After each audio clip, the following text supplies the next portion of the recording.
It is 7 o'clock. I got up. I fucking fell asleep. And I woke up at 6 o'clock, and I run to the store real quick and run back home. And then I had to go drop the kids off at the pool, and I was like, oh shit, it's time to go. It's time to go. It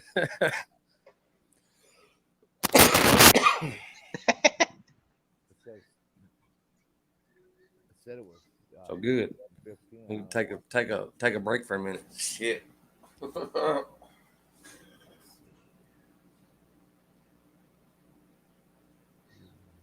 I got 4 people down in the chat right now. Oh, did you go? Did we go live? Yeah. Oh shit! I didn't realize you clicked the button. I was waiting for the countdown. Beep beep beep beep. I don't know. On mine, it's still saying that we're waiting. The what? We're not waiting. It's still saying it's waiting. It's on, bro. So You need to. hey, there it goes. Yeah. It just didn't catch up yet. Yeah, apparently. Hey, everybody. What's up, old mechanic? Wasted Talent Fabrications, a patch of heaven, Heaven Farm, John Show Car Builder. What's up, Real World Garage? What's up, 242 Auto Works? What's up, Bubba Ayers? What's up, Nick's? I can't even see the name, dude. Hilla. I just say, what's up, Nick? I ain't got my glasses on. It should start to go blurry just a little bit. I'm tired.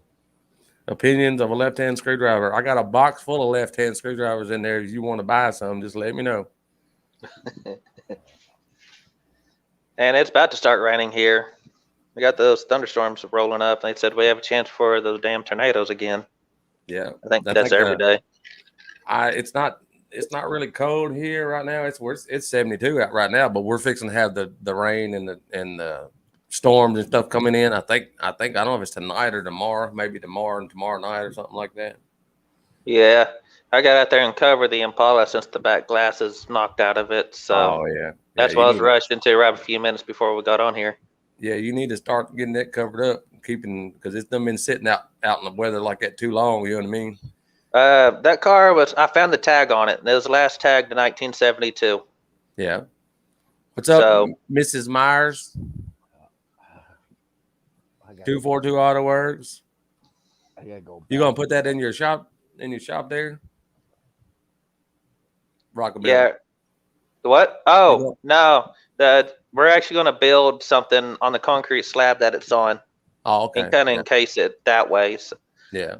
So because I'm going to have to replace the trunk floor, that rear step up that's right under the package tray, then the seat area, then the floor. Basically, the whole bottom end of that damn car is getting replaced. Yeah. So next step, it's best to have it on some concrete though, because having it sitting in the grass or even on gravel, that moisture when it rains, it just evaporates straight up into the car. But if that's what happened. Sitting on concrete, you know what I mean? Once the concrete's dry, it's nothing going in it. But even having a cover over it or something, it still fuck you up. Right? Yeah. So I got the Classic Industries book Saturday, the day after I got that Impala, and I was looking at it for the damn whole floor of that car from the firewall back. It's like $1,700. Yeah, that's not bad. You know, that's not. But I'm just gonna go to the metal shop that we have around here. I call it the men's Walmart because it's the size of Walmart and has nothing but welding tools, metal, whatever. And just go get big old sheets of metal. I think what gauge do you think floor pans are? I don't know. I don't know. Somebody in the comments. Yeah, I don't know. I'm thinking maybe 16 or 18 gauge. Yeah, but I'm just going to bead roll my own floor and just kind of make it myself. Yeah, all the way back. If you do that, then you're going to have to, if it depending on how thick it is, depending on what tool you're going to have to be able to do it too. Yeah. I got my welder. I just got to go get the tube. I got a shit ton of vice grips. I'm about bead rolling it and stuff. I have a 24-inch throat bead roller over here with a bunch of dies and everything. Oh, all right. I had somebody, he said, this is a piece of shit. You can have it.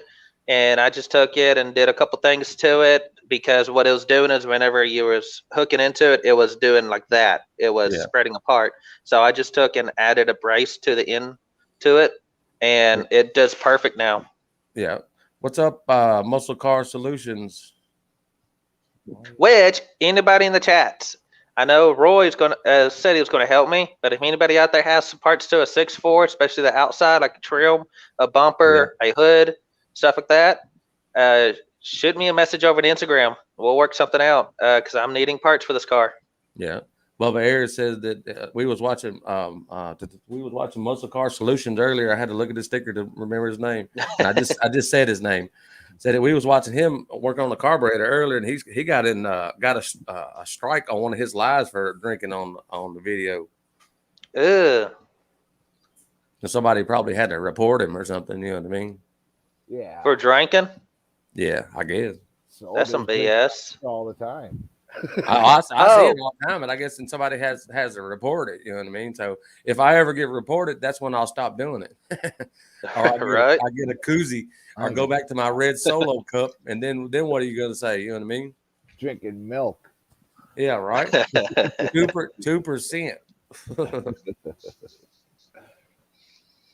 So, but Fucking yeah, damn knows. I've been under that car, inside of that, and that thing is filled with dirt. Oh yeah. I filled one of our trash cans full. When you cut them floors and stuff out, you'll find a whole lot more. You know what I mean? Trust me, we're going to brace the whole cab of it, and then we're going to start unbolting the frame out from under it. Yeah. So, what's who up, just John? popped in? What's up, John? Show car builder. Hey, What's up? He's outside. It's actually tonight. daylight out. Yep. It's actually daylight, so you can see some of my yard. And he's talking What time about is it there? right time is it? It's 5:12 here. Oh, okay. See, there's my Scout 800 Oh yeah. behind me. oh, nice. That was the one with your 67. daddy's. Yep. Is that the one? Yeah, but was your daddy's? Yeah. It's the one we bought Yep. together. Oh yeah, yes sir. So Don't Yep. see scouts that often. They're pretty cool. yeah. Part of when you get one, go get more. That's all I can tell you. Yeah. And here's my Our grand- square body. Here's my square body. Oh, square body's always nice. This Yeah. this is a custom square body. Robert, buy that one from you. This one's running a 12 valve Cummins. Right Or I'll on. step. Cool. You see the cab, Yeah, and it has a big flatbed on the back of it. yeah. Is it extended cab? Yeah, All right. Okay. See? Yeah. Yeah. I Yeah. built that. I built the extended cab on it. Oh, okay. It That's used to be cool. it used to be a Blazer. You're Right. breaking up there, John. It's all the metal in the yard. Probably. I used to take. It used to be a K5 Blazer, is what it used to be. Yeah. And so it has buckets. It has bucket seats, not a bench seat in it. Oh yeah. Get up on it a little bit. Oh, you cut it off like that and put that box on there? What did you do? Yeah. Are you just cut See, the it's Blazer down. So you cut the I Blazer just down. cut is the what you Blazer did. in half. See where the floor starts? The floor's flat. In Oh, a truck, it comes up right here, right to the seat. Yeah. And then I have bench seats with a console. Oh yeah. But yeah, it's see how the roof is? Oh yeah. It's a K5 Blazer roof, a hard top K5 Blazer, and then I opened up the door, and I just cut right behind where the door is on it, Yeah. and Just then add it actually to it. right in front of the fender well in the bed is where I cut it off at. Yeah. And then I took another pickup truck, and I just opened up the door on it, and I cut it straight across the floor and straight across the roof to get the back of the cab. So it's actually a cab back. That's what I did on a Blazer. I Yeah. put a cab on the back of it for a window. Can't hardly hear you, Robert.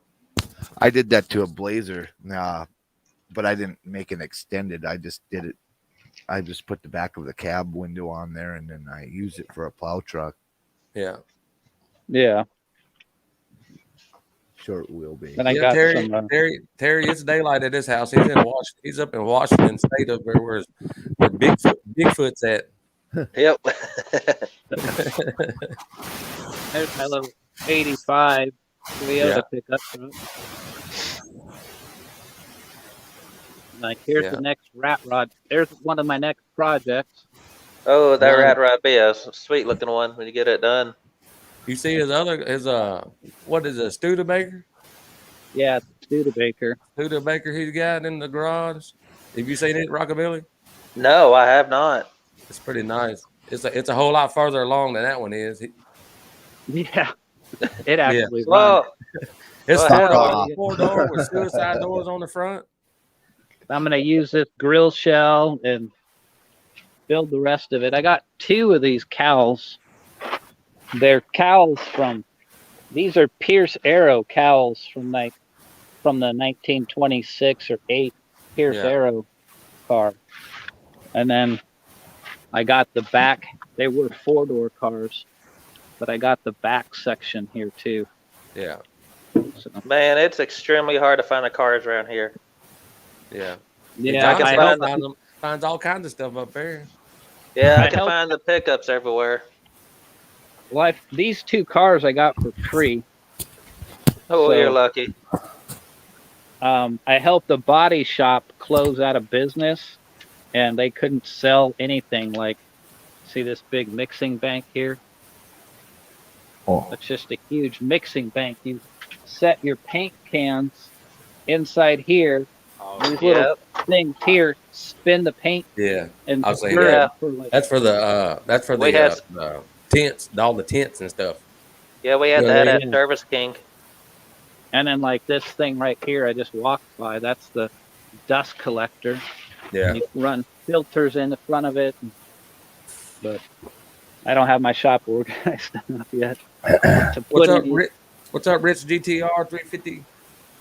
Oh, hey, my video that's coming out next week. We worked the deal out, which I'll tell you a little bit about that one. But 90% of the cars that were in that salvage yard got crushed, which was sad. There were some real gems in there, but there's a handful of ones that are still available.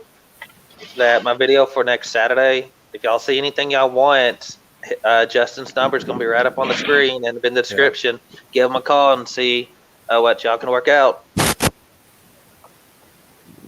Cool. Yeah, I have a collection here. What's up, Big Block 402? Oh, Got a there he is. Hey, blue sticker now. Yeah, I got mine up here on the board. I should have waited and put it up here tonight, but I probably got some it's at up home. there. I got to get a laminator and start sending my damn stickers out. Don't do it. Why? So Cletus's stickers is fading off on my truck. Well, son of a bitch. And Find some other way to do it. about it. He asked me what I wanted to buy, and I thought about it. It's that if you're printing on paper, and then you're laminating it, then you're cutting it out. That edge all the way around there is vulnerable to the elements. Yeah, you're right there. Water get right behind that plastic. So the stickers that I got on there are starting to fade off. I'm gonna have to scratch them off again. Well, I guess I'm going to order my stickers then and send them out that way. Yeah, I think I would. There is stuff with Stuff beans. for Cletus. We talked. Hey, we stuff talked for Cletus. We talked Stuff about. for the Genesis. So, Robert, Yeah. what time are you going to go to tonight? I don't know. I got to leave at 10:30. I'm going Yeah. back to work. So you just going to shut it down at 10:30 is what I'm asking? Yes, you can keep it on. I don't care. Yeah. Yeah. I'll just use my phone when I get ready or whatever. Yeah.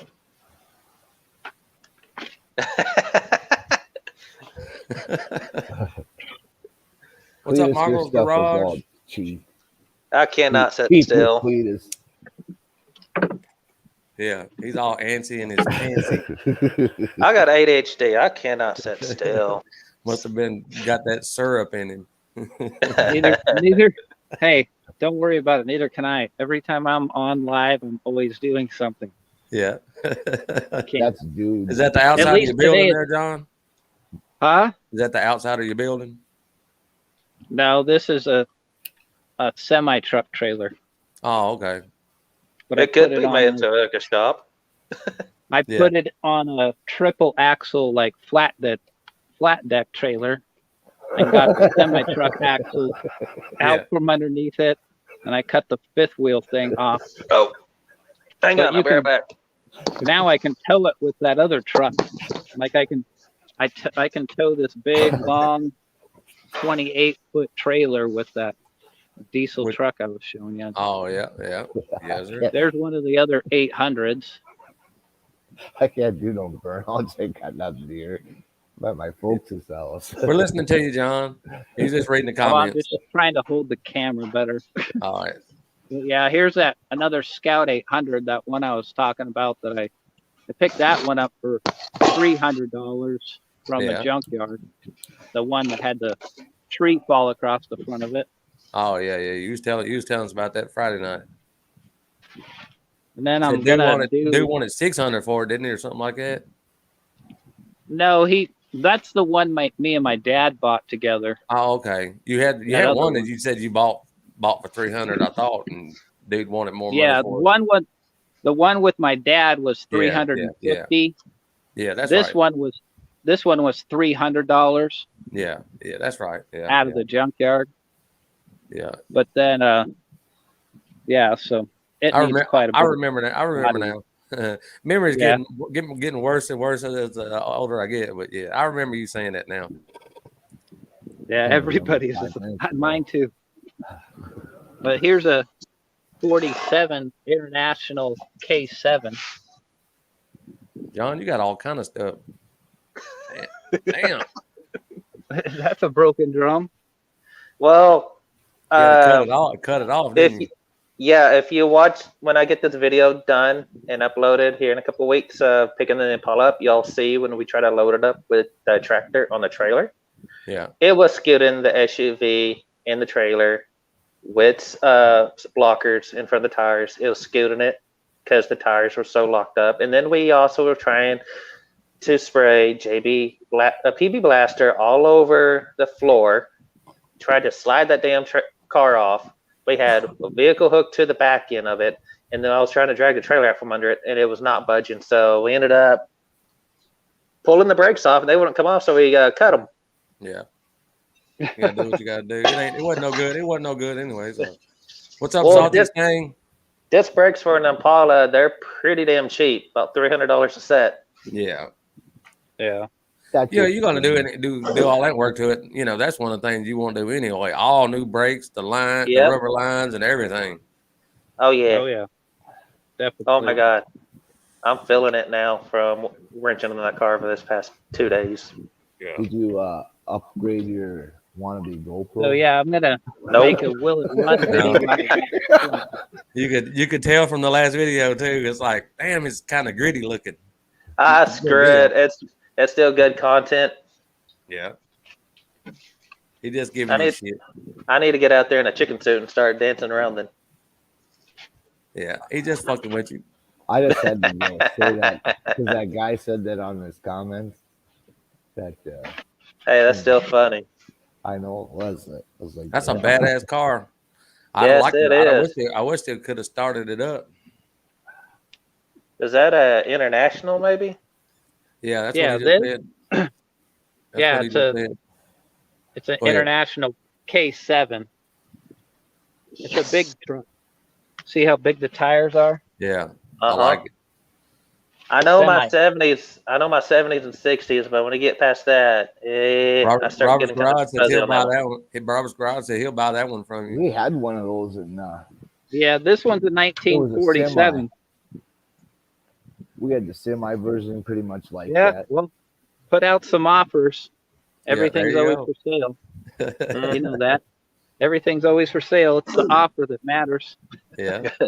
I had But I'm somebody gonna come up or offer me I'm gonna money do for this a Impala. video. I'm gonna do a will it run video on that one, on Yeah. that old International back there. But That what engine? You got an engine in yours, Rockabilly, or not? I can't remember. I watched the video. Yes, the intake, carb, Was it like a 283 distributor. or something? Yes, 283 with or the two something? with a 2-speed power glide, but it's just a short block now. Yeah. Oh, Somebody's already went through and took it all off, so it's just a boat anchor. We're lifting the front end of that car Look up there. and what?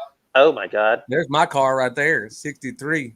That's the Hell difference yeah. between a 63 and a 64. That's SS. Okay, now I'm seeing it. See, that's my car right there. That's the car that I'd like to have, the 63 SS. Yep, I see what's different about them. yep. Let's see the front of that Tail sucker, light. John. Huh? Let's see the front of that sucker. give us big screen there, Robert. Oh, Yes, please. I'm still tired. See, you see the difference there, Rockabilly? Hold on. Uh-huh. I love the It's 64. not so but the it's not so 60 flat. Yeah. It's not so flat in front. They have these points on Yep. the front. I've never then seen the an actual hood- 63. Yeah. I And the love it. hood has two of these on each side of it. It doesn't. It's flat. It's flat across the middle, and it doesn't Yeah. have no chrome. A 64 has a chrome that Yes. runs down the Yeah. center of the hood and a trunk lid. I like Yeah. the little, The doors. I like the the- pieces on the fender right there. The front of the fender. Yeah. And two little These pieces are- right there. Yeah. Yep. I'm Is it missing convertible? most.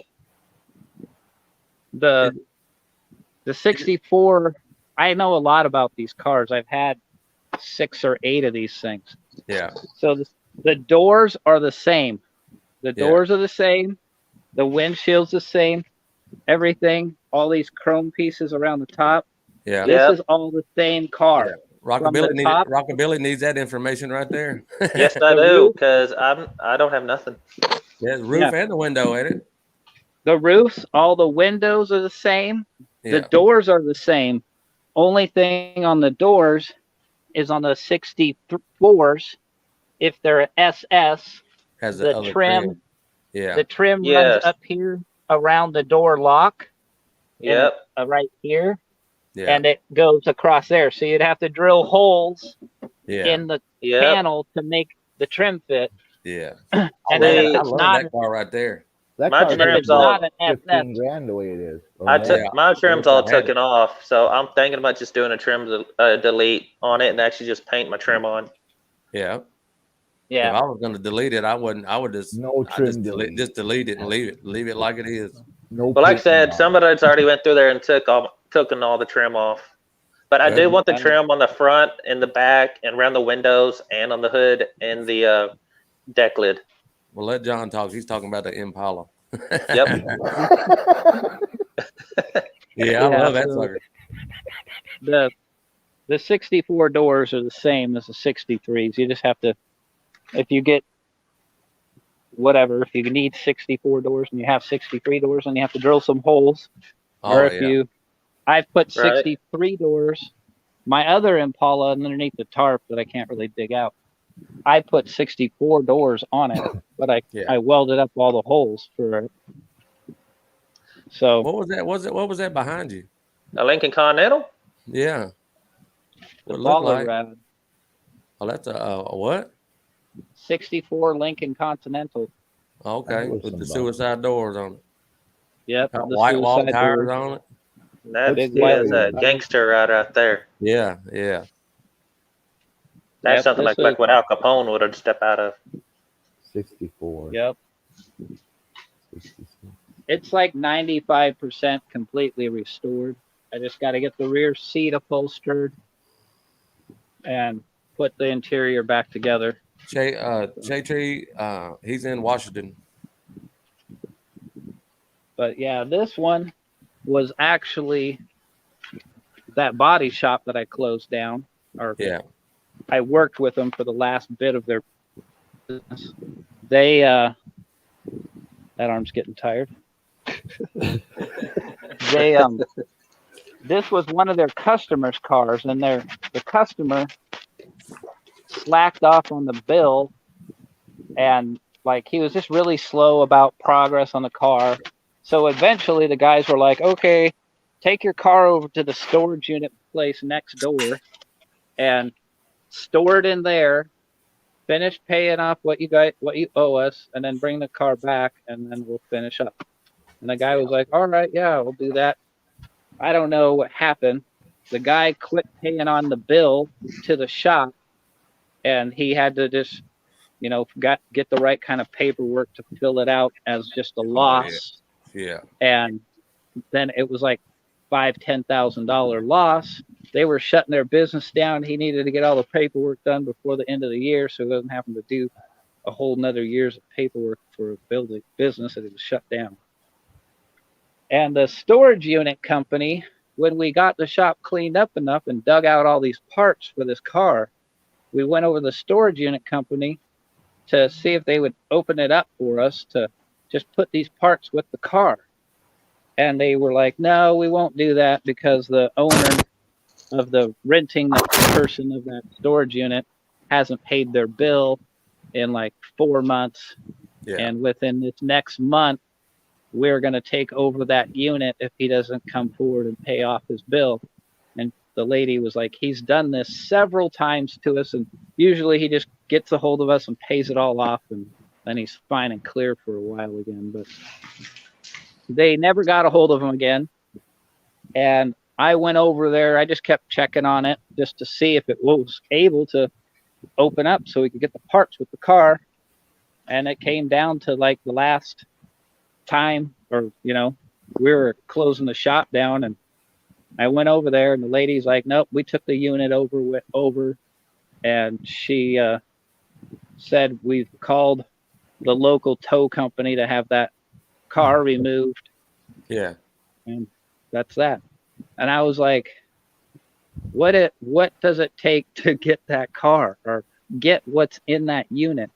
And she's like, well, if we were going to do an auction, but we're not going to do that now. But if someone stepped forward and paid the bill of the storage unit, you could have the belongings inside of it.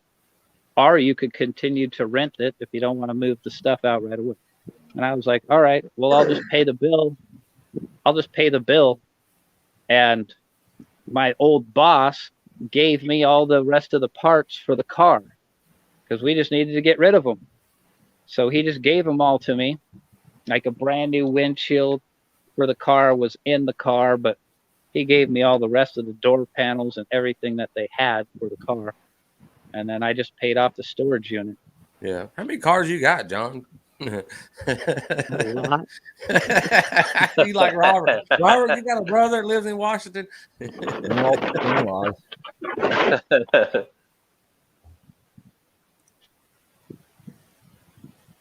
And you got another one? He said he had one named the Tarp. Oh, Yep, yeah. this is the He other sure does. The other 63. It's under I'm the gonna tarp. have to come visit you one of these days when I got some money. Pull one of them Impalas out of there. Yeah, maybe. This one I had back in high school, so Oh, really? Yeah. I had my first. Here, Oh, you That cut- was gonna be. You cut out. What'd you say? I said I had my first girl in that one. All right. Yeah. But yeah, so that one has some memories with it. But I need to get it back, the hood back on it, and get it covered up better than that. Yeah. What's up, Juan Prates? Everywhere around here's a Sorry if I mess. got that wrong. Any caddies?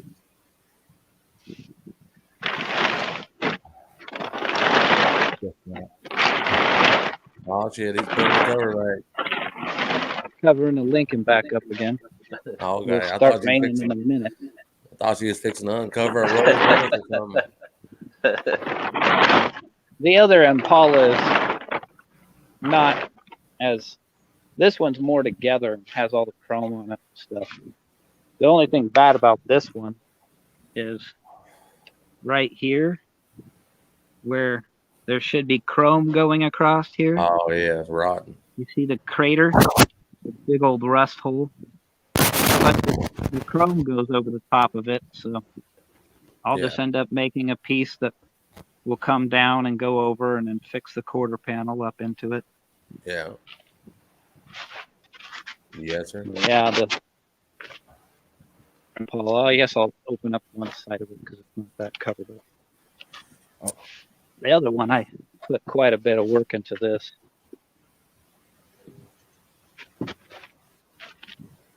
Yeah, as soon as I get the sandblast in mine, I bet mine's going to be pretty holy.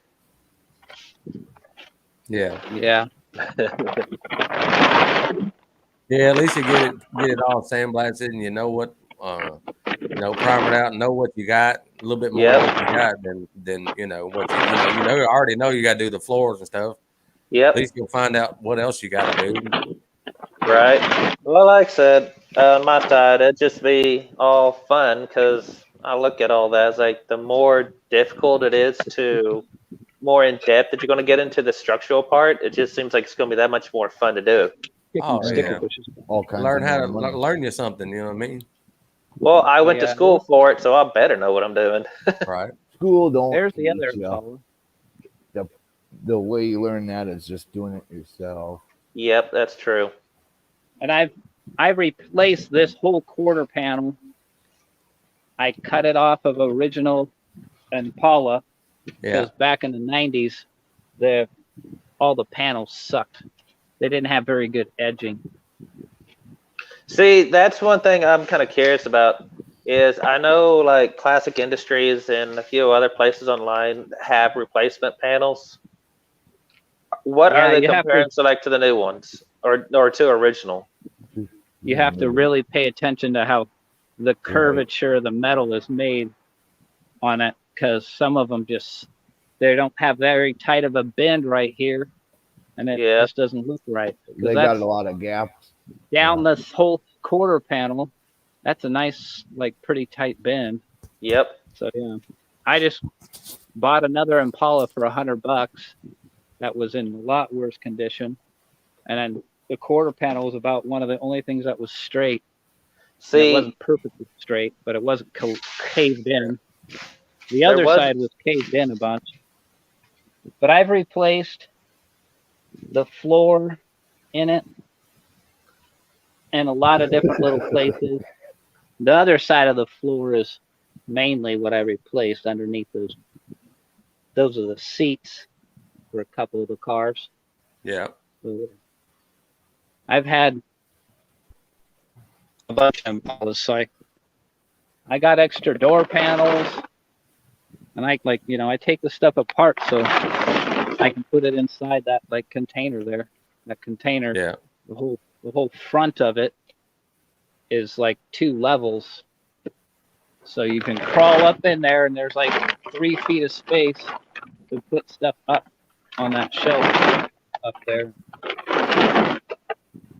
Back in the 90s, out here anyways, and in the lowrider group of scenery, because that's what I was into, is lowriders, and they all called me King Impala because I could come up with all the Impalas so cheap and fast. They didn't know what the heck was going on. damn, I need someone like you around here. Yeah. You just I want get the stuff stars, for not him. phenomenal price. Like you guys are saying, this Impala right there is worth what, like $17,000 or something? You said. Probably. It's probably good. It's worth a good chunk of little money. Yep. And it's I mean, not too rough. The floors. The trunk doesn't have any springs, but the trunk floor is still pretty much there. It needs to be replaced down inside the wheel well. Yeah. I mean, you can still see the original speckle on the inside of it. There's just no Yeah. spring. There's no springs in that hood. You won't Heavy. put nothing in mine. You won't put your floor's not solid enough for a bunch of car parts. Oh no, there's a big ass hole there. Oh, this is the inside of it. Like there's just a little hole. Yep, no, That'd be tiny compared to what I found in mine. Yeah, that's like my old Plymouth. It's pretty rotten. So, mine's nice and holy. It's been in church for a while. Yeah, yeah. This Right. one's solid. Look, Oh yeah, yeah. Mine's been I- baptized a couple times.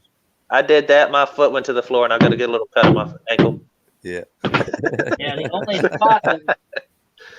only spot the other side is you'd go through the other side pretty well. See, I pulled my seats, and they popped up really good, like real easy. And I was like, "Hey, they're not even bolted in." Nope, they just ripped out of there.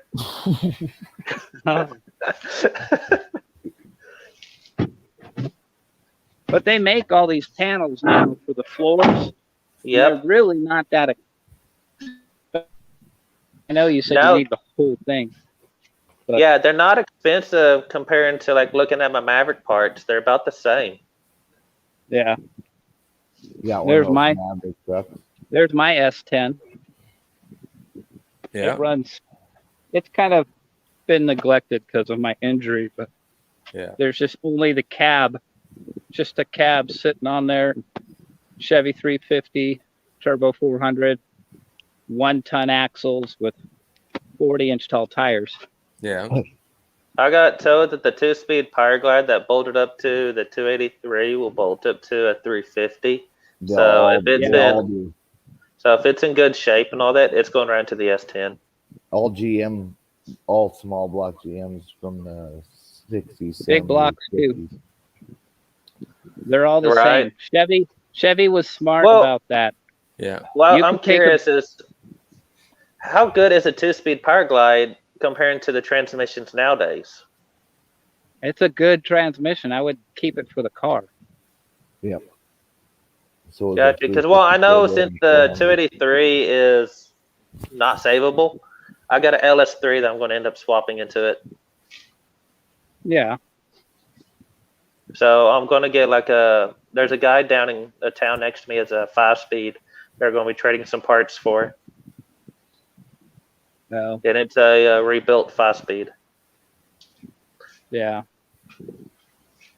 I don't know, the 2-speed Power Glide, I remember I've Yeah, drove good. my 63 Impala for a daily driver in high school, so dude, this 2-speed Power Glide, you just can't beat it. I did donuts in that big car with a 283 stock engine, just 2-barrel carburetor. It just sling the heavy thing around in circles, and I Oh raced yeah, my girlfriend. She had a 65, no, it was a 64 Dodge. It wasn't a Charger. It was about the same shape as a Impala. I don't remember what they called it, Cornet. but maybe it was a Coronet, Dodge Coronet. But it was just a big. It was about the same square shape as an Impala, and we were racing down the highway together one day, bobbing and weaving through traffic at 120 miles an hour. Oh yeah, if this 283 was savable, I would definitely just say rebuild it. But I'm thinking it's just take too much money to build it because I'm already going to Yeah. have quite a bit tied into the rest of the car. So Yeah.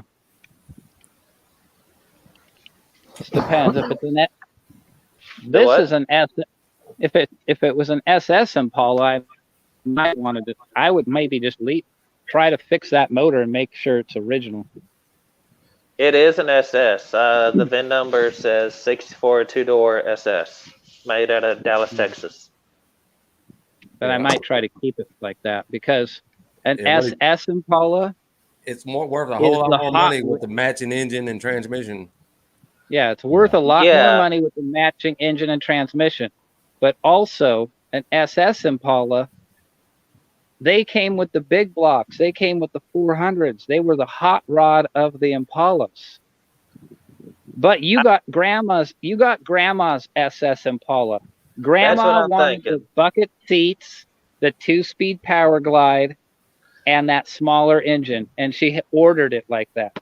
Right. That's what 'Cause SS That's- Impalas didn't come like that.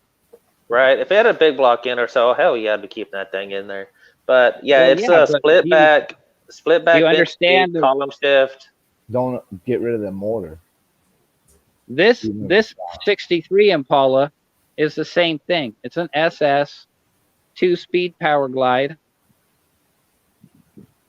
and it has a small 283 engine in it. Yeah. It is a rarer.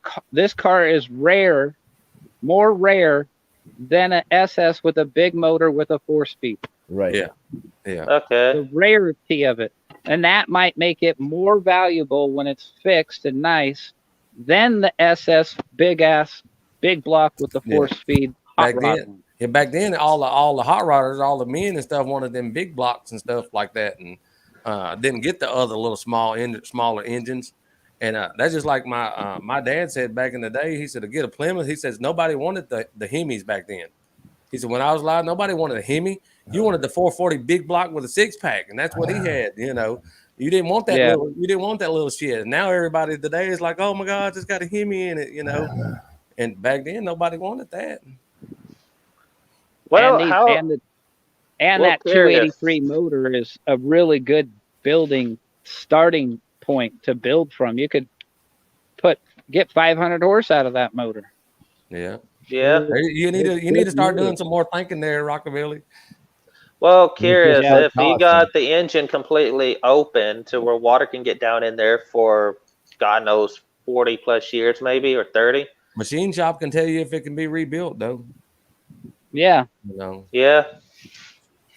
Just take it around might different not- machine shops and see I who gives just me the want to best get rid of deal. the motor regardless. Right. It might not have been bored yet, and you could just clean it, and it would be good to go. I highly doubt it because there's 91,000 miles on the car. Yeah, Well, you well, they never used know to with things. rebuild them at about 70 back then. Hmm. But I don't remember exactly how many miles would be a lot of miles for a carbureted engine back then. They probably just ran it until it broke down, stopped running it. Yeah, because it got hit in the quarter, so I know that's probably why it's in the salvage yard. Yeah. Yeah. Cost about See, and I got- $1,500 to rebuild the engine, is what Jesse Williams said. Well, then I'll pull it out and see. Because if I can, which I highly doubt that, the more I dive into this car, Yeah. I want to make Power Tour next year and leave in the Impala. But Yeah. if not, I'm taking the Maverick. even if you do put a different engine and transmission in it, what John is saying and we're Don't saying, get you rid need of to it. keep them parts and You're right. down the road, put it back like it was, and then it'll be, if you get the body right and paint it right, and you built that engine and it was worth building, and the transmission it went all back like that, it would be worth a whole hell of a lot more money with the factory shit. Yeah. Just don't get rid of the shit, Right. Engine. Yeah, definitely. And like, I don't know if you took your back? How's this back seat? Is it in shitty shape? Is it fucked up massively? The back seats. Yeah, the vertical part where you lean against the back. Yeah. That broke in half and I pulled it out. Oh, okay, never mind. And That's like where the they bottom. Put, Oh, they that's put where the they put the build- paper. yeah, that's where they put the build slip. I And was looking for that when I pulled it out, and I found some paper material down there where the rain got to it. Yep, And that was I was thinking, please don't let that be the builder sheet. I want to know exactly what package is in this. Like, I don't know what we're in that's in it. I just know the Yeah. motor and transmission. That's it. yeah, that was the build slip. That was Yeah. because I found them in my I found them in my cars before. They're What? in the springs of the seat. Sometimes they're in the door, behind the door panel too. I've seen. Oh yeah, Well, I've maybe never they seen got them one behind the there. door panel. so. But what we're in came in the 64 SS like that. The rear ends are just like I don't know. I They're think it's nothing like special. it's like an 8-inch, about an Right. 8-inch rear end. They kind of look like a Ford 9-inch. Right. The housing and the way they come apart is like a Ford 9-inch. They have a center section that comes out the front. Those ones got the pan that comes out the back too, right? Both. They're a pretty good rear end. I mean, I never broke one, and Right. I did Uh, burn off I did I don't- burn offs and donuts and throw pretty much. I was a high school kid playing with it, running Yeah, a 'cause I V8. don't think mine's a posi track, so I'm wondering, could you make one into posi? Yeah, they have the parts to make them into posies. Okie dokie. So yeah, because I'm not trying to make no crazy hot rod like I did with the Maverick. Yeah.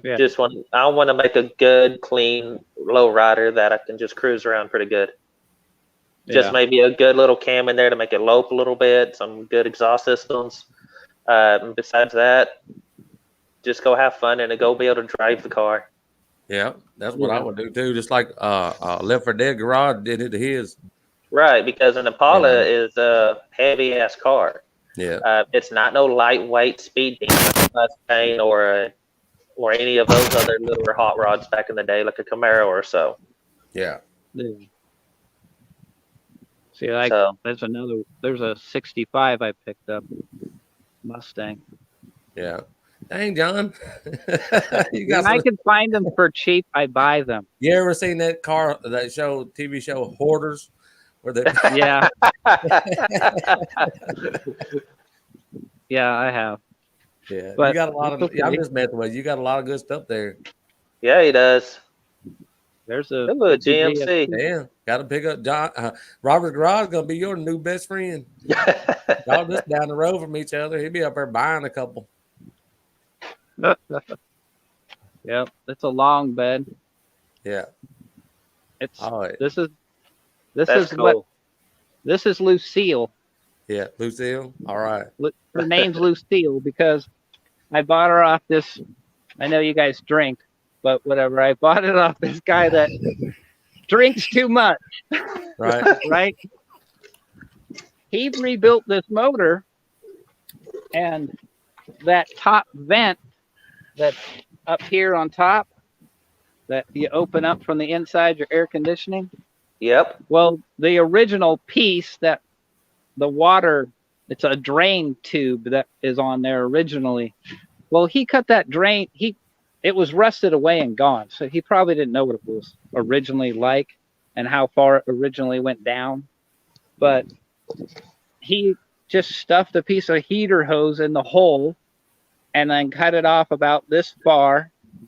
And then that let all the water that went in there go pee right on top of the valve cover. And the Yeah. valve covers on these things have louvers on the front and back. There's two louvers. So it's an open valve thing. So it's like, so his, of course, it's seized up. Yeah, he was so frustrated with it and didn't have the patience to keep working on it. So he pushed it out to the edge of the road for sale. How much he wanted? Like $800 for it with the seized motor, and it's stock GMC engine. And he wanted like $800 for it, and I think I talked him down to like $500 for this truck. Yeah. And then it cost me $45 for a head gasket, and I pulled the thing apart, and I took a 2x4 and a hammer, and I pounded on the pistons after I had it open to access to them. I pounded on the pistons, and then it broke the engine free, and I could turn it over with the fan. And then I took transmission fluid and dumped it all over in the cylinders, Yeah. and I rotated the engine over like 10 times, and then wiped all the oil out with the rags and cleaned it as best as could and put more oil in it, and basically did that for a 10-hour day. I can't even tell you how many times I wasted probably 3 gallons of transmission fluid, but my friend had a transmission shop. He just gave me excess old oil out of the waste barrel. So yeah, I used the oil to lubricate and to help pick up the rust chunks and onto the rag when I wiped it out.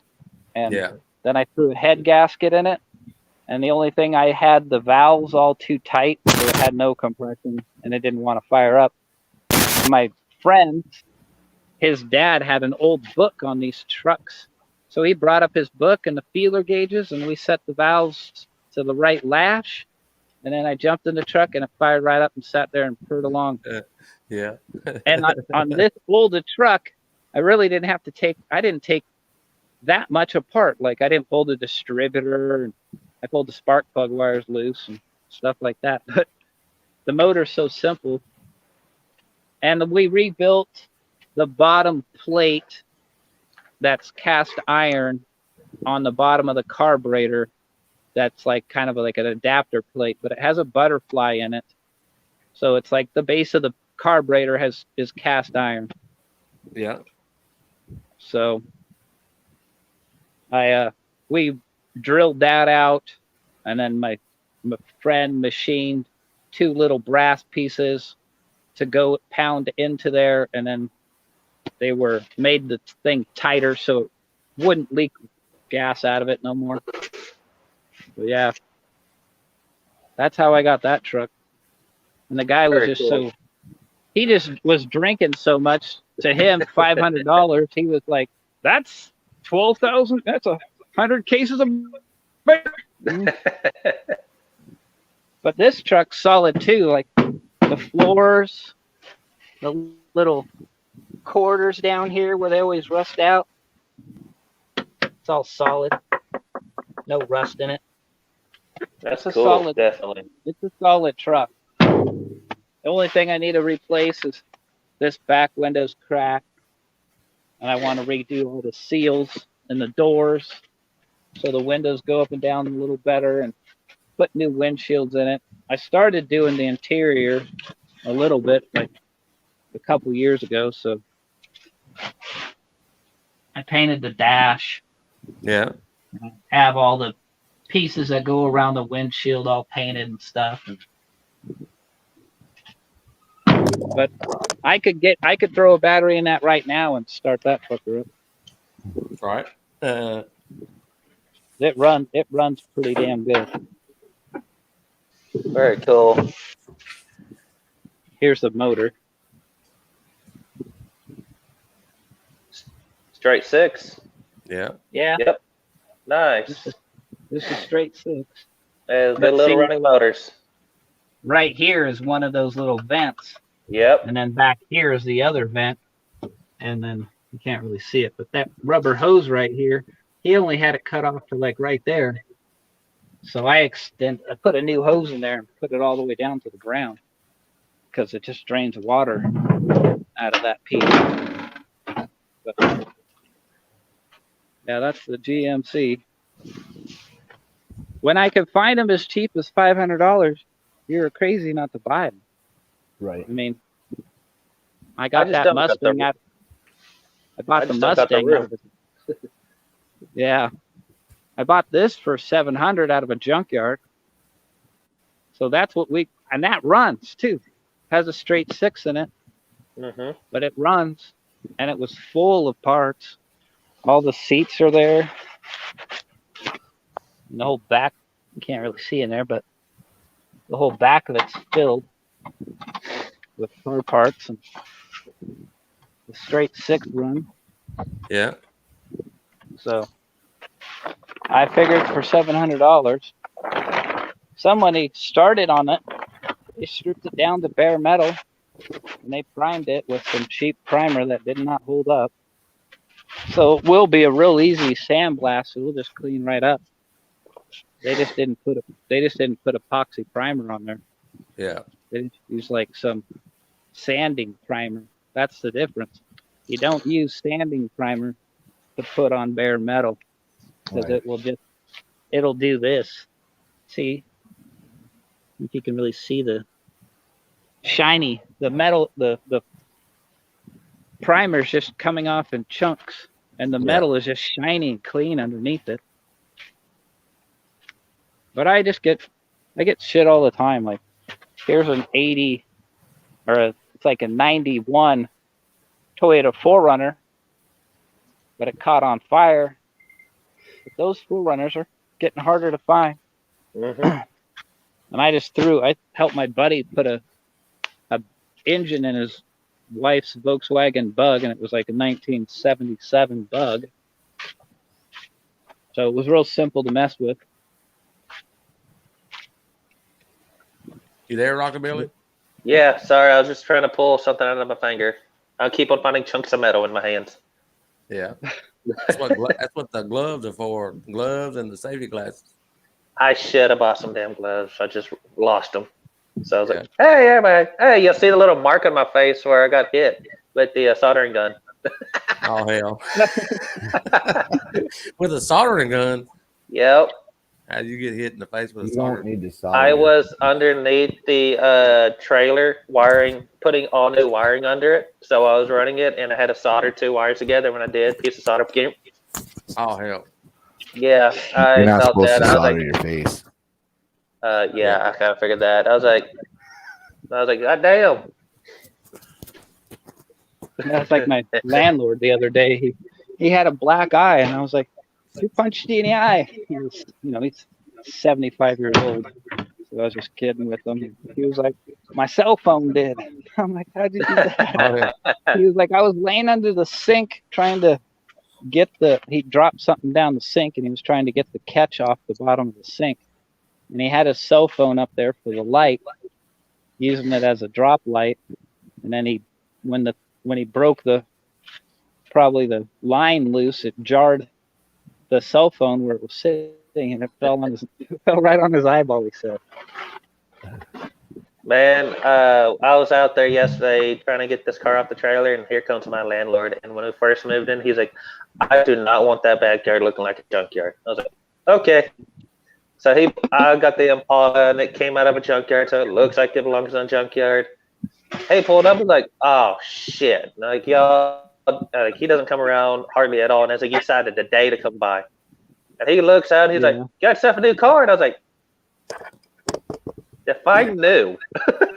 Yeah. He looked at it and he's like, "Damn, it's an Impala. This is nice." I was like, Oh hell. "You're not mad?" He's like, "Hell no, I'm not mad." That's right. He has a 68 GTO in his barn. Yeah. Yeah, Yeah, you that's can't good. really That's see good. this one. At least you got that right there. Put you on his good side. Oh yeah, A little too dark in I'm, the carport to show you. I'm supposed to this go one, I out there guess. to his place and hook headers up on his GTO. It's a 454 big block in it. Yeah. So I was like, "Hot damn, my landlord's a hot rodder. We're gonna be good friends." So you see this one? What is it? That's a Crosley. That's a what? It's a Crosley. It's a 1941 Crosley. I'm trying to shine the light on there for you, but I'm working with the shit. It's in a tent. It's just too dark. But yeah, it's a old Crosley. They're micro cars. Like Oh, see how small the tire is yep. compared to this, I don't know, other tire next to it. But yeah, that's like a little 12-inch rim. Oh yeah, that is small then. Like Yeah. a little Honda wheel. Yeah. I've always wanted something like an MG, one of those little tiny cars. Yeah. This is way I just want smaller to than stick some big ass motor in the damn thing. I just want to have fun in that thing. this is way smaller than the MG. Right? This would fit in the bed of my 1950 GMC pickup truck. This is what have you seen the circus and those clowns? They run around in the Yep. clown car. That's Yep. one of these. Really? Yeah. That is freaking awesome. I thought that was something they kind of they just made. What? I thought it was something they made. I didn't know that was an actual car that was kind of produced. Yeah. No. Crosley was a old company, and they used to build stereos, and they built home appliances too, like refrigerators and such. And they built a whole fleet of cars, like a little van, a little pickup truck, a little coupe, I think a 4-door one, and then that one's a roadster. Yeah. So that one's a little rag top. But That's cool. Definitely cool. there's one of the other scouts. Yeah, my grandfather told me he used to have a Scout and he could not get that thing stuck at all. Yeah, they're pretty durable. I mean, they go for a while.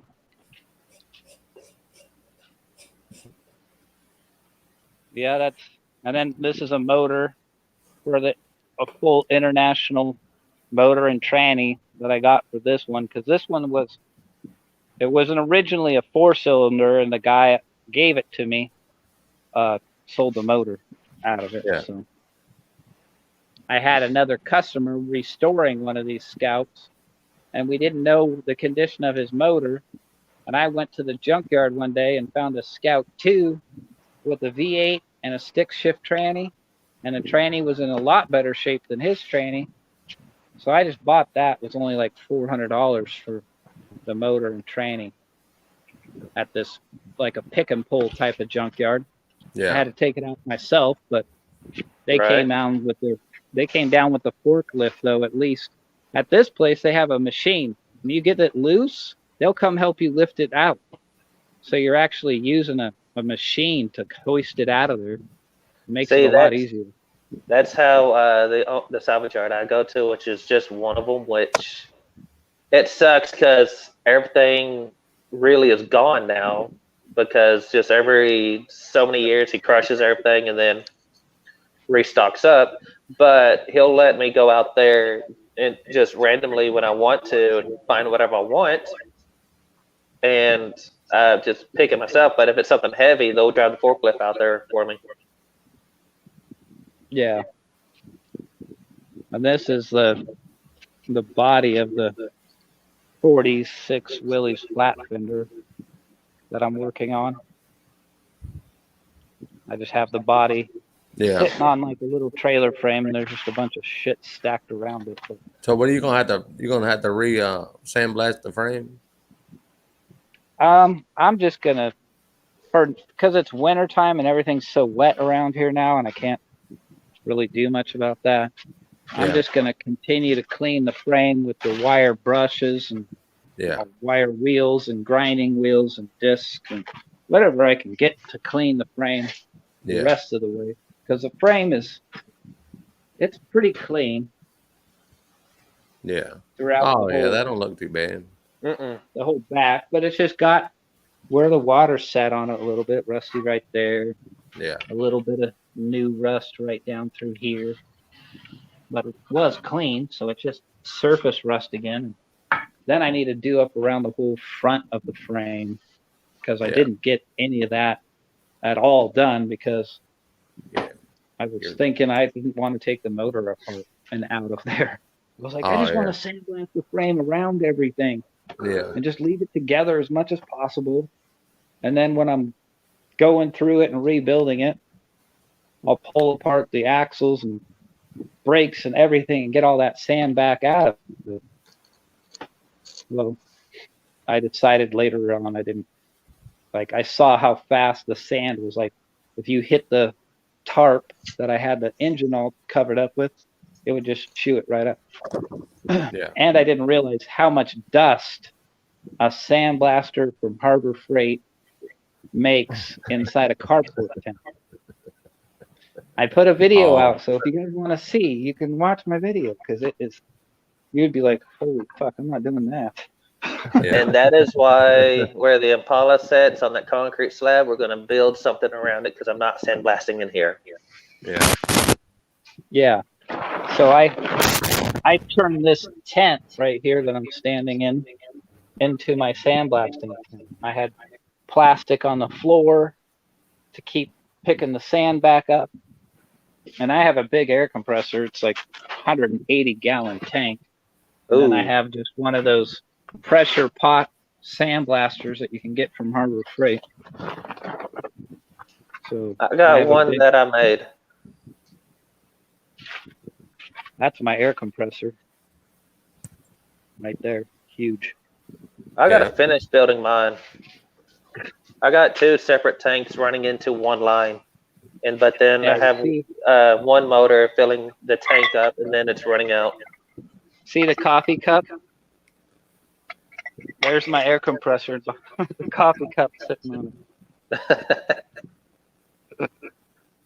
That's the compressor motor compared to the coffee cup. Damn. It's a 220 in the tank. That's a 180 gallon tank. And that compressor will pump it up to 180 pounds of pressure and pretty much kicks on at 160. So I have like literally out of an air blower constantly, it will be like 120 pounds at least all the time. But yeah, I just bought one of these little Harbor Freight ones, these little red ones. Yeah. Yep. And then you can pressurize air pressure into the tank to help feed the sand. Yeah. You just sand got Sometimes wet. you put, Your sand got you gotta- wet, though, didn't it? yeah, and all my sand got wet. So, and I'm cheap. I'm cheap. Like you don't even know. You know where I got my sand at? Yeah. The river. Oh yeah. Well, That's dry what it I'm out gonna have to do. and fucking dry the shit out. Then you know what I mean. I went down to the river in the summer when Yeah. the beach, the high beaches on the river was dry. So I just went. I have like gold pans and like filters for the sand and Why not? rocks. Why not dry the sand that you got that's gotten wet? Why not just dry it? You could cook it with the fire. I could dry it, but literally the bottom of the carport is a puddle. Oh, There's like 2 inches of water in this big puddle out there. But yeah. I probably will, to get the inside of the frame rails, I'm just going to clean as much as I can clean with the grinders and wire wheels that I have. It'll be all right.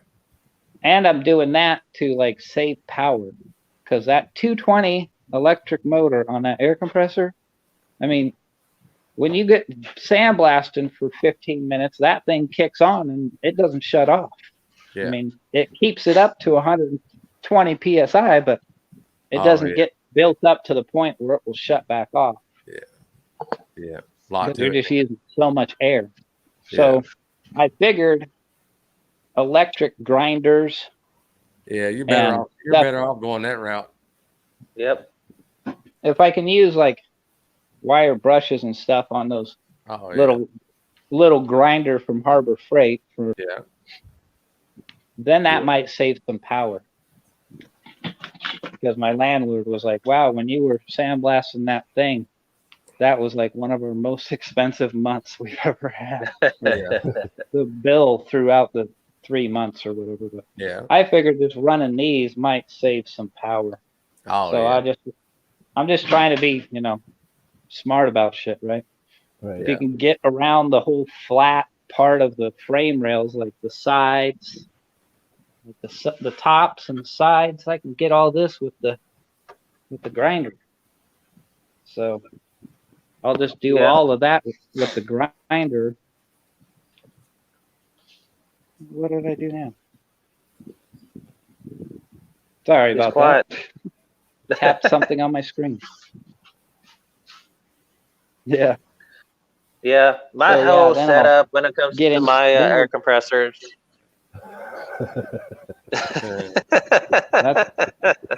Yeah, this is the first time I've had a big boy air compressor, so I'm proud of that sucker. I've always had I've always had little ones, like small little air compressors. Besides one, my dad, he had a halfway decent one, but we were just a tire store, and a mechanics store, so they don't really use too much air like a body shop. All the body shops I ever worked for, they had real big tanks, real big air compressors. So I was just like, I got to get one of them. Quit playing around with buying these little ones and trying to add them together. Because I was going to do that. I was going to piggyback some tanks together to get more volume. But that air compressor came up for my buddy, bought it from this transmission shop that he used to work for. And he said it was a big air compressor, and I'm like, well, how many people worked on it with it? Because a transmission shop don't use that much air. And he's like, well, 25 people worked on that air, off of that air compressor, 25 separate people. And I'm like, well, that's probably big enough for me. That'll work for me. That'll be perfect. If 25 people work on it, I think it'll work for one guy for a body shop for sure. And it was like $800, $900. So I was just like, give me that deal. Look it up. So I had to buy it. It's because you weren't ever going to find another one like that. But it turned out like 4 months later, that body shop closed down. And I probably could have got their air compressor too from them, which was a real big one. But it was real old and should have been rebuilt because it ran a lot. It really didn't pump the air like it should. So what they ended up doing is contacted the guy they originally got it from, which restored and built air compressors, and he came and picked it up, and they're basically he's gonna fix it back up new again and then sell it and give them a commission. Oh. So I could have got that air compressor too, but I already had this one that I already bought, so it is what it. I was just like, Right. I don't have a place. I didn't have a place to store it anyway, so. And it was a big the tank laid down sideways on that one. So it took up like 4 feet wide by like 8 feet long. Just That's a took up the car. space. That's a damn car. It was a big air compressor. I mean, that thing was bolted down to the concrete so it wouldn't vibrate around. It had a big double cylinder engine or pump on it with probably like a 2 or 3 phase electric motor that was pretty darn big. Well, stop feeding them. What? We can't hear you, Robert. Damn it. Come up for air. You're underwater. Shut up. If y'all see me yawning over here, don't take it no way. It's just I've been working a lot on that All damn you car. fly Get you a drink of sweet tea and you'll be all right. I'm out. around. You're out. You're out of. Nope. Yeah, like I know how it is when you get a new project that you've been excited about. Well, it don't wasn't stop. that. It was just because the brakes were locked up on the car and we couldn't get off the trailer, and I had to take the trailer back to my father-in-law because he needed the trailer for tomorrow. Yeah.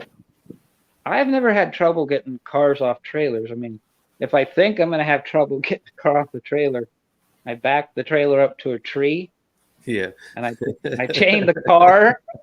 I hook a chain to the car and to the tree, and the trailer is going to stay with the truck. And away we go. Well, when we pulled the car, we had a Ford. That was a Chevy Silverado here. One of my buddies, he hooked onto it. And he was pulling on it. And he was in a damn burnout in the dirt. There was smoke coming off the damn tires where he was hitting the rocks under there. Yeah.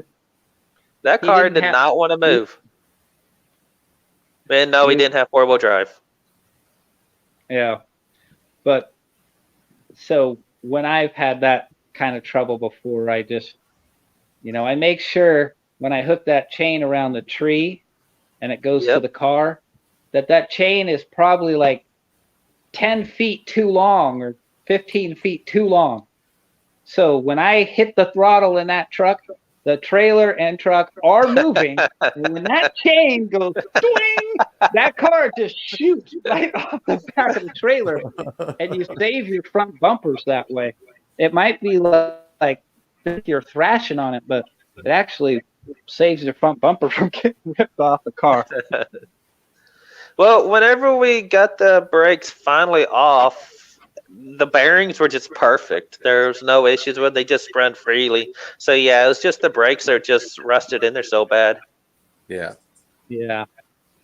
You might have been able to like get in there with the screwdriver and loosen up the tensioner all the way. and then Nope, just that pound tensioner on the was as frozen as could be. Oh, When we Yes, it started was. pulling that, when we started actually opening the brake hub, we probably Yeah. pulled out a bucket full of sand. Yeah. That sucker was John. That sucker was sitting with no wheels and tires and shit on the ground, no rear end, and he pulled another Oh. rear end and stuff. It's a little bit more than what you got to do to yours. Oh yeah, it's been sitting since 1972. yeah. That's been sitting for a while. Oh yeah. I've pulled some ones stuck out, but not that bad. They all had axles and wheels. Well, this did have the axle. I just thought, well, the one missing the door and everything else would be a lot cheaper. So put that over there. But then he was like, "Oh no, that one's $1,200." So when he said 600 for the red one that had everything in it, that's why. All right, screw that. That rear end goes with the red one. We're just going to put that right back in. Yeah. So and the only thing that sucked is I got there a little too late because I was wanting that blue one originally also, and I was hoping he would actually just go down a lot on that cart since he was scrapping everything, but they already crushed everything in that yard. Yeah. Oh yeah. In that 71 Duster that y'all saw that I was going to get, that's one of them that got crushed. And the only thing that was wrong with it needed floors. Huh.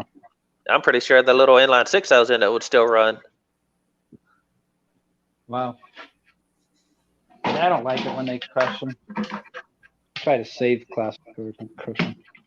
If I had the space in the room or the space and the money, I would have definitely got the Duster, the Trans Am that sat in there. There was a Chevelle, a GTO. There was a hearse I was wanting to get. Yeah, The Galaxy 500 is still there. So if anybody wants a Galaxy, get a hold of R&D's Salvage in Durant. It's like a 68 Galaxy. Huh.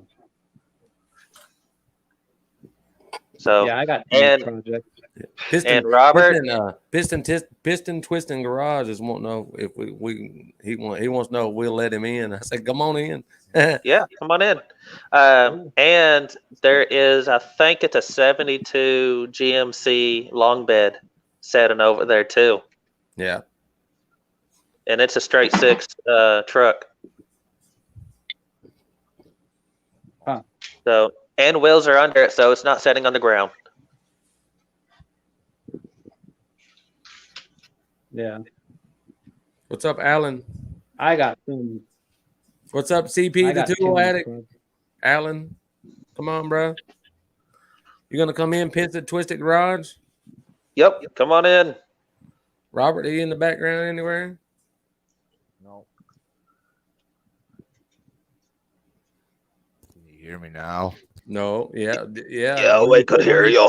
put that thing up to your- when you put it up to your mouth, I can hear you. You need like some duct tape or something, just like stick it to the side right there. Hang it off your glasses. Yep. I'm not home, so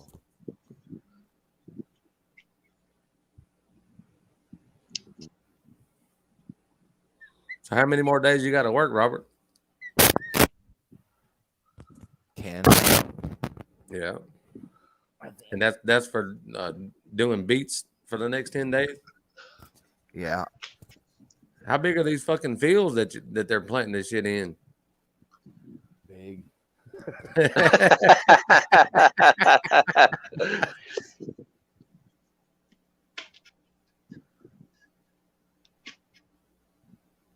I want my refund.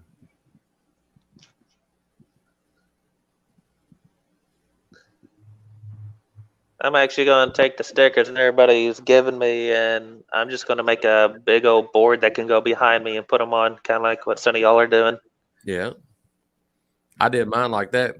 That's I had this stuff in the garage, and my first live, I was already just putting stuff on the wall and in there when I started the YouTube stuff, and so I had the signs up there and I put the stickers up there, and then my Wi-Fi didn't want to work good when I started going live, in which I didn't plan on going live. I was just putting the stickers on my garage wall but I put them on signs, so I was like, well, hell, I can just move them in the house, and I can move them if I want to go. If I eventually want to run a modem in there, I can put them back on the wall in there and go live from the garage.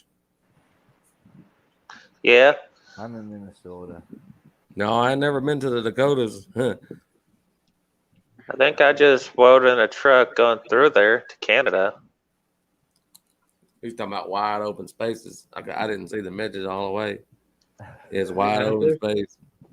I've been out in the desert, out in the Death Valley, and DC. What is it? What is it out west? It's Death Valley, I think. I think it was something like that. It was like for miles, dude. It was miles and miles and miles. All you could see was, you could see for miles and miles and miles because it was just flat, nothing. That's how West Oklahoma is. It's flat. I hadn't been to Oklahoma or most places I've been. We went to Vegas, drove to Vegas, went through them states to get to Vegas, and then Hollywood, and then back. And then I've been on every state on the East Coast, as far as going up a lot, up as far as New York and stuff. But I hadn't been in flat land like that. If you stay on East Oklahoma, you'll get into like the woods, the mountain ranges, et cetera, like that. But if you get to the west of the I-35 corridor, that's where the plains all start. So for the most part, you could see 50 miles just flat. Yeah, we drove through Oklahoma when we went to Vegas and then to Hollywood and then drove back through there. Broke down not in Hollywood, but broke down in Oklahoma, and had to stay in the hood and everything over there, hearing gunshots at nighttime, and it was like I kind of felt at home. You know what I mean? I was like, well, hell, this ain't too bad. Man, we looked up Durant just to see what it's registered as on the crime rate. It is one of the top towns in the U.S. of being dangerous. Yeah. I was like, God damn. Is Diabolical 58 going to put the trim on that car, or is he just going to paint it like it is? No, he's going to put the trim. He has everything in there. It's just they're mocking up everything, and they got a few more modifications they're going to do to the car to make it much more cleaner looking. Then he said what's going to suck is they got to blow it all apart again to paint it. Yeah. Oh, yeah. So, but, oh, my God, that car is beautiful. So, what kind of car is that?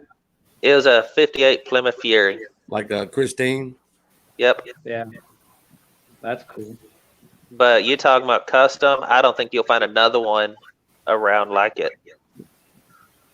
Huh. There were just so many things he was telling me that was detailed on that car that a lot of people just overlook on it. Yes, sir. What's up, Junker Clunkers? You want a shout out? There's your shout out, bro. You got more subscribers than I do. Shout me out. I got you, bro. Hey, Woods Metal, drop Junker Clunkers link in the comments if you don't mind. I'm already following Junker Clunkers. He has some pretty good stuff. Yeah. Needs to hurry up and get that Ford put back together. Yeah, I'm following a bunch of y'all's guys, and especially down in the comments, I'm following most of everybody, if not everybody. It's just, damn, I'm just way too busy to sit there and watch everybody. I try to. If I might watch the video, and sometimes you might not get a comment because I done, went to doing something else or whatever. But I try to every time, and I watch a lot of shit that I might not comment on. Right. I'll watch stuff. I'll let it play in the background while I'm doing editing videos or making shirts. So I'll try to interact with the videos the best I can, like hit a thumbs up or comment something. Yeah. Just helping them somehow with the whole YouTube stuff. Yeah. Who is Wayne Reynolds, Joey? I know who Wayne Reynolds is. Fuck off. What's up, Left 4 Dead Garage? Hey, Left Dead. I got a sticker for you right here, bro. I just need to put it in the mail. I put some in there, and I got one for you coming. I'll put them in the mail tomorrow. Robert's Garage, I sent you some a week ago. Probably Yeah, at your they're house. there at home, I think. Yeah, I got yours 615 setting in the toolbox. Yeah. I need to get another toolbox. I'm overloaded in mine. Oh, dude, when I was at Diabolicals 58, his toolbox he had, son of a bitch. What are you Yes, gonna race it as with long your as Maverick that- truck. As long as that damn 58 Fury. He ain't got that Maverick truck, so he can't run me. Yeah, he thinks he's got something. He ain't got nothing yet, so he shouldn't talk. Yeah, Jungle Cluggers. I got the pictures, but I can't drop no pictures up here. I'm not running the show tonight, bro. I don't know. Yeah, we don't know how to do that. You know. He don't know how to do that, and he right here don't know how to do that. We don't know how to do nothing. Right. Well, You're have on them the bottom. blow up on a big screen and then hold your phone up by the camera. Well, I guess we could do that. I didn't want to get up, my fuck.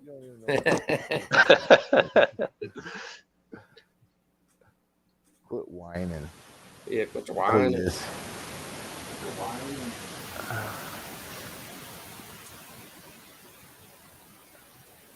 What's that? Oh, some company sent me a email sending me a battery charger and a battery tester. Really? Yeah. Where's that? Hold on here. 6 1. Pretty I can't even move the mic or the mouse. I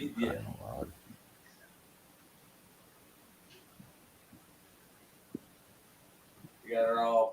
You got her all bondoed up, man, and primered in. Who sent you? They just randomly sent you that shit. They sent me an email and said they want to send me it or whatever. So I said, okay, send it. I won't do any contracts. Like signing any contracts. No one. But I sent that last week. I think I did. Or the week before. I can't remember. Hey, Super Clean has got me some stuff in the mail. I'm gonna super clean my Plymouth and then put it in the garage. Be careful with that stuff. It takes paint off. Hey, that's what I'm hoping. That's what I'm hoping. I want to take the car is white and I know there's white underneath the paint and it's got primer a lot. Most of the car has been primered out. You know what I mean? But I know there's white. I want it to take the shit off. I want it to take some paint off of it. I'm gonna leave my Plymouth ratty looking. You know what I mean? Here's my experience with Super Clean. When I wanted to, I had my 1969 Stingray Schwinn bicycle. I wanted to clean the chain guard, all the paint off of it, and like polish the metal so shiny it would be like chrome looking, and then clear coat part of it. Yeah. So I was like, I'll clean it with Super Clean because it was all greasy and dirty. So I'll clean it with Super Clean and soak it in this Super Clean overnight in the kitchen sink at my parents' house.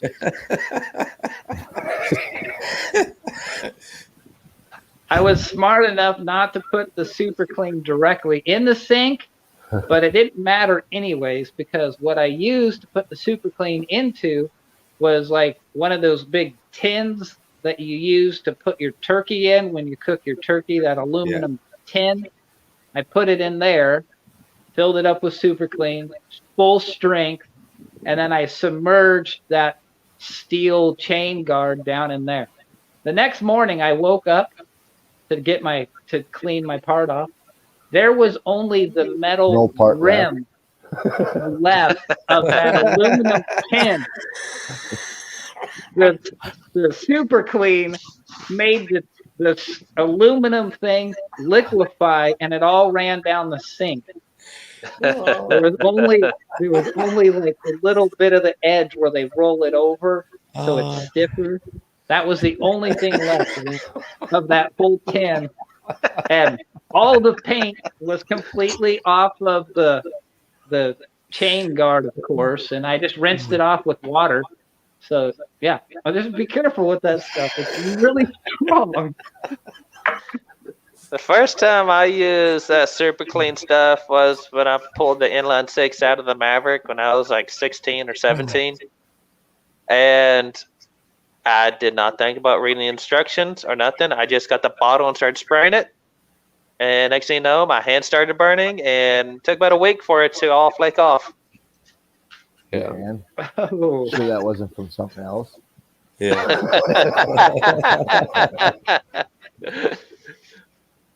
Yeah, I don't know. I probably didn't wear gloves either, but it didn't burn my skin. I don't know. It's like it ain't the acid or whatever. It just took the first layer of my skin completely off. Oh yeah. Well, I'm gonna super clean my whole car. Watch. There'll be a video out here in a couple of weeks. It was in the, I think it was super clean. It could have been in that purple bottle that you'd get from Walmart. It was like a degreaser. Yeah. I cannot remember exactly. Yeah. I'll keep on wanting to think it was super clean. So now I got Royal I don't Purple. think it was super clean that you used because Royal Purple. or I've something used like it to clean other things that Purple power or some I bullshit. bleed through. They that. don't- Can't hear you. It's a We can't hear kill- you, Robert. You need your headphones. I don't have Get to. out of the water. Unplug those silly things. You tired, Robert? You need to go to bed? I gotta go to work here shortly. You need to take a nap before you go to work? No. If I do that, I ain't getting up. I'm just making sure, bro. I don't know if those headphones help you hear, but I don't have got any the head- microphone. Well, just unplug it. I bet we could hear you better. I can't hear you then on the computer. Oh, it's He's a got it on. computer. He can't turn it up. Oh yeah. I'm on I I'm got a using picture tablet. when the car got stuck on the trailer. Hold on. I'm trying to figure out this here. Yeah, see, you didn't floor it hard enough, and now it's half fucking. Right. Well, my father-in-law, I did not want to damage that trailer at all. So I know. When the Can trailer. you hear me now? Yeah. well, the side was already touching the rail, and I'm thinking, if I rip this trailer out from under it, I might rip that bottom off of it. But Yeah. if you notice, both jack stands were kind of was breaking off into the wood. Yeah. It's a heavy car. Oh yeah, heavy as hell. But hang on, I might could find a picture to show you how it looked before I even started to grab it. Yep, here you go. That's how it's Yeah. set. Yep. It was left abandoned, John. Yeah, banded. I hate when At I least- see them do cars like that. Yep. Yeah. That one little video that I did where we was riding up in the woods, and I went over to the little junkyard that's over there, and I only showed about 5 or 6 cars, but there's about 20, 25 cars over there. And I wasn't really supposed to be where I was at, So I just run over there real quick and videoed a little bit, and I wish I could go up there and show them all, but you never know when the old man or old lady's coming up walking through the woods, just taking a walk through the fucking woods up behind their house where the old junkyard is.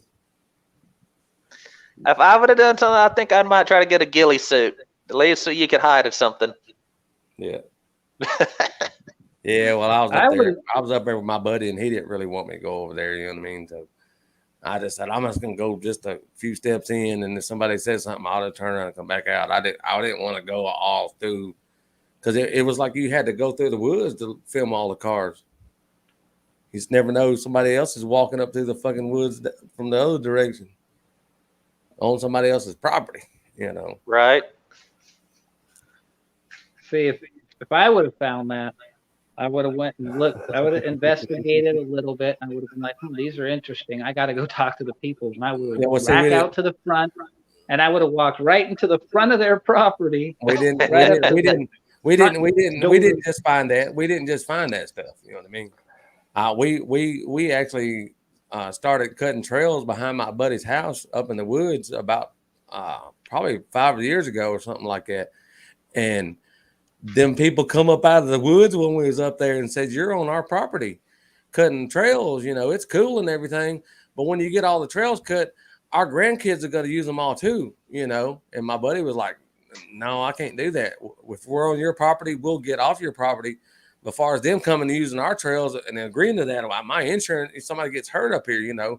But we was on their property, and we done been all over that fucking little junkyard. Dude. We took a battery up there, John, and some gas, and started up a fucking Thunderbird one day. You know what I mean?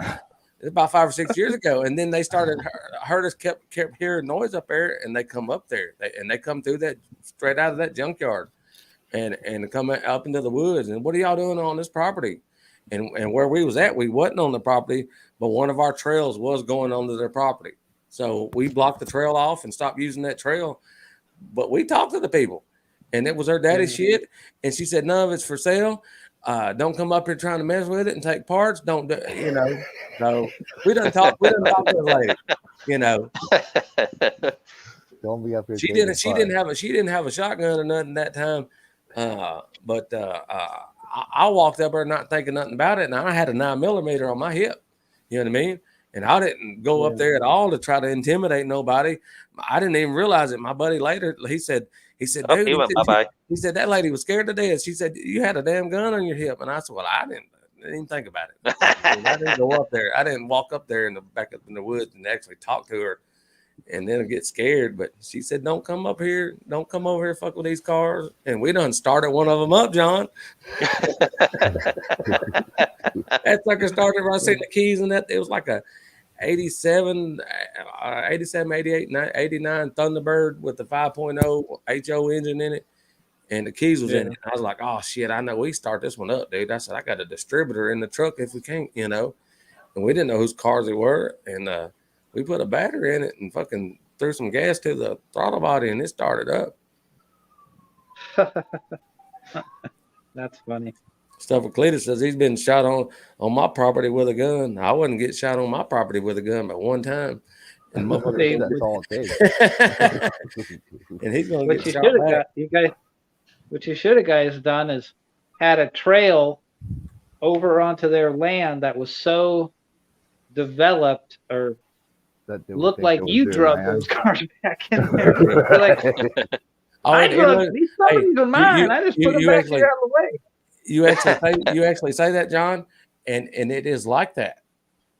It is exactly like you say. We go up out of my buddy's fucking backyard, and we got a fucking I took my Yukon Denali through these trails. Put it that way. I got a 2000 Yukon Denali. I took them through these trails, and so we got one big fat ass trail that goes all the way up, and then we started a bunch of trails, and I went through every trail that we had back in them woods. But you go straight up, big old trail, big old driveway up, and then you turn to the right, and it's opened up, and about 30 foot, there's the junkyard start. And if you go from their house up, once you go deeper into the junkyard, you're just going deeper into the woods. It looks like that's where the cars was brought in and brought out through there. It does, you know. He bought the place, and then we was just up in the woods and gonna cut some trails and stuff, and then it was like, damn, 30 foot off the property, there's a fucking small junkyard. But you would have to if to get any one of them cars out of there, it would be easier to go on my buddy's property, and you could go take a tractor straight up there and turn right and not even have to cut any trees down and grab any fucking thing you wanted. But if you come from them people's property, oh, you're gonna have gonna spend a week cutting shit down to try to get up there and pull one of them out. See, I would, if I was your buddy, I would convince. I'm a good convincer, Yeah, he don't even want and to I talk. would have let their grandkids ride on the trails because they would have let me put a bunch of trails in their property, Yeah, and I would have just put so much trails on their property. Most Come on, likely, those Clark. kids would just be riding on their own property, and I would have just made the trails so hard on my property that they would get stuck all the time and stay off. yeah. Yeah. Hey, I buried that damn 2000 GMC Yukon Denali in the fucking woods up there. Buried it up to the damn frame and shit, and it had the running boards on the side of it. Which when I was actually up there to pick the truck up, I bought it from my buddy 6 months before, prior, or whatever, and I was up there that day to pick it up, and we went for a test drive. I come back to his house, and I was like, I said, let's go. And he said, where are we going? I said, we're going in the woods. He said, you're going to take this nice ass truck up in the fucking, I said, oh yeah. And we buried it up until it fucking bowed the fucking running boards up, and I had to drag it out of the damn woods. Yeah. Buried it. Yeah. That if that S10 wasn't so covered up, you could have seen that a lot better. It's like an 86 S10, Yeah. and it's only the cab, and I cut the frame down so it's only like a couple feet long, and I put a Dana 70 dually axle in the back, and then the How front. about the truck? You cut the truck down that much? Yeah. Oh, okay. We're gonna have to see. It's only the wheelbase is 99 inches long from the center of the front axle to the center of the back axle. Well, you should have went over there and showed us that earlier. Well, it was covered up. I did show it to you. It was that red S10 up on that camper. Yeah. Next Sunday night, I want to see it on my live. All right, I'll uncover it. Start your live early enough before 5. 7 o'clock. It's too dark. It's 6:47 right now, and it's pitch black outside. It's 8:47 here. Look how dark it is outside. Yeah, I know, but we started the live We started the live 15 minutes late today, and it was dark outside. Well, your time. What time is it there? It's 8:47 Central Time. I'm hour 2 ahead. hours. 2 hours ahead. 2 hours. And we're going to start it it'll start 7 p.m. Central Time Sunday night. So it'll be 5 o'clock. It'll be 5 o'clock. Yeah. Just like you come on today. It was the same time you come on today. Yeah. It was daylight. Yep. What's up, Piston Twisted Garage? Hey, how you doing? I'm doing You guys hear me all right? Oh, yes, sir. Yeah. All right, perfect. Hey, thanks for having me. No problem. Yeah. Hey, I'm gonna send you a message and get your address if you want a sticker. I got your name written down and had it written down for a week or two. Do you want one of my stickers? I'd love it. I'm a few weeks away from getting stickers myself. The first batch that I had come in were an absolute gypsy caravan of BS. So yeah, yeah. I was promising people about a month, and it's probably going to be a few more weeks now. I'm going to go with somebody else completely, but yeah, I'll. It's cool. I just know I got your name down on my list. I've been making the list every time I talk to somebody, and I was going to send you one, regardless if you send me one. But, oh, definitely. There's a long list of people that I'm going to be sending stickers out to. I'd love one, man. Yeah. Yeah, I'm gonna make a sticker too, but I'm gonna draw it up. I'm gonna totally I'm gonna use my Studebaker, this car right here. Yeah, Rockabilly, there's his car right there. Hey. Put it back. He was showing that Studebaker car he's got. Yeah, I was going over to Piston Garage and make sure I was subscribed to him. Well, thank you very much. Yep, you're welcome. I have been for quite a while. You guys' stuff, like it's It's fun. I gotta say, like, it was the live stream. I think it Oh. was Robert's Garage was the first one that I really got to see, and that was from a gentleman from Comp Cams that put me onto that, and then the whole Instagram thing kind of just brought me in and got to find a whole bunch of you. The live streams, they're fun. I gotta say, like, for the last month, I've been working on the TRW almost nonstop to get it going, and that's pretty much been the main focus. But you guys have always been playing in the background. It's been an absolute blast. Yeah. Yeah, appreciate it. Yep. Look like Robert's you not got sleeping, you got is a he? nice little garage there. Thank you very much. Yeah. Oh yeah, he has it's, doors. Yeah. I got doors on both sides. It's a funny story. It's a through and through garage. We moved here 2013 and looking for places. And I told the missus, I said, like, definitely need a garage. She said, yeah, absolutely. She went out just because of the way work was a couple months ahead of me. And she calls me up. She says, so you ever had a through and through garage before with doors on both sides? No. No, I want it. So I want it. I want it. Yeah, so move out here, we found out that the old man that used to live here shouldn't have been driving anymore. The guy had more money than sense, and because he couldn't back up, he caused a couple accidents backing up. He didn't want to have a garage that he had to back out of. So when he built it, he just built doors on either side. I'm like, you know what? I don't care the reason. I'll go with it. Yeah. It's good. Yeah. That's cool. All right. I got a carport that I made into a garage with $50. Hey, man, you work with what you got, right? Yep. And, like, do you guys mind if I take 2 seconds just to brag myself up a bit? Go ahead. Go. I don't have a problem. So, see, I love hearing about stuff like that because the whole goal, we don't want to have a huge shop. And the whole goal of what Piston Twisted is about is to help the DIY beginner get started, right? That's what it's all about. Now, the video stuff is fun. It really is. But a lot of it is in-house. And so we'll bring people in rather than doing the work for them, show them how to do it. Like we had a guy with an old a Honda motorcycle, 4 carbs on it, right? So rather than doing the work for him, we showed him everything with the first one, guided him through the second one. He was doing the third one with a bit of critique. And by the time he got the fourth one, he's good to go on his own. Not to say he is going to be able to do every single carb in the world, but now he knows his bike a little more and knows that it's not impossible to do. Yeah. So with that, and it's an attached garage. I mean, the laundry room, if you hear some rumbling going on, it's the off-center washer doing the laundry right now. Yeah. But it's just a regular old do what we can, right? Yep. See, But my yeah. setup is a 2-car. Well, it's big enough to hold 2 cars in here, but I had a buddy that had a bunch of 2x4s that he was building a makeshift wood shop for. Mhm. That got blown over from a storm. So he told me there's nails in it, but grab all you want. So that was everything for the framework there. And then I had somebody else that had a bunch of tin. It came off an old barn. He's like $20 for it. It got nail holes in it, but it's there. And that's how I built my shop. So got that for $20. The wood was free. And then the rest was white paint and caulking to seal up the nail holes in it. And some spray foam. It's perfect. Does it work? Yeah, I mean, It's perfect. I got the doors to finish, but besides that, I got plexiglass holding for the makeshift windows, and the 2 smaller doors to walk through.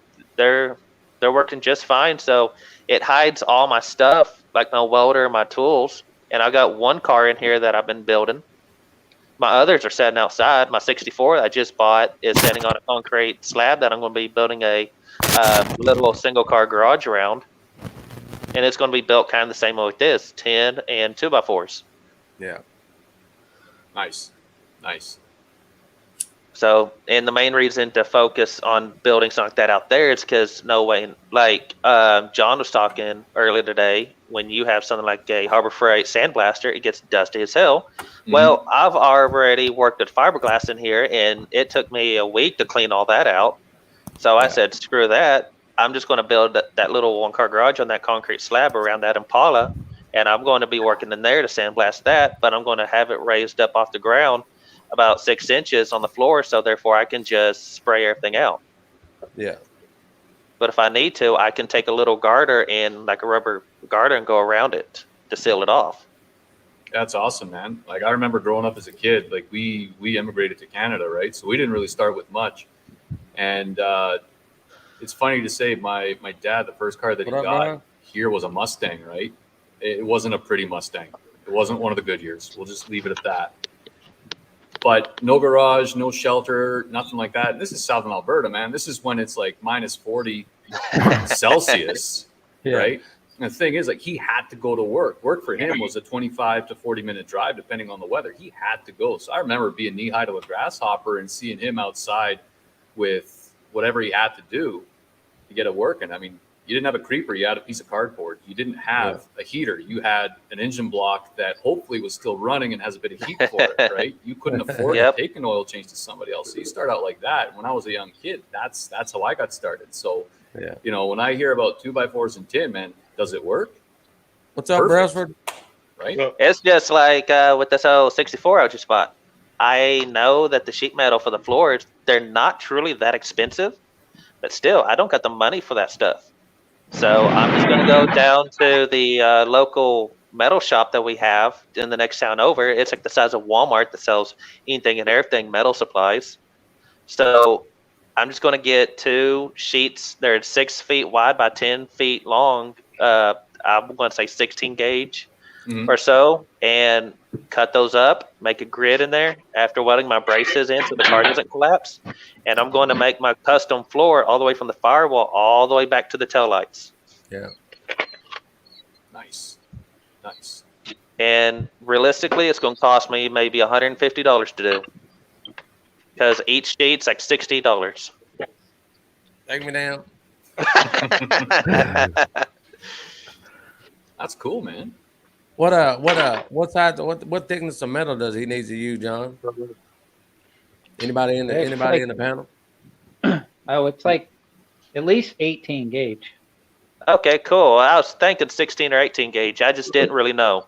Mine's rusted as hell, where you kick the floor, your foot's going to go through. Are you going to do any kind of metal shaping with it at all? Yes, I've got a bead roller that's a 24-inch throat on it. I got a shit ton of vice grips. I just got to get my tube of 2575 for my welder, and I can start going to town. If you're going to be doing a lot of metal rolling by hand, you might be wanting to go more towards the 18 gauge. What do you think, John? Well, if he's really trying to put like beads in the floorboards and stuff, so it's stiff, then that's what I've been told is the floors. If you just put a flat piece of metal in there, your car's going to want to move around. To get that strong rigidity, you want to put the bead rows in. So what was you saying, John? I was saying that he's gonna, if he uses 18 gauge, he's gonna have to put some bead rolls in it to make it stiff. Yeah. So, but if your bead roller can't roll into 18 gauge and make any beads, then I would just step it up to 16 gauge and just make it flat. Gotcha. I played around this bead roll, and I went to Lowe's and got some of their sheets, and I got up to a 20 gauge, and I was playing around with that, just making designs in it. Yeah. And which, like I said, I really don't know what brand of bead roller this is. It was just somebody I knew had it, and he didn't want it. He was actually just going to throw it out, and he had a box full of dies and the bead roller, which is a manual roller. Yeah. So, what you up to, Brailsford? Man, I was just cranking on my daily to get it fixed so I could drive it tomorrow and not have to take one of my Mustangs in the rain. My boss back tires are fried. I haven't put my new ones on yet, and then my Fox body, the top, will leak like a sieve, so I don't feel like driving that. So just trying to get my daily back up and running. So I'm like filthy and covered in mess. Because dude, it was a shit show. I'm sorry. I don't know if you're saying this or not, but say whatever. I mean, it was, like just running. There was a million codes that popped up on this thing, and it was just an alternator. I had to like piece together what the heck the problem was. The freaking alternator. Yeah. And of course, they cram them in there so tight that like I had to freaking take a grinder to this ratchet so I could get the tensioner and actually detension the freaking belt. I mean, it was a pain in the butt, man. What do you got for a daily? Ford Edge. Yeah. It's my wife's old car. We got her a new car. I don't really care. As long as I got my toys, I'll drive anything to work. Oh man, it's just thinking about how much of a sardine can it is under the hood. Yeah. That's a 3.5 crammed in there, and it's. Well, he's got a Boss Mustang sitting behind him. So, you know what I mean? That's right there. And there's the other one. Pretty. But he's got to have a daily, you know, gas getter, grocery getter. Actually, dude, the funny thing is the Boss is probably actually the most fuel economical. Like if I really milked it, I can get 26 miles per gallon out of that thing. Yeah. I got an O2 Cadillac DeVille that gets about 28 miles to the gallon on the interstate. I'll be shocked if I get 15. I was gonna say 28. If I put the Ram Charger on a flatbed, that's what I get. Yeah, on my 2000 GMC Yukon Denali, it's about I raise it about 12 miles to the gallon. You know what I mean? Well, my dang Fox body doesn't have overdrive. I don't have overdrive, so I'm sitting at about 3K RPM, and I can just watch the needle go. Yeah. Wasn't you gonna put another transmission in it or something? I've been told that the C5 that's in there, you can build them pretty good as long as you change out the valve body. Yeah. So I'm still learning a lot about this car. I've only had it for about 2 months now, and my main goal when I got it at first was to turn it into a reliable driver. So it's now at the point where I was actually daily driving it last week while my daily was down, and it was nice to drive, but I broke my own my new record is 180 miles without having to fix something. So yeah, still going. This is my victory cigar for getting my daily running because I had no freaking idea if I was going to get it going or not. Yeah. Well, at least you got something to drive if you have to drive the Mustang. Yeah, I just have to drive. We're supposed to have a rainstorm tomorrow. That's why I was rushing because I've got literally zero tread on the back tires. It's like running radials, and I would probably crash. Got some slicks on the back. Well, I've been waiting. The reason I haven't changed, I got new tires sitting in my garage right now, some new Mickey Thompsons, and the reason I haven't changed them on yet is because I've been trying to find a spot to do a burnout and throw out my old tires.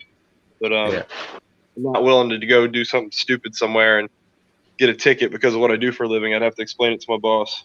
Yeah, right. So, yep, it's not worth it. Well, guys, I'm going to be getting off here. You going, Rockabilly? Yep, I'm going to go, and we're going to go get ice cream. Yeah, right. Nice. Good chatting with you. Oh, yeah, definitely.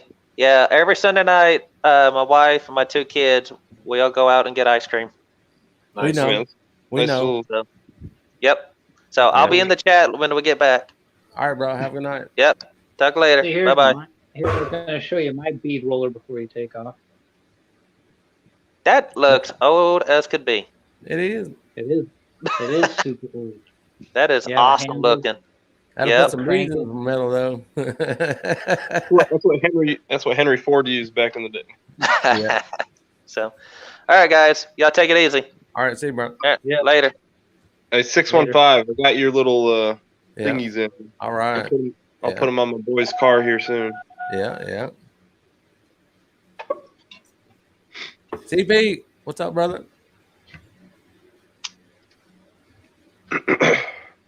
CP, can you hear me? Are you froze up? He's froze up again. Yeah. CP, are you smoking a Cuban there, browser? No, it's a Perdomo. Yeah, that's what I would say too, unless I was in Mexico. I'd be like, oh, it's a Cuban. CP, what's up, bro? Where you at? Where you at? 615? Where you at? You in the I truck? just rolled home. Literally. Just got home. Hey, fellas. How's it going? All right, bro. What's up? I talked to old Peg last night, Robert. I sent him some good music. Any of you fellers know Larry Pierce? You ever heard of Larry Pierce? Just go ahead and Google him and just enjoy and just relish in the basking of just glorious, one of the best singers in the world. That's probably never been known.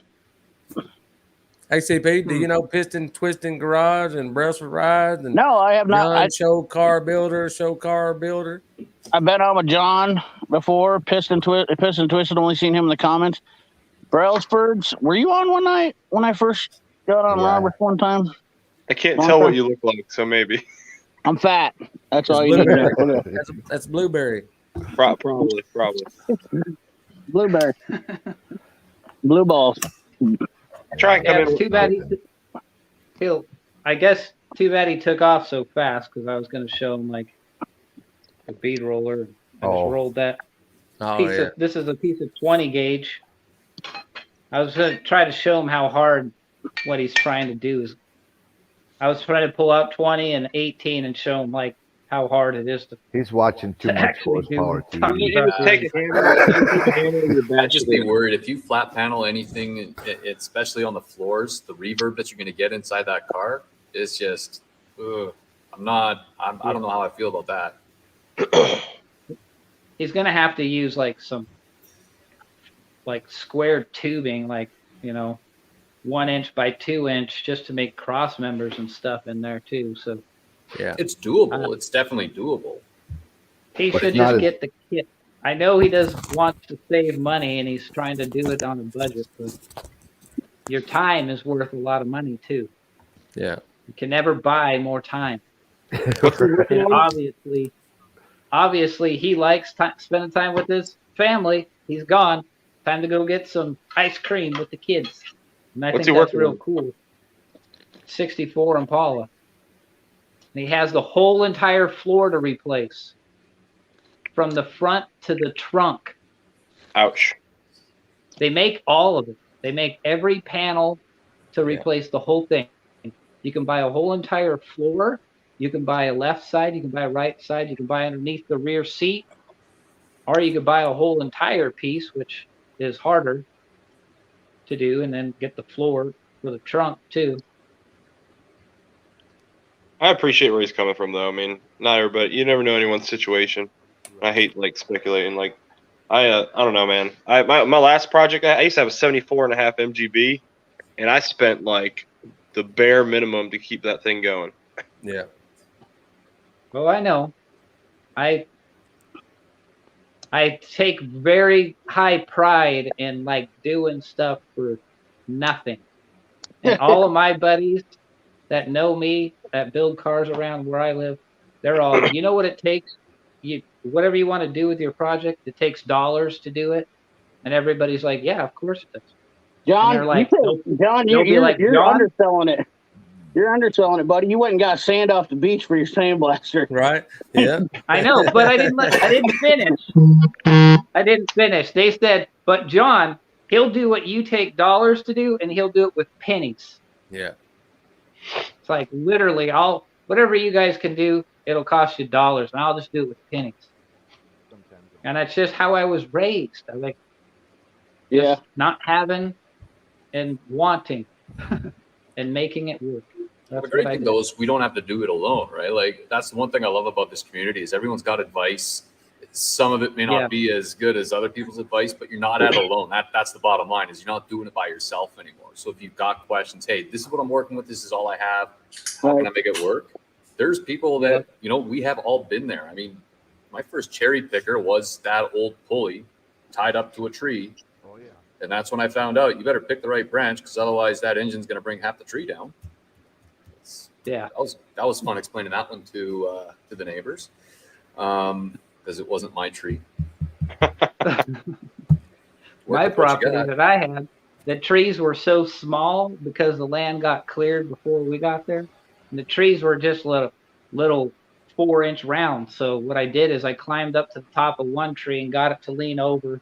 And I hooked the rope to the other tree. And then I pulled my rope so I was connecting the two trees together. And then I grabbed the third tree and I hooked it to that one. And I tripoded the trees. I made the trees go together. And I hooked the chain off of it with a hoist, like a chain hoist, and use that. 3 trees. But they were little. I mean, there was nothing holding, the branches would barely hold my weight. So Look at Yeah, the I frog did. there. you what? Slicker than frog's hair. Yep. Your frogs have hair. They might be poisonous. I didn't know frogs had hair at all. Well, that's what I thought you said. I thought you said slicker than a frog Yeah, it's hair. an old thing. It's An old thing. My grandpa used to say that. He'd say, "Holy, that's slicker than frog's hair right there." They don't have hair. They got slick skin. Yeah, I know. I'm kidding with you. I gotta switch over to my computer. Andy's dog. So yeah, this bender or this bead roller was one of the things I got from that body shop that closed down. How old is that? Oh man. What was that? A flip flop. I don't know what that noise was. It was weird. Had an That accident. bead roller though, how old is that bead roller? That is a slick piece of kit. Yeah, I don't know how old it is. There's no like manufacturer on it anywhere. Where'd you get it? A yard sale or something? No, I worked at a classic car restoration shop where we restored like Packards and Pierce Arrows and really high-end 30s era cars and That's awesome. Model Ts, Model As. Most of the cars were from the 30s and 20s. Nice. And the body shop closed down. They went out of business. So all the stuff like this, they were going to scrap. And I was the guy taking all the scrap away. So John, you don't miss an opportunity, do you? Here, then. no, I don't. I take it you're the kind of guy that's got shit that probably is real mint, like Lantern. I mean, from what you've already showed us, like you definitely got a hoard of some pretty cool shit. Yeah, I've got a hoard of some cool shit. Like the body shop was closing down. I got all the work I needed done there for their business, and I painted my car in the shop before they closed down completely, and I had to take the paint booth down. I went in the paint booth Friday. It was like 2019. I went in the paint booth Friday, the day before Christmas Eve. I didn't leave the paint booth until the middle of Christmas Day. Block and clean. It was a 30-hour paint job, straight through. My wife would kill me. I didn't have no way. Mind be calling the medics thinking I passed out from the paint fumes. Yeah, well, But that's I painted straight, my- man. That's nice. I painted my Charger, and the paint job on it was like a lot of metal flake. What year Charger? 06. Okay. So I sprayed it the original silver that it was with a little bit of silver metal flake in that. But then I got metal flake from Little Daddy Roth in LA, and I got containers of these containers of flake that were dry, and you mix it into clear. Robert, you got to go to work tonight still? Yeah, Are you doing beats tonight, or are you on beat. beats? Beating the streets. I asked him, "Have you? Can you eat a raw beet? Can you eat it raw? You know what I mean? I ate a raw potato before." Can you eat a raw beet, Robert? I don't know. I wouldn't try it. You don't know what? Did they ever cook them or eat them or do anything with them? I don't know. They make something sugar and something else with them, Extract out of them. Yeah. My mom likes the pickled beets. Oh yeah, dude, I love pickled beets for sure. Yeah. I grew up on those. I used to be purple by the time I get done eating them. Yeah. Not even joking. My grandma used to say, "You can't have them because I can't. You're gonna be stained." Yeah. I was like 4 years old, but I just eat them things like candy. Yeah. Old Polish, man. Like everything we have is beets in it. If we can use it as an excuse, we do. Like we love borscht, everything else. Oh, they use beet juice to for putting on roads up north somewhere. We was talking about the other night. They use that instead of salt. They put they spray beet juice on the fucking road. It has a low freeze level or something. Yep. Not where I'm at. You wouldn't believe what they put on now. They started a couple years back, so it's not just salt; it's salt and brine. Oh yeah. So and they'll spray it. They'll spray it. You know, they'll try and get it 12, 18 hours before the snow comes. If you want anything, I don't know what concentration they use, but if you want anything that's going to rot out the bottom of your car from underneath you, that stuff is. Same here. Same here. Are you up north too? Yeah, I'm out in Nova Scotia. No. Yeah. Oh wow. Yeah. So we use in Iowa. That's what we use here too. Brian. We use it in North Carolina. Yeah, I forget where they said that we was talking about it, and it's just 3 or 4 or 5 states up north of me. I'm in Tennessee, and they put beet juice on the road. You know what I mean? You go by and the slush looks like blood. You know what I mean, on the road. I've seen it before. See, some places in Canada, like they're really lucky, like say Southern Alberta, Saskatchewan, places like that. It's too cold for them to use salt. It just won't work. So they just stick to sand, and that's why, like, for us, like what getting a classic out of somewhere dry like Arizona, Southern Alberta, Southern Saskatchewan, the reason it's great there is there's never any salt on the roads. They won't salt them. They'll just sand. So they'll sandblast the shit out of everything, or the crap out of everything. Sorry. But not you can say shit. You can say whatever you want. Yeah, whatever you want. All right, we're good then. All right. Hey, this is all open. Whatever you know. This ain't a PG channel. Use all the I forget who cares about what. Yeah, I hear you. Yeah, the freaking rust vehicles around here in Iowa. I know, but trust me, that's all I do is work on rusty shit. And it's brake line season now. Brake line. Oh yeah. Well, the one thing about the brine I really can't stand is what it does to anything that's rubber. Oh yeah, it kills it. It's horrible. Absolutely horrible. I hate the shit because I don't think it's worth it. Ever since they started putting it down on the road, honestly, like for the first 30 minutes that it snows and it melts, that big deal. I mean, they say it works, but I don't believe it because when Sorry, go ahead, man. No, you're fine. Go ahead. It ruins the roads. Oh, like yeah. We've got places where asphalt was just placed, and it's nice. It's great blacktop. You go past one winter. Our big issue here is they go crazy with the stuff. So I love our winters because for the first month of winter, it's going to snow. You're going to hit about -3, -4 Celsius, right? And then 2 days later, it's gone, and it's like a late summer all over again. Come January, we get like 5-6 feet sometimes, which is cool, right? But for that first bit, it's snowing and it's gone, snowing, gone, like 2-3 times a week. They'll spray every single time. And by the time you're mid-December, the roads are almost like a ghost white. I went down to a mechanics deal in Kansas City they have every year and talking to a bunch of techs, and they were talking about brake fluid flushes. And I go, brake fluid flushes? Hell, you can't keep brake lines whole around here long enough. So they get automatically flushed. Yeah, right. Got a car that leaks oil. Hell, fucking, you ain't got to change the oil. You know what I mean? If you're fucking adding a fucking quart a month, but hell, about 2 or 3 months, it fucking oil looks brand new in it. You know what I mean? Change the filter every now and then. You're all right. I keep Dorman stainless steel. I like the nickel cad lines, but problem is I can only get them in straight sticks, and it's just easier to get the Dorman's stainless steel ones, and they last a long time anyways. But they come pre-bent. So, and they're only $65 my cost for an entire kit. So it literally doesn't cost the customer shit anyway. So it's not that big of a deal, but I keep 6 boxes of those in stock at all times. It's what do you think of the brake lines that have a liner on the outside painted on them? Worth it? Oh, the armored ones. I put them on. I actually have those on my truck before, and I blew that. Those went out. I just drive an 02 Chevy, but so it's had 3 sets of brake lines on it. No matter what we do, it's the lines are going to go, but it's at the fittings. That's where they go first. Well, mine always break. So mine always underneath the driver's side cab. Under the driver's side cab here is where they break, and it's right in the middle.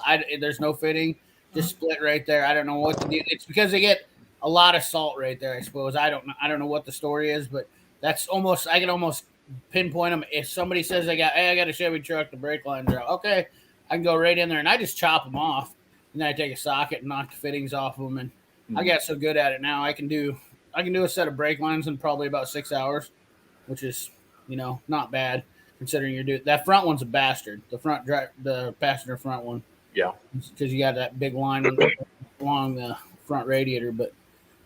Fords are doing it now too. I mean, it's not just subject to just Chevys; it's all of them. I mean, so I got a couple Ford trucks I've done them on. They're just horrible. I don't know what it is. It seems like back in the 70s, and this is honestly why I think that if my plan is I want to start doing like LS swaps on like 70 body styles trucks and whatnot, and then doing upgraded brake kits and stuff like that, suspension kits. But I honestly think you can build a better truck out of an older GM, Ford, whatnot. You can build a better truck using modern parts and have a better truck than what you can buy from a dealer right now, because these trucks just fall apart. I mean, we're talking 2012s, 2013s around here. They're junk. They're junk. I don't ever remember when I was a kid seeing those trucks blow apart in 10 years. You know what I mean? We got a couple of dealerships in town, and you can walk up the sidewalk and you can already look before they've even left the lot. They're already starting to rust. Yep. It's probably unpopular opinion, but I really want a 5.7 Tundra because they last forever. Yeah. There's the Toyotas are good. I mean, and the thing is, I guess the main thing is when you buy a truck, is all about. So I do fluid film undercoats. Fluid film. If you do a fluid film undercoat, like every 2-3 years, I've seen trucks that look beautiful. One guy's that I did that he bought brand new back in 2015. It is absolutely gorgeous underneath still. But you got to wash it off between the coatings. Yeah, you got to. But it goes away in 2 or 3 years, especially with car washes and stuff like that, and then just the road salt. A lot of it dissipates. So I just find the spots that are really heavy still and just wipe those off. But yeah, because otherwise you're just spraying over the coat again, and it breaks down faster. You're 100% correct about that. We had a few years back, I picked up a '79 Dodge D150. It was going to be a parts truck for a power wagon, right? And the guy's selling it. He's like, yeah, it's almost 200,000 kilometers. It is as is. The old man used to drive around the orchard. In the back of my mind, I'm thinking, how big is this friggin' orchard if all he did with that, and he knocked off almost 200,000 clicks, right? My wife takes a look at the odometer. She's got this big grin from ear to ear because it was going to be her truck. She says, he's reading it wrong. It's almost 20,000 clicks. So low mileage, 79, the thing was used. But the old man that had it had the original tires on, which made the drive back a little bit dicey. It was fun. But what he used for undercoating, I wish I could find him and find out what it was, because you could wipe your finger off the hood, off the inside of the hood, and it would come off with it. It looked horrible. It looked dirty, but it was clean. So I have a couple theories about this. First of all, I've been testing for the last few years different stuff that I keep outside. So transmission fluid, honestly, is one of the best coatings that you can put on it, because if you look at a transmission, there's never rust on them if they leak transmission fluid. Oh yeah. And here's the other thing is, people bitch and complain about their cars leaking anymore. I'm like, dude, let them leak, because you know them old trucks back in the day. You know how much of some of them trucks that are saved. Have you ever been out and saw a truck in the field that had an old 350 Chevy that just blew oil all over the back end of it, and you go to pick it up and it's got like those barnacles, those greasy barnacles, because those things leak so much, but it's preserved those vehicles. Yeah. Preserve the metal. And people bitch about it now because they got their fancy concrete driveways and all that. Oh, John left. I think John fell off the side of the world there. Where'd he go? Where is he? I mean, they got their nice driveways, and I understand, man. I get it. We all want to have nice shit, and I understand. But sometimes fixing these leaks, like I even tell people sometimes now, I'm like, let it leak. Let it. You know, it's not worth replacing right now. You know, like the Dodge, the Cumminses leak all the freaking time. And I'm like, dude, let her eat, bud. Just let it, because you're fixing it and it's gonna start leaking again anyways. But I'm like, what's wrong with these leaks? I mean, yeah, you got to check your oil. You just stay more diligent on doing it. Blueberry. Hurting for a Spartan. So I mean, that's my theory. I mean, I get it. We all want nice driveways and shit, but maybe put something down your driveway if you want. You know, if you got something that's leaking. I don't know. I think this fixing some of these leaks on these cars. If you put an automatic oiler bar on the front of your truck, I guarantee you, like just dripping oil, that would, when you're going down the road where you can flip it on and off. I got 6 cars and they all leaked something. Shit. But, I mean, the fact of the matter is that leaking does not hurt them. I'm telling you, unless it's brake fluid. Brake fluid would be the Oh one. yeah, you know. Yeah. But But I mean, then you're flushing out the brake fluid. Once it gets flushed out, then you just fix the leak and you're good. I mean, I've been talking about this with my buddy After you Derek place the forever. lines. Like, if we could set up something on a car wash where you do like an oiler and go through and oil it in the northern states where you get a lot of rust, I bet you that we would knock the rust problems down with a lot of these cars by 50%. Oh where, yeah. where you just drive underneath it once every You once just in a while. drive underneath it, have it sprayed off with water, and then have it sprayed off with WD-40. I mean, that's all you need, and take off. But Yeah. it's funny what you say, like, and it's not to go with the whole, all the old stuff is better than the new stuff. But there are those things where you see, right? Where we go pick up an old K10 for a friend of mine. He wants a project. We go find this whole thing. It used to be his uncle's. It was sitting on top of grass through our winters and everything else, sitting on top of grass in a field for, I think, the better part of almost 2 decades. Almost nothing. Almost nothing underneath. And that's like setting anything on grass around here is one of the worst things you could do, right? Well, this is what I say to the older vehicles, like you're saying. The metal is a lot thicker. The chemical paints they used back then that is illegal now to use worked. The new stuff don't work. Yeah, but a lot of these cars, though, the back then, I mean, 350 Chevy, 350 turbo trans, those things, you couldn't seal them up, or 350 Chevy, you couldn't get one of those to not leak. I mean, they are just leaking gems. Like the valve That's cover true. leaks, and I'm telling you, that if you think about one drop of oil spraying across the bottom of a car when you're driving down the road, or even just a small transmission leak, it's going to coat the bottom. Now, I'm not saying that old stuff wasn't better, because it obviously was. The frames are changed. I mean, we've got tin metal frames, or our subframe type cars now, and are all pinch welds and all that shit. Whatever. I think the engineers would be smart enough to realize that, hey, when we fix these leaks on these cars, we're making sure people were complaining about leaks and whatnot, but that oil and metal go hand in hand. They are 100%. I mean, that's exactly what makes metal sometimes the best steel. Is that it's got the oil and the steel, I mean, it's just better steel. But at the metallurgy too, like Brailsford said, you wanted that Toyota Tacoma, right? Like this. Up here, probably when they first started making an appearance, nobody wanted them. Nobody wanted because they would rust out.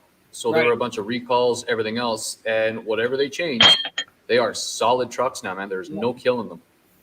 Yeah, Eric O's got a Toyota. He lives in upstate New York, but that's exactly that's why he went to him too, because he said Toyotas were looking way better for longevity as far as not getting rusted out. I totally agree. I see a lot of Toyotas now, and they definitely are holding up way better than most of them. Fords are probably the next best, honestly.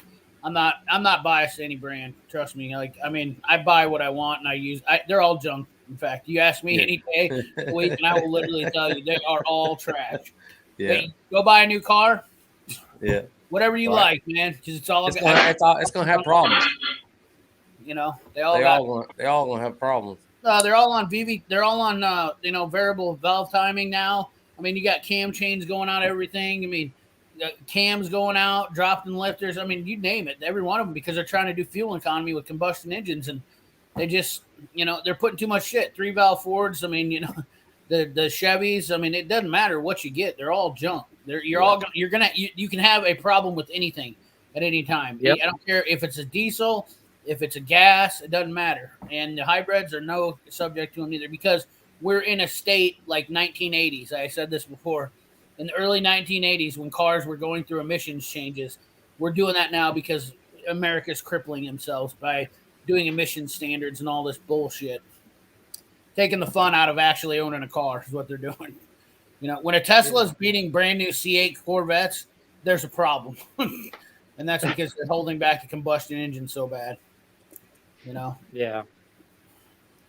They can like my Challenger, it has a Hemi, a 5.7 Hemi.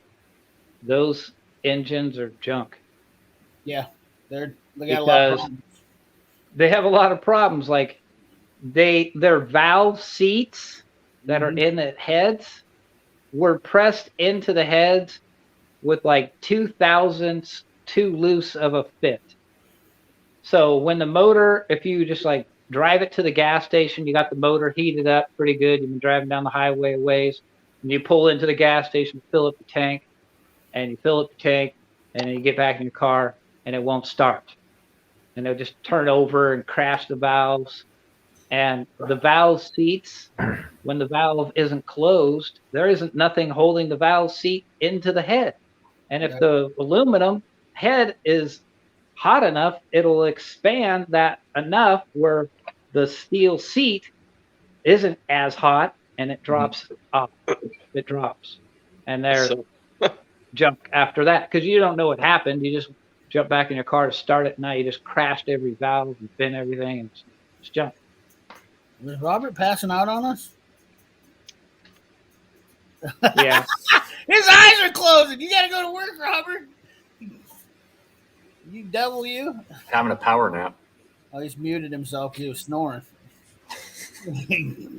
Fucking 2 hours of sleep a day. Hey guys, And it was nice even talking to you. I'm gonna hop out. I got a few more things to knock out before we go to bed. See ya. All right, Okay. buddy. Hey, Robert, if I you need- need, if you It's need, 15. to Reach get off- over there and tickle Robert. Wake him up. Reach I over. need some of Robert, if those, you need, uh, if you need to get off, cross bro. Hey, if you need to get off, if you need to get off, bro, get off. You know. No, I'm good. You got to now. be out in the truck all night, buddy. Hey, I got to tell you, Robert, I don't want to change the subject, but I want to just I had a buddy that got killed this week in a truck. Oh, really? Yeah, over on I-80. A truck crossed the median on I-80 and hit him head on, killed him dead right away, instantly. Yeah, so, I don't. be safe out there, buddy, man. I mean, I won't drive like that. I mean, it's just I never thought it would happen. I mean, Right. I never knew. I Mhm. never thought I'd have somebody like that. I just had to go to the funeral. It's been a bad weekend, but right. I had to go to the visitation today, and it was no good at all. I mean, I can't even believe it. But this truck driving shit's getting worse every day now with all Well, these they're fucking just people with letting cell anyone phones. drive them now. Yeah. What's that? They're just letting anybody get one of them. Oh yeah, dude. But that's we were talking about it. They're pushing for numbers. They're wanting to get 2,000 new hires next Right. year. They had 850 in my buddy's company, and they want to up it to 2,000 next year. And I'm like, quantity over quality, bud. I'm like, Right. I'm like, you're just gonna put anybody in a truck, but these people don't understand. I mean, these fucking things are and the worst part about it is back when you started and I started driving truck. I mean, I started driving when I was 14. Right. And you didn't have, I didn't have power steering when I started, an old Sterling, and I mean, there was an L8000. I mean, some of these old trucks, you learn how to drive that mother trucker. Yeah. There's Oh, eight yeah. axles, and dude, you felt my dad had ruined his shoulder from driving truck all of his life, and his shoulder because all them years they didn't have power steering. Strong arm. Yeah, strong arm steering, and he destroyed both of his shoulders. They fixed one, and then he went back to work and immediately ruined the other. But I mean, it's just like these kids don't even know nowadays that, or even people that just start driving in these schools and They're stuff. like, what's a manual? They got lane window? departure, and they got automatic transmissions, and they're all worried about getting air conditioning and FM radio. And I'm like, fuck, man, we had a fan on the dash when I was doing. Right. I was lucky when I started driving. I learned to drive a fuel truck at the airfield. Uh-huh. It had power steering. You It were wasn't lucky. until the first thing I drove that honestly had no power steering or steering assist. Right. Our fire department's got an old 31 fire truck. Thing is gorgeous, absolutely beautiful, right? No power steering.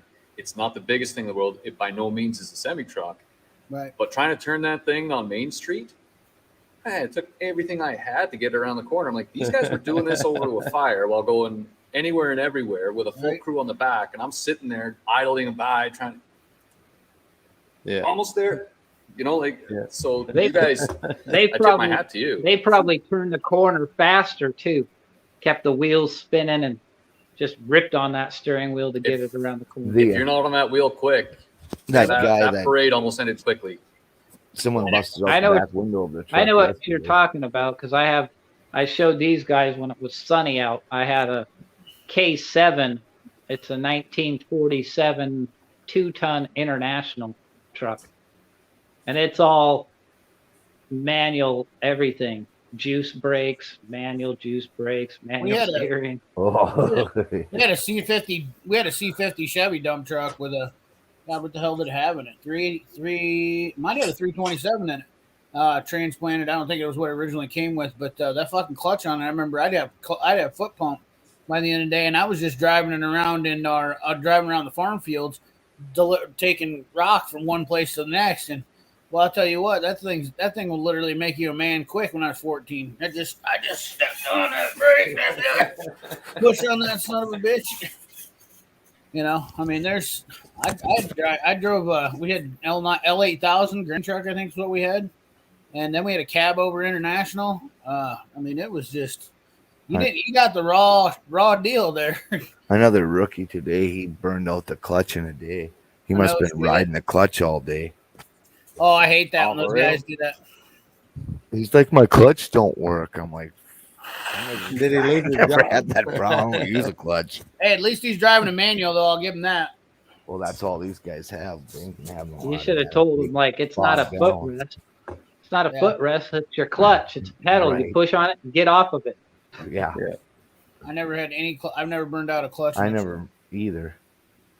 He probably was using it every. He was probably using it every single shift. That's what he I don't probably even did. know how you Every do that shift. because I can't shift with the clutch. Yeah. Well, that's how you don't drive a truck that way. You use the RPMs and you just put her in gear. Use the clutch to take off Right. Reverse. and reverse. Reverse, yeah. For Sometimes dead- I can do it without reverse. I can do it in those Eaton Fullers. You can do it if you just come to a Right. stop just right. Just slip it right in there. I'd piss the mechanics off and they'd see me do that. Like, fucking stop, put the clutch in. I'd be like, I'm in a hurry, bud. Day cabs don't need that. She'll spin the tires. Those guys would see me do that in the wintertime because I knew it was slick out. When you're trying to hook up a trailer, I'd fucking have to give her the beans. And so I just come whipping in there, slide her in, and just pop it right into reverse and hit it about 10 mile an hour and slam in it. And those fuckers would come out. So you doing again, Pritchard? Quit slamming that fucker in reverse. We used to take the yard truck and we worked on the trailers and we used to take want to be icy out, fucking hit the Johnny bar and swing the trailer right into place. Yeah. The hostler. We call it the hostler, the yard dog. They'd have me go out and move trailers with that fucker, and I was just hauling balls. And when I come in, it had an automatic shifter on it, so it was delayed big time. That fucker was a shuttle. I held that thing to the floor. I think it was governed to like 5 or 6 miles an hour on the yard. Oh, so all I did was just hold her straight to the floor and run it. We had an 86 Pete cow over with a straight pipe, and I'd be hitting the Jakes in town with that thing. They didn't like that. Oh, I bet they did.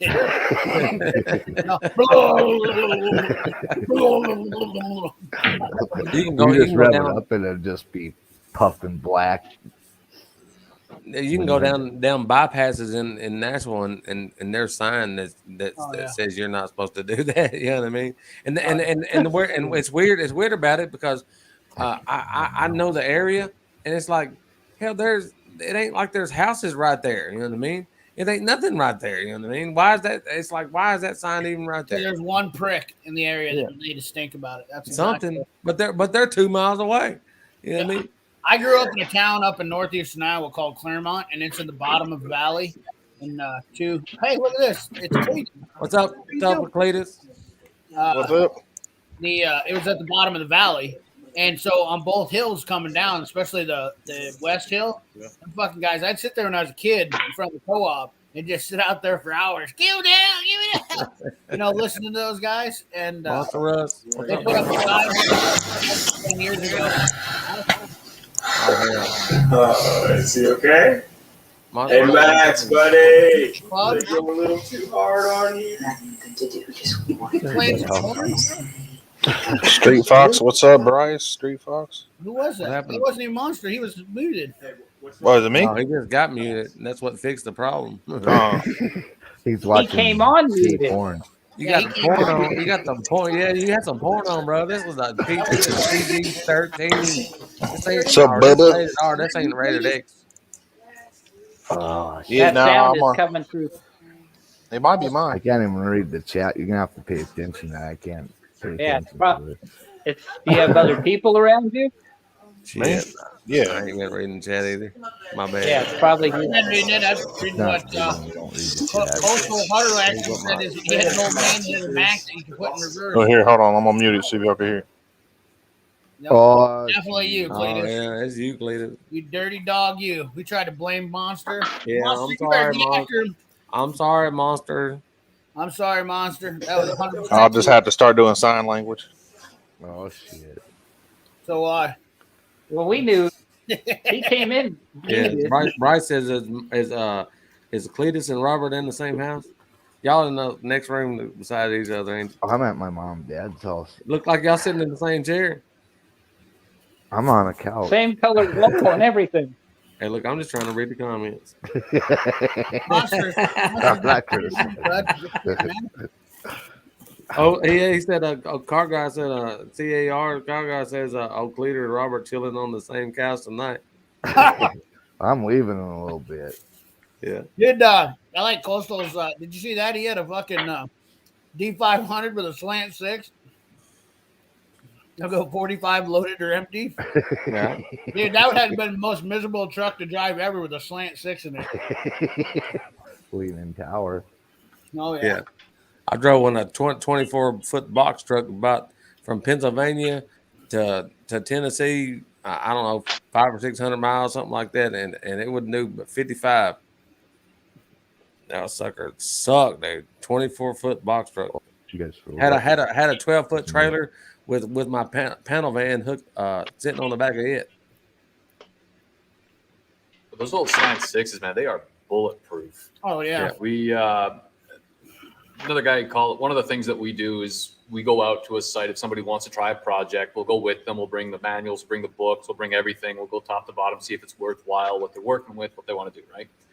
Anyway, he says there's this guy who wants to sell me this gorgeous old Dodge truck. He says, $1,000, it's his, comes with everything.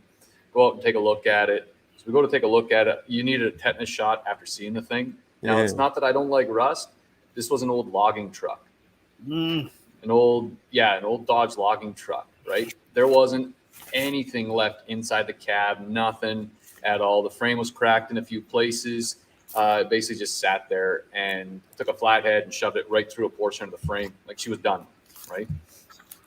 Anyway, long story short, guy comes up, the owner of the truck, and he says, that'll make a perfect rat rod. Like, iffy about that. But it had a slant six in it. I mean, when we lifted the hood hinges and the firewall went with the hood. But sitting in there was this gorgeous slant six that was bagged. Just bag over top of it, pulled it off. So that right there, grab that, start with that. We ended up taking that, overhauling it, selling for something else so the guy could get a different project later on, right? But those slant sixes, that thing must have been sitting in there for as long as the truck was. We took it back. He says it's seized up. It's not seized up. It just had a lot of crap built up on top of the cylinders. Took it, cleaned it out, new plugs, cleaned up the dizzy, new fluids. Not an issue. Ran like a charm.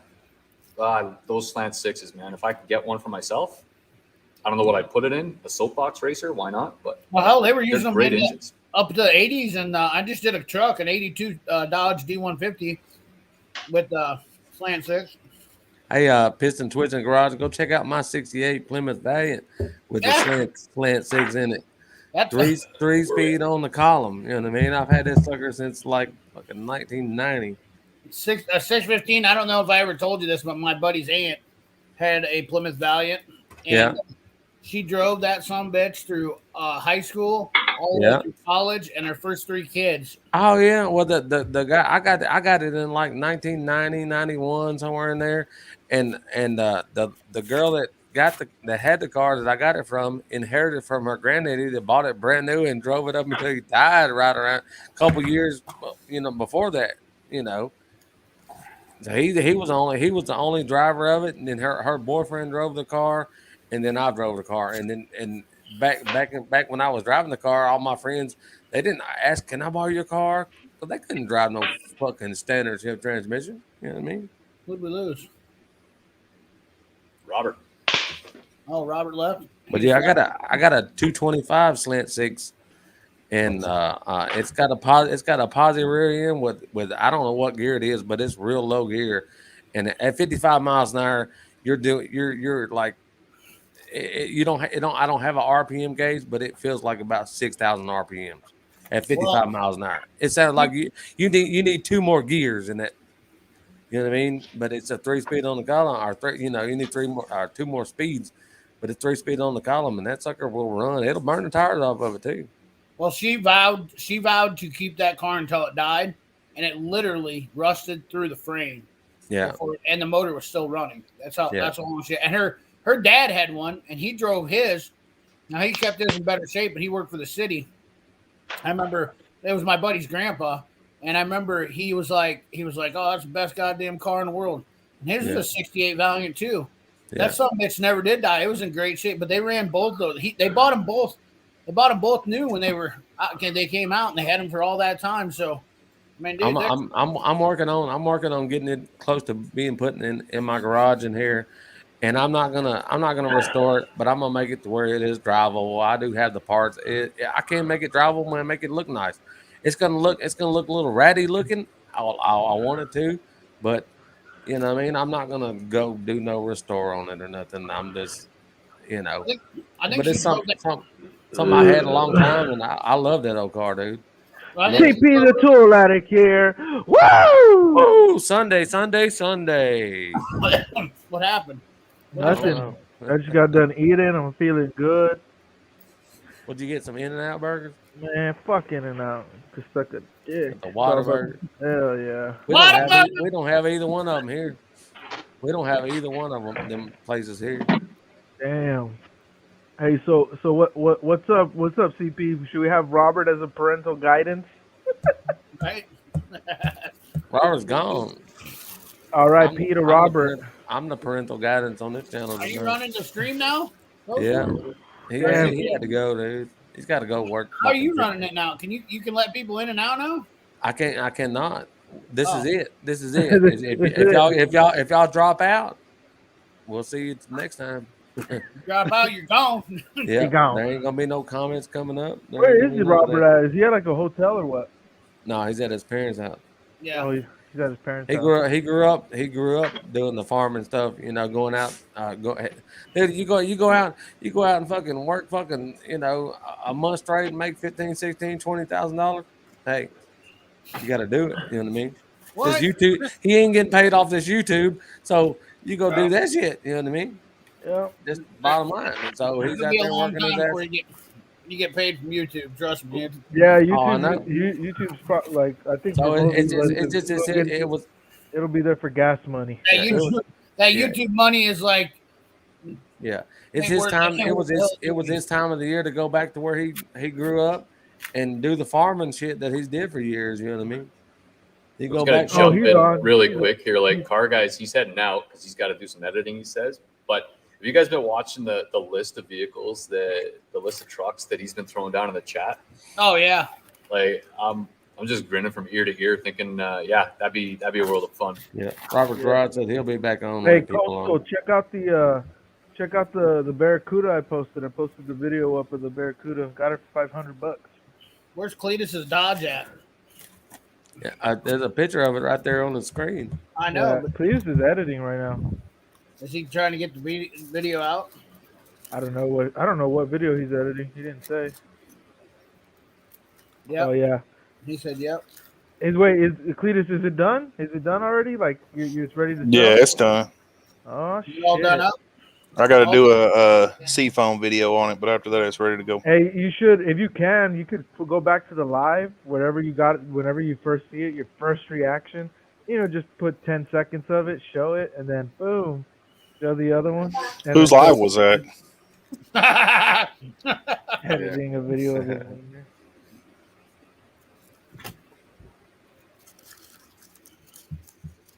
Whose live was that on, Monster? I think it was yours because you were controlling everything, if I'm not mistaken. I'm going to start deleting all my lives so y'all can't go back and watch. There you go now. 615 gonna pull I'm a be like Monster Rush. I'm be like my little brother Monster Rush and just delete my shit. If you were there, you were there. If Yeah, not, but missed you know, out. it's like when you're in Vegas, things that happen in Vegas stays in Vegas. Yeah, it was pretty rough, huh, Coastal? You were thinking of Monster about deleting some of those, like your newer interview videos that you're doing. Yeah. I would just leave them up. I ain't Because gonna do it. I'm just fucking with Monster Rush because he takes his down. I'm not gonna do it. Well, I don't know. I'm gonna leave it on there for a while. It's just that, I know it impacts some people in different ways. Like I got mixed reviews on it. Yeah. Yeah, well, like it You're gonna could get help that, out though. their channel, Yeah, I mean, Because before I didn't know who those girls were. I mean, I think I knew who the one girl was. She works on the Volkswagen Bug stuff all the time with her boyfriend, and she lets her big rack hang out. And it's they said it's well, so they said- distracting. You can't even pay attention to what they're building. So I don't watch her But very much at all. I had people come and say, I can't believe you were interviewed like that. I would never let my daughter, and it's like, yo, I'm not interviewing your daughter, but if your daughter wanted to come, she could, Did your But- daughter say that she had a bigger tool on her nightstand? I mean, you know what I mean? And it's just like she was cool. She was cool. Like both of them were cool with it. B and Ashley, they're both cool with it. And I said shit. They said shit back, and it was cool. It wasn't a one-way street. And Cletus did a good job there as well. And he it kept it going. And it was good overall. I thought it was fun. And I got good comments in my DM. People were just like, yo, I can't believe some of the stuff you said. I wish I could talk like that. And and hey, yo, CP, there's I'm going to say this. I didn't know that this YouTuber, like a pretty big YouTuber, follows me. And I didn't know. And he was like, yo, if you do another one of these, let me know in advance. And so I was like, oh, you like my stuff? I was like, you don't even talk bad. So I was just like, huh. A lot of big YouTubers that follow people don't say anything.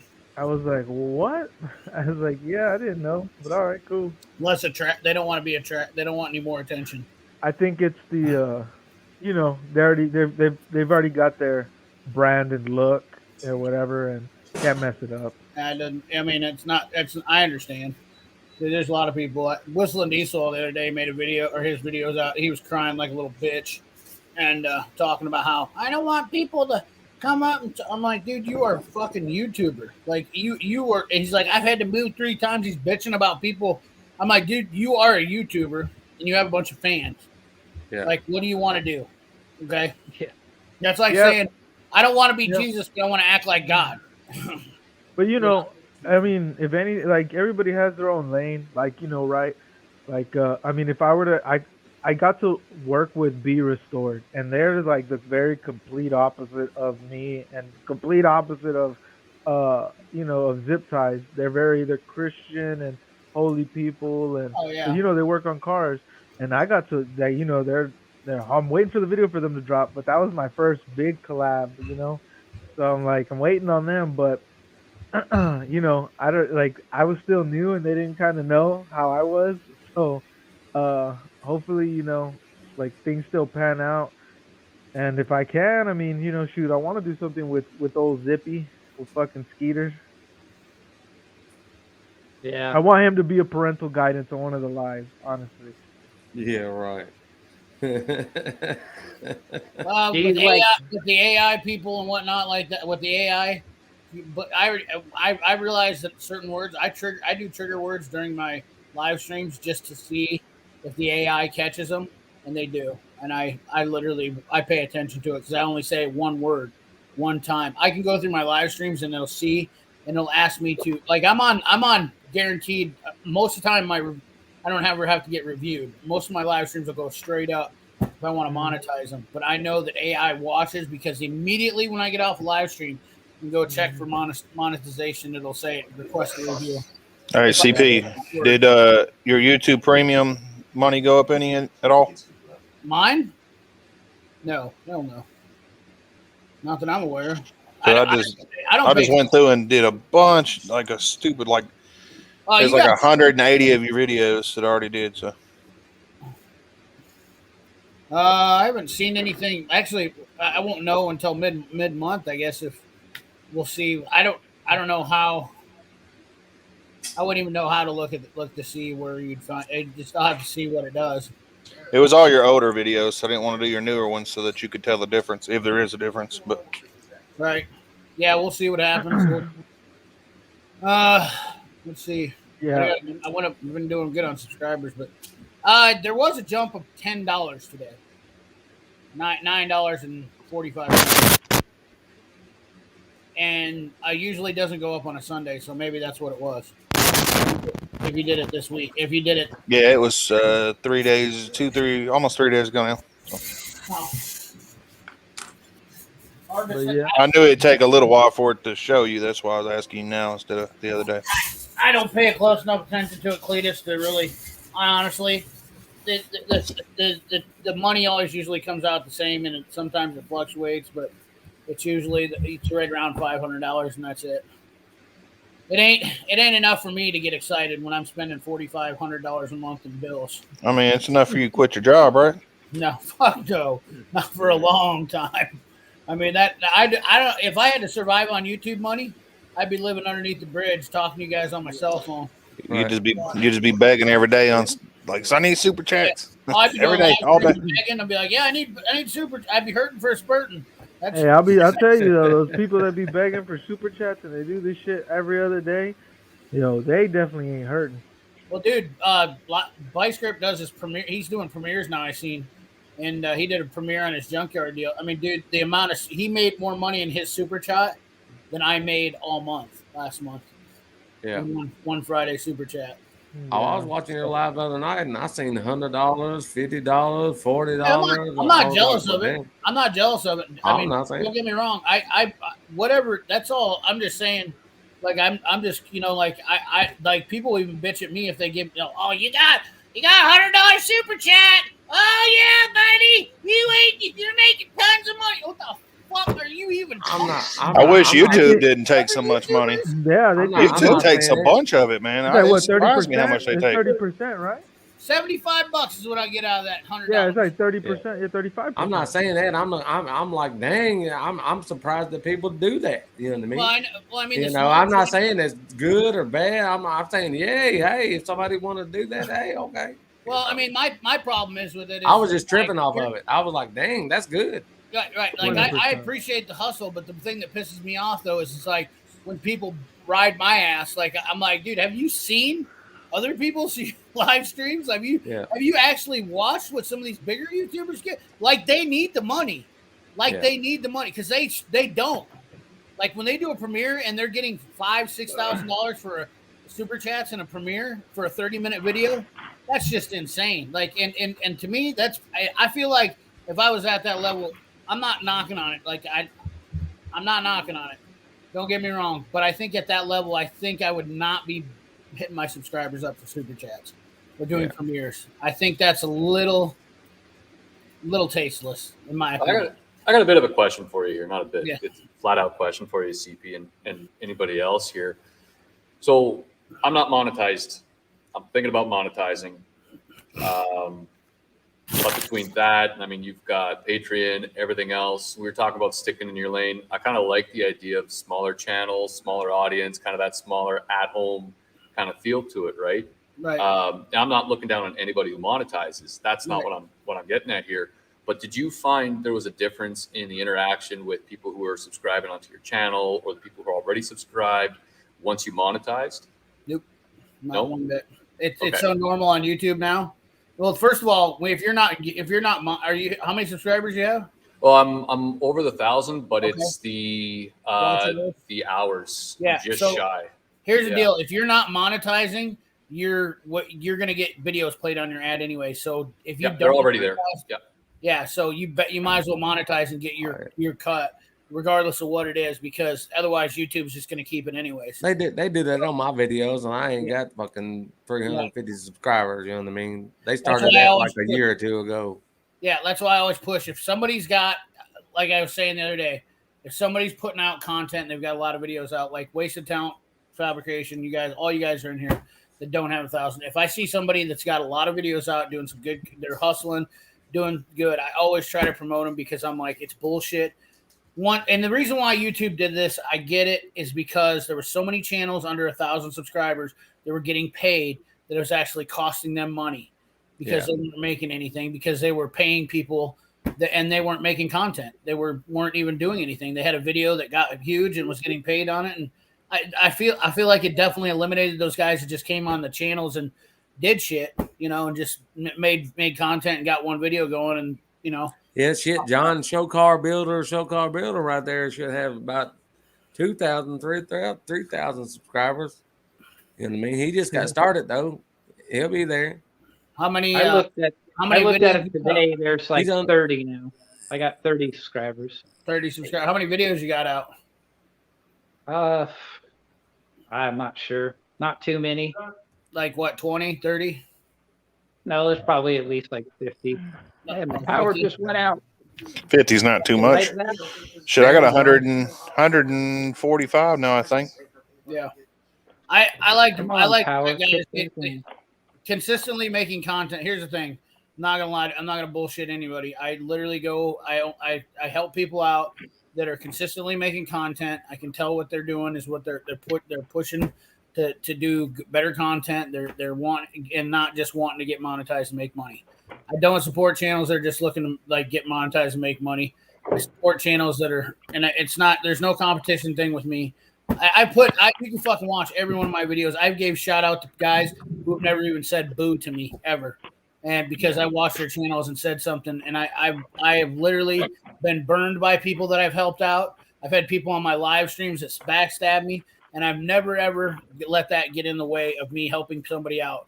If I see that somebody's doing something good on their channel, I just try to help those people out, and that's all there is to it. But I do know there's people that are just not doing they're not doing it for the right reasons. If you're just trying to make money, you're going to be fucked. Honestly, I've seen so many channels that are trying to push to make money, and it comes out. You can see it in their channels. You can see that they're trying too hard. You can see that they're pushing too hard. And the content has to be passionate, and I'm passionate about everything I do, no matter what. That's why I'm telling you, because I'm honest like that. You know what I mean? I am 100% passionate about what I do and how I feel about this stuff, because it's enjoyable. Like, you can see it when there's a lot of people who put out content just to put it out though, when it's not good. So exactly. You're right. You have to be passionate. You have to care about it, because if you don't, nobody else will. Right. Exactly. ICP. Right, John, you got one more. John, you got one more subscriber there, buddy. ICP. I'm cleaning out a battery out here trying to film it. I didn't need to be filming that, but I was trying to put something out there. You know what I mean? But it was helpful. It was that something was super cool. That was super cool. Like, you don't see that shit. You know, it don't happen. It don't work on every battery. You know what I mean? Yeah. No, and you showed that the next video. Yeah. You showed that the next video. I just watched the other. Did I comment on that one? On the other one that you did? Yeah, I think you did. You know, just like John was talking about. You know, when the plates fall over and touch each other, it's harder to fix it without taking it plumb apart. You know. Yeah.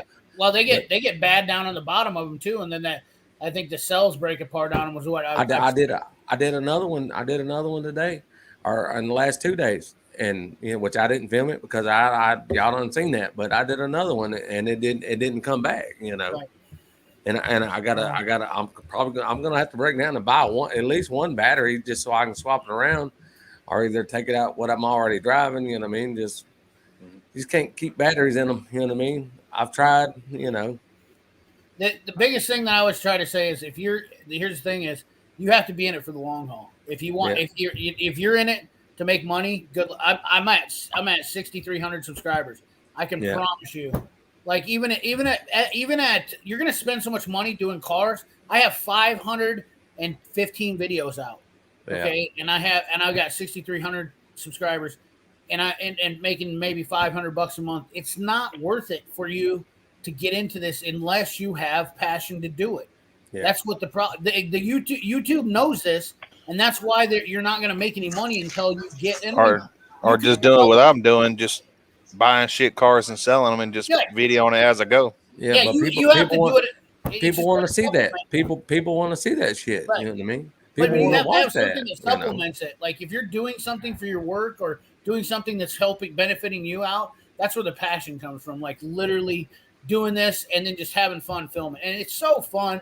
I think to interact with everybody. That's why I got at the here lately in the last couple of months. I've kind of got in this doing a little groove and getting a little bit better and trying to film this and film that and trying to have fun with it. You know what I mean? Because like I said, I ain't making no money off of it. I'm a long way from it ever. Right. But I wouldn't be sitting there talking to all you guys and hanging out having a good day. I ain't making no money off this. This ain't my life. If I was making money off of it, I'm just bullshitting and having a good time and talking to good people. See, I love the how-to stuff, like the teaching side. That's what I absolutely love. So the last one that we did, and it's kind of kicking the nuts because a hell of a lot went into that video, and it just doesn't have the views that I was hoping it would. It'll get there, right? But those drum breaks, right? Now I'm going to back up a bit here. I know why the algorithm's really working against me, along with the viewership and the hours. It's been a month and a half since I put a video up. That's on me. Right? Yeah. But you got a 20-minute long video. I couldn't cut corners on it. If I'm going to show you how to do drum breaks, I'm showing you how to do drum breaks. And I got to be careful I show you the right thing. The how-to videos, I've got a bunch of them, and they do really well. But the difference is it's steady. It's an evergreen video or whatever. There you go. So it's not going to get a bunch of views right at first. But over a year, you're going to get 2,000, 3,000. Evergreen videos are what you want. Those are the ones you want. You want the ones that grow slow. The how to torque and how to tear down a V8 with a quick little explanation at the back of how a V8 works. The same that a DIY beginner, right? That's the target audience. Yep. Those two, they're just like you guys are saying, right? Like it's a slow, steady growth, and all of a sudden that one just went. Now, I do have one that I'm looking forward to because a lot of it wasn't explaining. CP, you saw that TRW, right? Right. So I got about 6.5 monster. Yes, I got about a month and a half worth of short clips. Just gonna throw it together with a music video. Then by the end, just show ripping around on the trails and how I got 2.5 inches of mud on the tires, mud wall tires. Love them. Dude, shit like that, you'd be surprised. That's fun. Yeah, I know, but you'd be surprised. Like some of that stuff gets. I've watched everything from cooking to fucking camping, rock calling, camping, RC cars. You watched one of my cooking videos the other day. CP.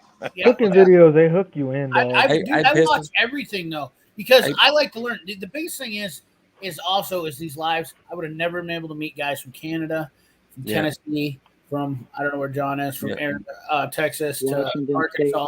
I would have never met guys if I would have never been doing this. And I'm very grateful for that. I'm rich from that alone, right there. I got a sticker on mine on the car in Australia, running around in the woods making videos right now. You know what I mean? Hey, Piston Twisted, let's flip that camera around. Let's see the whole garage. Can you flip the camera around? And man, she's an absolute mess right now because I literally just finished and came aboard. All right, you got the dual garage doors. Let's see it. So there's the TRW.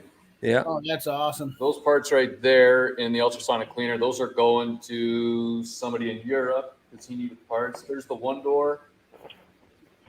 There's the other door. Oh, you got a drive-through garage. Yeah. Oh, and I got tired of the old cherry picker because I don't want to take the front clip-off vehicles. So reinforced the ceiling. I don't know if you can see it right about there, but just took a hoist. Oh, yeah. Yep. Behind there, tucked in behind the planning board, there's the 1970 Triumph T100. There's my wife's motorcycle. It's 18 speed. Does great. I don't. What do you got? About a 30-foot garage? 35 by 28. 35 by 28. Hey, tell him why there's two doors on the garage. Right. So we were moving across Canada. My wife came out here a couple months before me, just how work was, right? And so we knew got to have a garage, right? Right. So she calls me up. She says, "Have you ever had a through and through garage?" I'm like, "What? Doors on both sides?" I'm like, "Nah, cool." We get the place and find out that the reason that it's there, the old man that used to live here had more money than sense. Right. He couldn't back his car up anymore. He had too many accidents. So when he built himself the garage, he didn't want to have to back up. So he just built one 2 doors, extended the driveway. So it's a horseshoe driveway in and out. I'll take it. I'll take it. That's cool. I saw that happen a couple of times. I've had a couple. There was a guy that had a lean-to. I remember, old guy. He said, "I can't fuck. I ain't backing up. I keep backing over the goddamn neighbors with the mailbox." So he's fucking built a loop around his lean-to. He says, "I ain't parking the car in the garage anymore. Anyways, fuck it." He says, "I just need to get the snow off it, kind of in the wintertime." So yeah, I mean, hey, why wouldn't you, right? I mean, I'm gonna jump off here, boys. Hopefully, I can get this editing done tonight. All See right. y'all later. I'll be in the chat. Clear. All right, Put we'll me see. on your damn list to watch.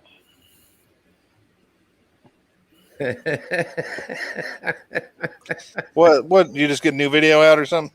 The CUDA. Okay, I'll watch it. I'm sure. you showed a cooter. Yeah. Cooter. Cletus is Cooter. Cletus is cooter. Hey, oh, he left. I was gonna get. He gone. He gone. Stuff with penis. Yeah. Yeah, man, the garage has been fun. I mean, it's been almost 8 years. I'm still working on bits and pieces, right? Like, it's all just grade B pine that's around on the walls, but I like the look of it. Just a simple gray stain on it. The benches, just plug away as I go, right? Pegboard everywhere. What's that? The pegboard everywhere. Yeah. Yeah. I'm not too happy with it. The change. I like it. I like it. I causes to thought you did it. I like it. Shit. I'd leave it just like it is. I'd leave it just like it is. I would set it up, make all my tools because I got so many tools, but I would I like the way it It is. works out bad though. Is that what you're saying? It's in the middle of summer, it bows out to the point where the screws that hold the boards on, it blows right through them. Yeah. So I'm waiting until stuff gets a little bit cheaper resource wise because metal's expensive as hell, and just make pegboard out of metal. Right. Oh, yeah. That way, just fire it up once, don't have to worry about it again. Yeah, got you. Yeah. I'm trying to move and build a new shop and do the whole rig over. I bet it's nice in summertime. You open up both of them doors and got a breeze coming through the whole shop. It's great. It is. I'm not gonna lie. Ventilation in here is pretty good too, and I mean we've got pretty mild winters, all things considered. So even with no kidding, the doors just cracked. Yeah, I've got fume extraction that I set up here. So even if it is pretty cold, I got to run an engine in here. Just there used to be a chimney right back over there, or a stove. They had a regular stove in here to heat the place up. So I kept everything up on the roof and just funneled the ductwork up through that so I can run the engines in here without killing myself. Oh yeah. You got heat in there at all? Yeah. What do you use for heat then? Radiant or? I got an overhead heater, and then when he built the garage, he had in-floor heating put in. Nice. Dude, Spoiled. Spoiled rotten. Spoiled rotten. Hey, the in-floor heat, that's the best. I'll tell you what right now. Not gonna lie, like there have been times. So a few years back, I broke my back, right? And it's not in the best of condition, but there are times where if I'm working hard on something, I need to let the back relax a little bit, turn the heat up, lay down on the concrete, nice and warm. Yeah. It's amazing what it does. It's for medical reasons. Yeah, right. Yeah. But I mean, we lucked out. We really did. The house needed a ridiculous amount of renos. It was not kept up, right? But it's an old century home. Yeah. The guy built the garage 3 years before we ended up buying the place. It was on the market for a year and a half. Nobody wanted it. And we said, you know what? The house has got potential. We got it for a song. And we're lucky. That's what it means. We were just lucky. I love that motherfucker. How tall are your Dude. ceilings? What's that? How tall are your ceilings? 9.5. 9.5. Yeah, so I can't put any kind of hoist or lift in here. So I just keep either motorcycles that I can crouch down with or trucks I can sit underneath. You could probably put a mid-rise in there and be all right. We lost John. He gone. Yeah. I love it, dude. And then you said the fucking floors were heated too. Oh shit. Well, I was thinking about putting a mid-rise in mine. That's plumb crazy. That's plumb I think crazy. I have 8.5, but I was thinking about putting a mid-rise in mine because it literally puts everything. If you're sitting on a stool, it puts everything. So if you're working on suspension, I got a buddy that's got one, and you might as well just put. You might as well get a fucking alignment machine and do it. You know what I mean? What's that? Get you might as well just get a nice alignment machine and put in your garage and be able to do alignments and raise that car up like you're talking about. And you can go underneath it and do whatever you want to do, dude. Well, he's only got 9.5-foot ceilings. Yeah, and then it got to the point of, is the juice worth the squeeze? One of the guys that I do some of the videos with, Woody, he's got a full lift and a full shop down at his place, and we've done some videos out there. Like when we did the lines on his kid's old Chevy or a GMC, he's gonna kill me. It was easy to put it up on the hoist to film there. So It was one of those. He's literally a 5-minute walk down the road from me. Do I really want to? I like the Midroys. I worked with one, so I've never had one, and I worked at my buddy's for probably a year and a half. He had a drive-through on his too, and he owns a car lot. And so before I actually got my place that I was leasing, that I'm renting right now for a shop, I was working in his shop, and I had a Midrise, and I actually didn't hate it because I could pull the car in and didn't really have to do much. It pretty much lined up with the frames every single time, and then it just jack it up. But I did so much suspension and brake shit that and it got up high enough I could sit on my stool and glide underneath the car, do oil changes and shit like that. I was like, man, this ain't, and like a truck, it was a little bit wonky because of the height difference, but on most cars, I really liked it. So I'm actually going to get another one when I'm going to build this shop. I'm going to have high enough ceilings, but I want to get another one just because they're so fast. And I like them because they're just quick and easy. They're expensive. That's a problem. But I think if you find them used from some places, you won't be so bad. But I like them for garages. I think if I had a garage, or if I had another garage like this again, I'd probably buy one. And if it was all done up right and just for guys, the problem is they want way too much money for them. They're fucking $3,000 when you can buy a full hoist for that is just kind of stupid. But I've seen them come down to $1,500 used on like Marketplace and stuff like that. So, but I don't know. The biggest thing I got for a lift, honestly, is with the bikes, because it's not easy working on something underneath. So I built one that was going to work for my size. Did you? Just made it out of wood, and been working. It's great. I mean, it's got 6 caster wheels. Roll it out where I want to. No it's kidding. Full length, wide enough so I can stand on it. I don't have to worry about stability. The wood itself is pretty forgiving too, right? And it has that old age look to it now. Yeah. And with that lift that I've got in the ceiling, I don't even bother rolling it on or off. I just roll the bike up, lift it up, roll that stand underneath it, drop it down, make sure it's secure, unhook it, and we're good to go.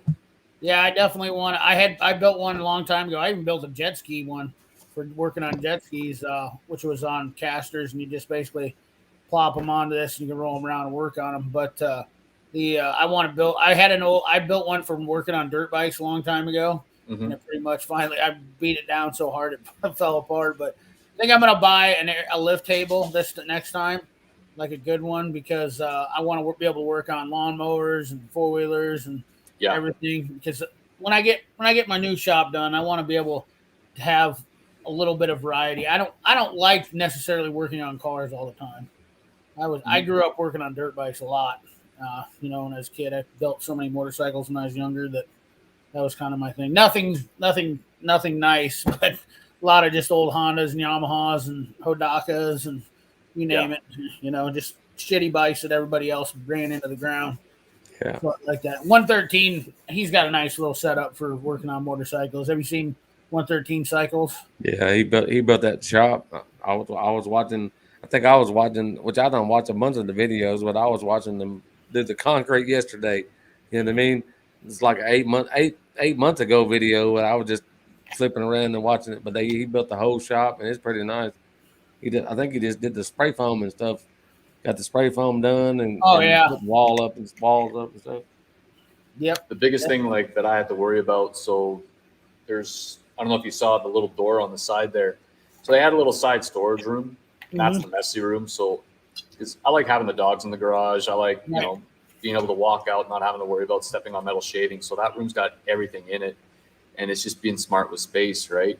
But it's also, I didn't want to paint myself in a corner and only be able to work on one thing in the garage. And that's one of the reasons I like that lift, or the hoist, because with the right block, with the right attachment, you can work on pretty much anything. Way better than that car engine hoist, and it takes up a lot less space.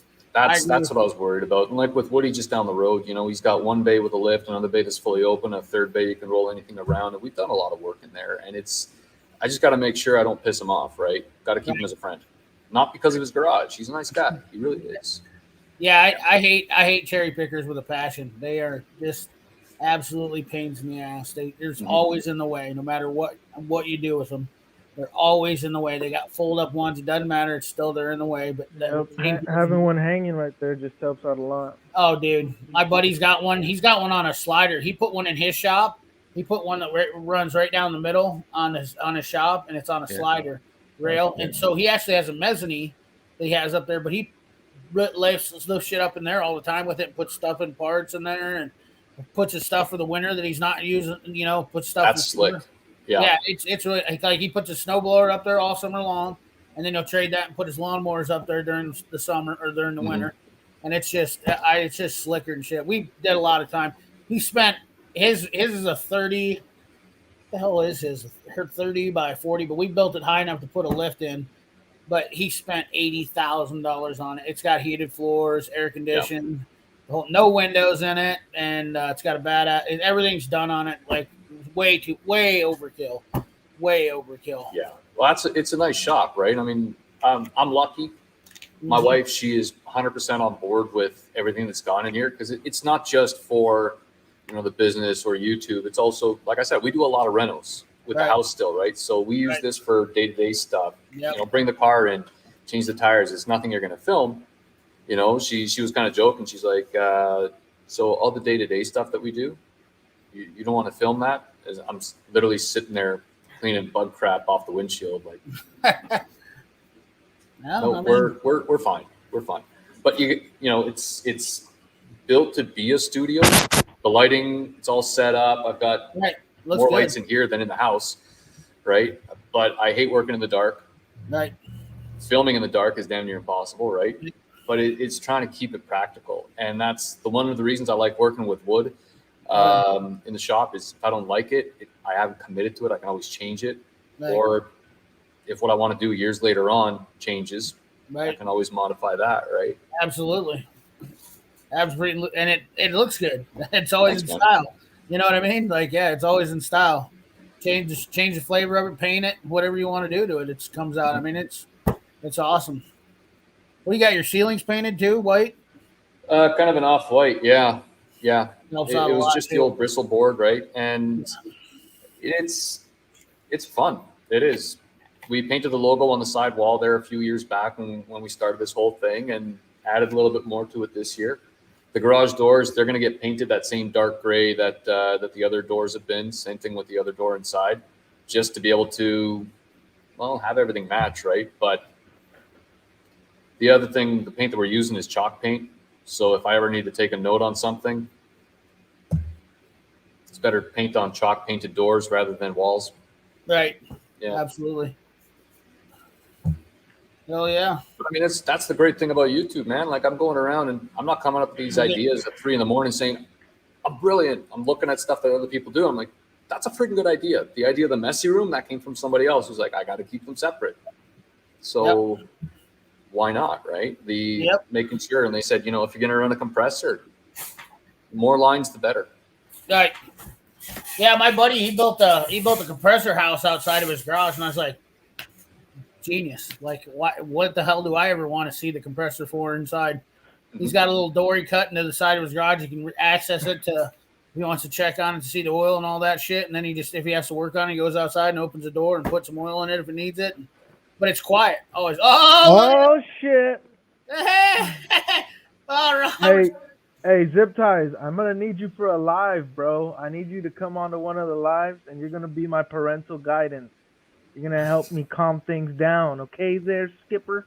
Hey, did you get my video I sent you for good old Larry Pierce? I figured you'd enjoy that. Drinking some PC Light, listening to old Larry. Zipping flies and blowing guys. I'll be right back. All right. Man. Wait. Guys, if you guys don't know who Larry Pierce is, yeah, we're all drunk. If you don't know who Larry Pierce is, you better just look him up, because I'm telling you right now. I didn't see her yet. It's on Instagram. Look her up, Larry Pierce. I sent you a good one. I sent you a minty one there, Peg. So check her out, buddy. You're gonna love it. You're gonna be like, what's that? Oh, the on contact WhatsApp? one. So you I got don't even. What is WhatsApp? That's way above my pay grade. it's so you can message him because you know how he's in Canada, so we can't have his number. I gotta download another fucking app. Yep. God damn it. It's like if you don't want to give your number out to somebody. Well, no, it's because he's in Canada. Even if he gave us his number. Oh, we well, wouldn't be yeah, able to right, call him. yeah, You right. can't You're call right. people from Canada. No. No, you it's shitting on WhatsApp. All right, It just- I'll look up WhatsApp and see what it is. Yeah, last time he was gonna give it to us. Remember? I was like, nah, bro. That's how I had to talk to my homeboy in Mexico. On I had WhatsApp. to tell Zipflies, nah, don't. WhatsApp or Facebook. I was like, nah. Mine I was is like, nah. too. I get I it, was zip ties. I was like, Skeeter, don't do it, dog. Everybody's gonna get your thing. He's like, I'll say it. I'll say it on here. He's like, nah, dude, chill. Old Yeah. drunk ass. Shitting flies and fly guys. Roberts, that stuff. Oh God. Agree to continue to WhatsApp. Is this gonna blow my phone up? Nah. It's only gonna be zip ties, but shit, he'll probably blow your phone up. Yeah, at 4 o'clock in the morning.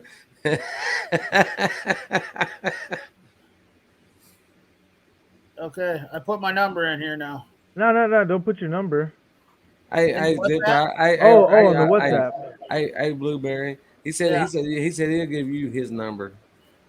So Right just on. hit him up on Instagram and he'll give you his telephone number. Don't download that app. Yo, I so downloaded it now. hey, so But zip he's gonna give you his telephone number though. Oh, that's fine. Hey, zip ties. I've been doing lives, dog, and I did my last one with these two female auto mechanics. I was I'm trying Blueberry. to harness Yeah. my inner zip ties in there, but I need you for one, dog. I'm Blueberry on WhatsApp. I don't know how to even fucking get this thing to. Did you guys see the shipping crate I was fixing on? Have y'all seen the new video he put up? I did not. It's not super duper long. Do I just type in zip ties? Yeah, what are you gonna do with that piece of shit, zip ties? I'm waiting for his next video to come out. I'm excited. It looks good. About the old Dodge. Zip ties. I typed in zip ties and it don't fucking do anything. Nah. His name on there isn't zip ties. Oh, it isn't? Nah. No, hey John, don't say the subbed in the Nah, channel. yeah. Say slutted. You're slutty. Somebody in the Every channel. 1,500 miles. Is there somebody in the channel that Zip can drop ties, the you're a link? fucking liar, bro. I Drop don't the link believe it. to Zip Ties and Buy Supplies for me. Zip ties says he drove it that far. He's a fucking liar. Drive 1,500 miles. What's that in kilometers? Don't they use kilometers out there? Yeah. Yeah, you fucking liar. Ain't no 1,500 What's that?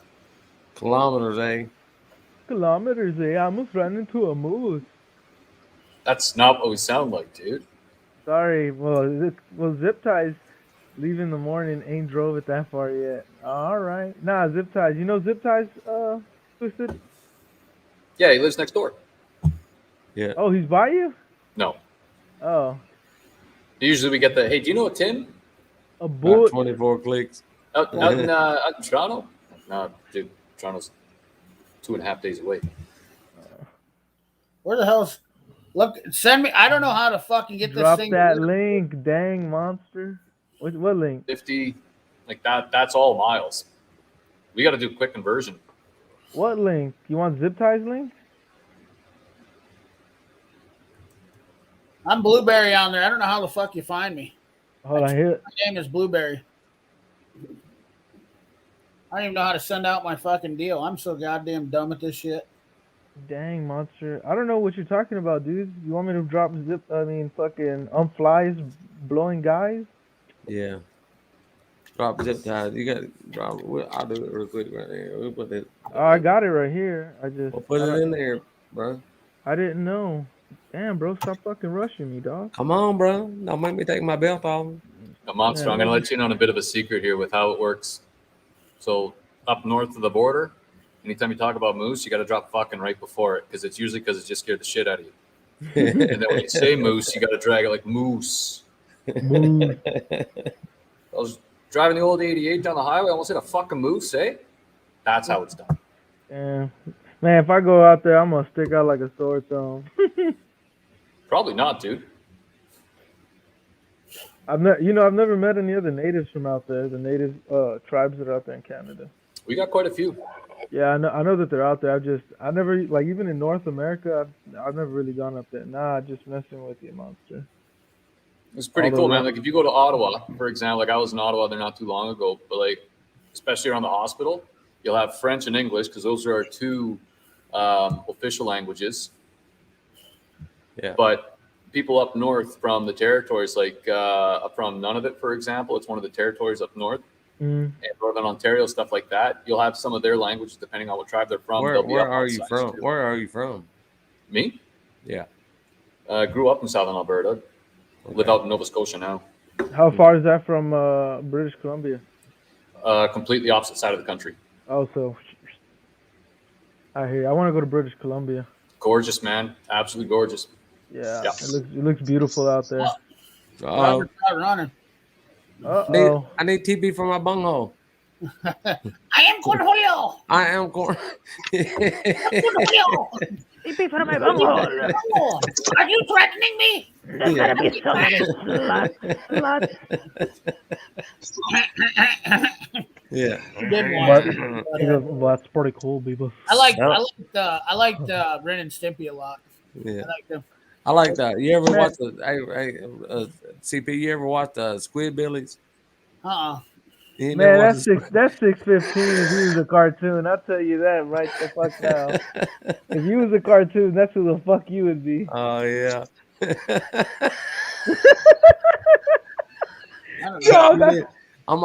You need to watch the Squidbillies there. I need somebody to draw Squidbillies with 615 beard. Driving instead of being in that broken down truck, he's gonna be in a broken down Valiant. jacked up with some big wheels on it. Just don't touch the trim. Hey, isn't his homie like blowing air so it looks like he's driving it or something? Yeah. No, he's got it bouncing. Oh yeah, he's got it bouncing. He said it's my turn. Yeah, there you go. That's 615 right there. CP's gonna watch it and be like, "What in the hell is this bullshit?" With Billy. Yeah, they make meth and everything. Hey CP, are you a fan of Tim Allen? Huh? What? Are you a fan of Tim Allen? Tim Allen, the actor. Tim Allen, the actress. Yeah. Actor. She's an actor. Tim. You mean the 2-Man Taylor? Yeah, 2-Man. Oh yeah. Oh, I thought you meant actor. I thought the actress is a woman. No, I said actor, but yeah. Oh yeah. Are you a fan of him? Oh, I'm asking because of the show. That's why. Yeah, I watched it when I was a kid a lot, and then I kind of Binford Tools, all that shit. It wasn't never a huge deal. Oh shit! What's we got a party. You still ain't got no power, bro. Peg wants to come on for a 9-out No, live. I got no power still. Yeah, that's You lost your power? Yeah, that's why. It cut off early. Is it storming there or just no power? It's storming here. Like sometimes your screens just freeze. Yeah, because my service is so bad. Where are you? So, what part of the country are you in? Washington. I'm in Washington State. It's been raining here all day. We got a lot of fucking more rain here we got here in the last 2 months. One day today. It's been raining all day long. Yeah, it has here too. Winds blowing really hard and rain. Not that bad with us, except for my dog. He gets scared if they start sprinkling, and he just stays on my heels everywhere I go. Little fucker. He's scared of his own shadow when it starts storming. Yeah. Oh, shit. He sits on my head. That's the worst part. I'll be sleeping and the motherfucker sits on my head. That's what pisses me off. Yeah. As soon as the thunder and lightning comes off, and then he comes over and just sits right on my face with his butthole. That'll wake a guy. That's a rude awakening right there. all these fucking gas station convenience stores over here, they shut down at 10 o'clock. They're worried about being fucking robbed. Fuck, they used to be 24/7. Same thing here, Robert. Midwest shit. All these people. And I said to one person one day, I said, why the fuck do you guys close? Some of them close down at 8, Robert. And I said, I go, what is your deal? And they said, we can't find nobody to work. And I go, that's whatever. Yeah, I suppose. I don't get it though. I mean, like, I'm like, why don't you fucking just work longer hours? I'm like, people pay the people more and work longer hours. I mean, make do with what you got. I guess people won't work. I don't know. Well, you might as well just fucking tear the building down, put gas pumps out then. Right. Just have credit card. Yeah, just be like the fucking co-ops. What in the world? Ridiculous. What are you doing, 615? Sitting way back there? Sitting here reading the chat. Wasted said, that's how Cletus likes it. Butthole on the face. You asked what I was doing. I was wondering what that meant. Wasted? What does that mean? Still stuck on work. Return the plane one more time to see. Wow. Yeah, well.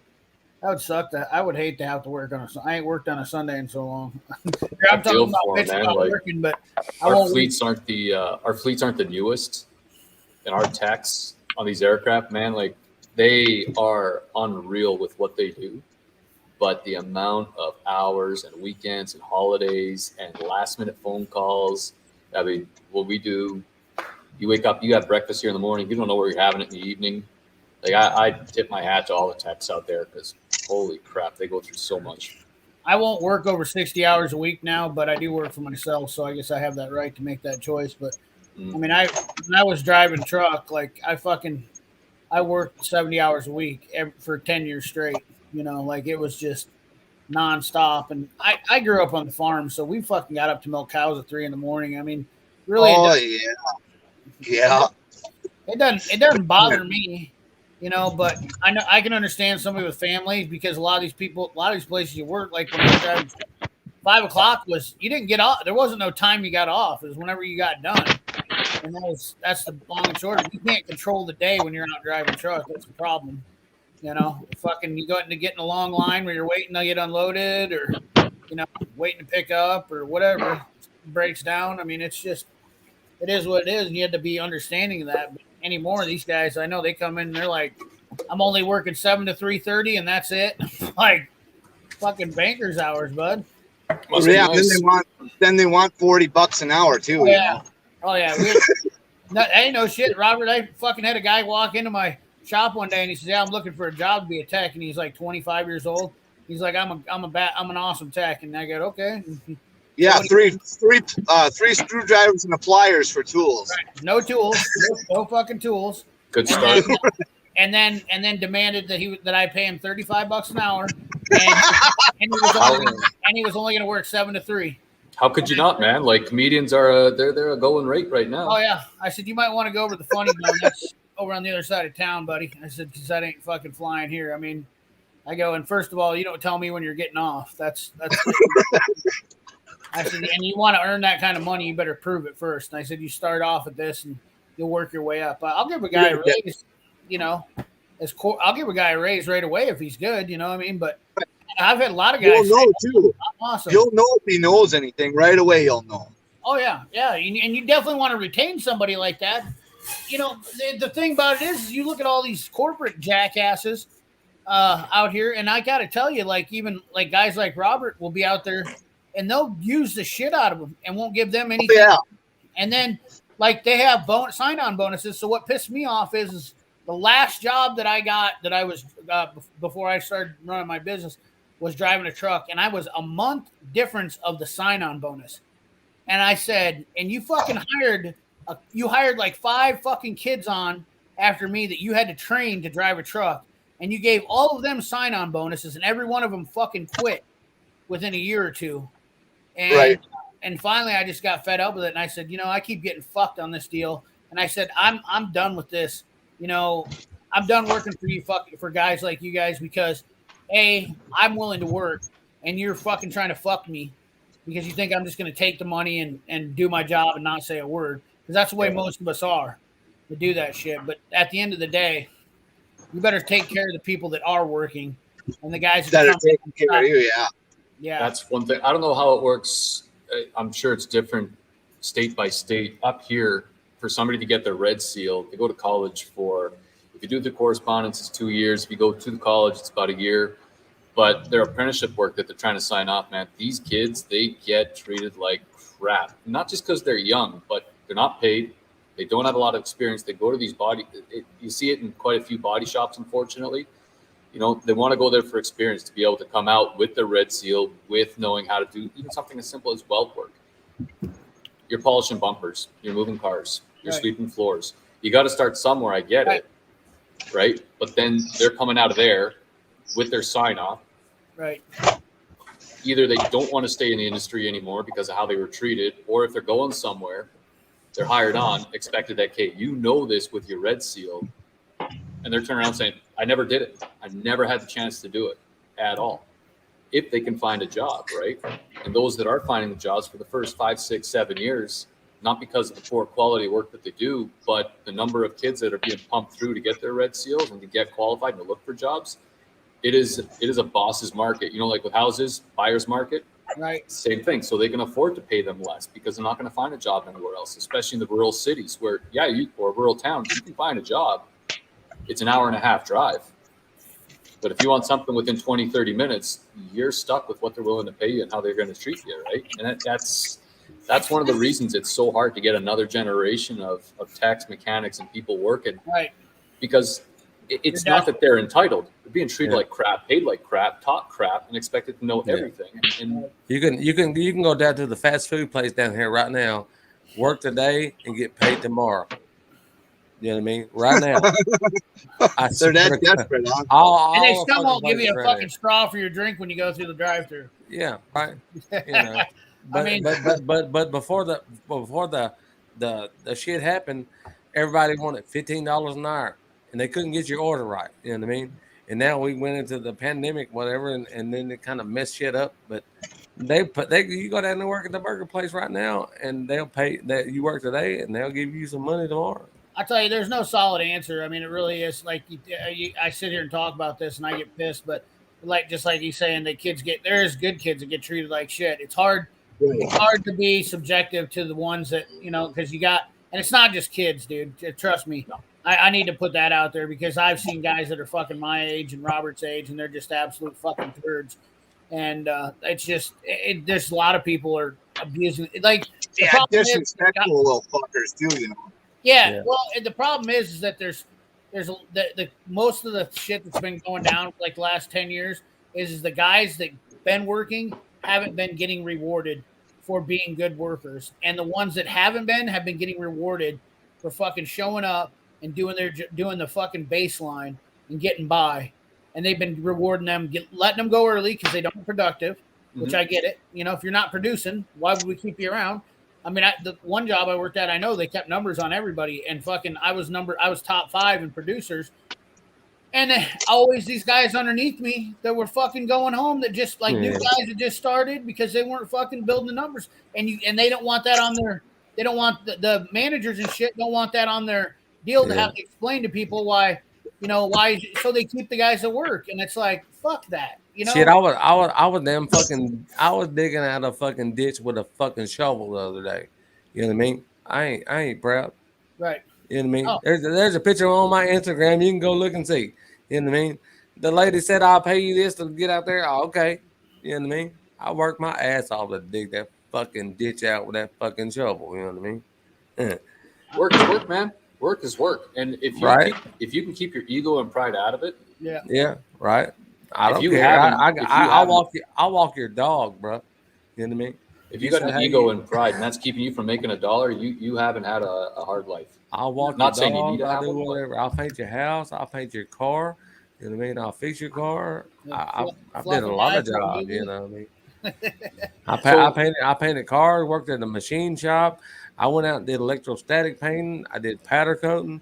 I turned into a service technician, and I literally built Graco pumps. I was Graco certified. Oh, no I shit. was certified to do the GEMA powder coating, and I was warranty certified. I was Ransburg electrostatic spray painting certified. And before all of that, I spent 10, 12 hours in a fucking paint booth painting everything that you could ever imagine, from a car to a refrigerator to a stove to a washer, a dryer, baby bed, whatever somebody brought in there, we painted it. Right.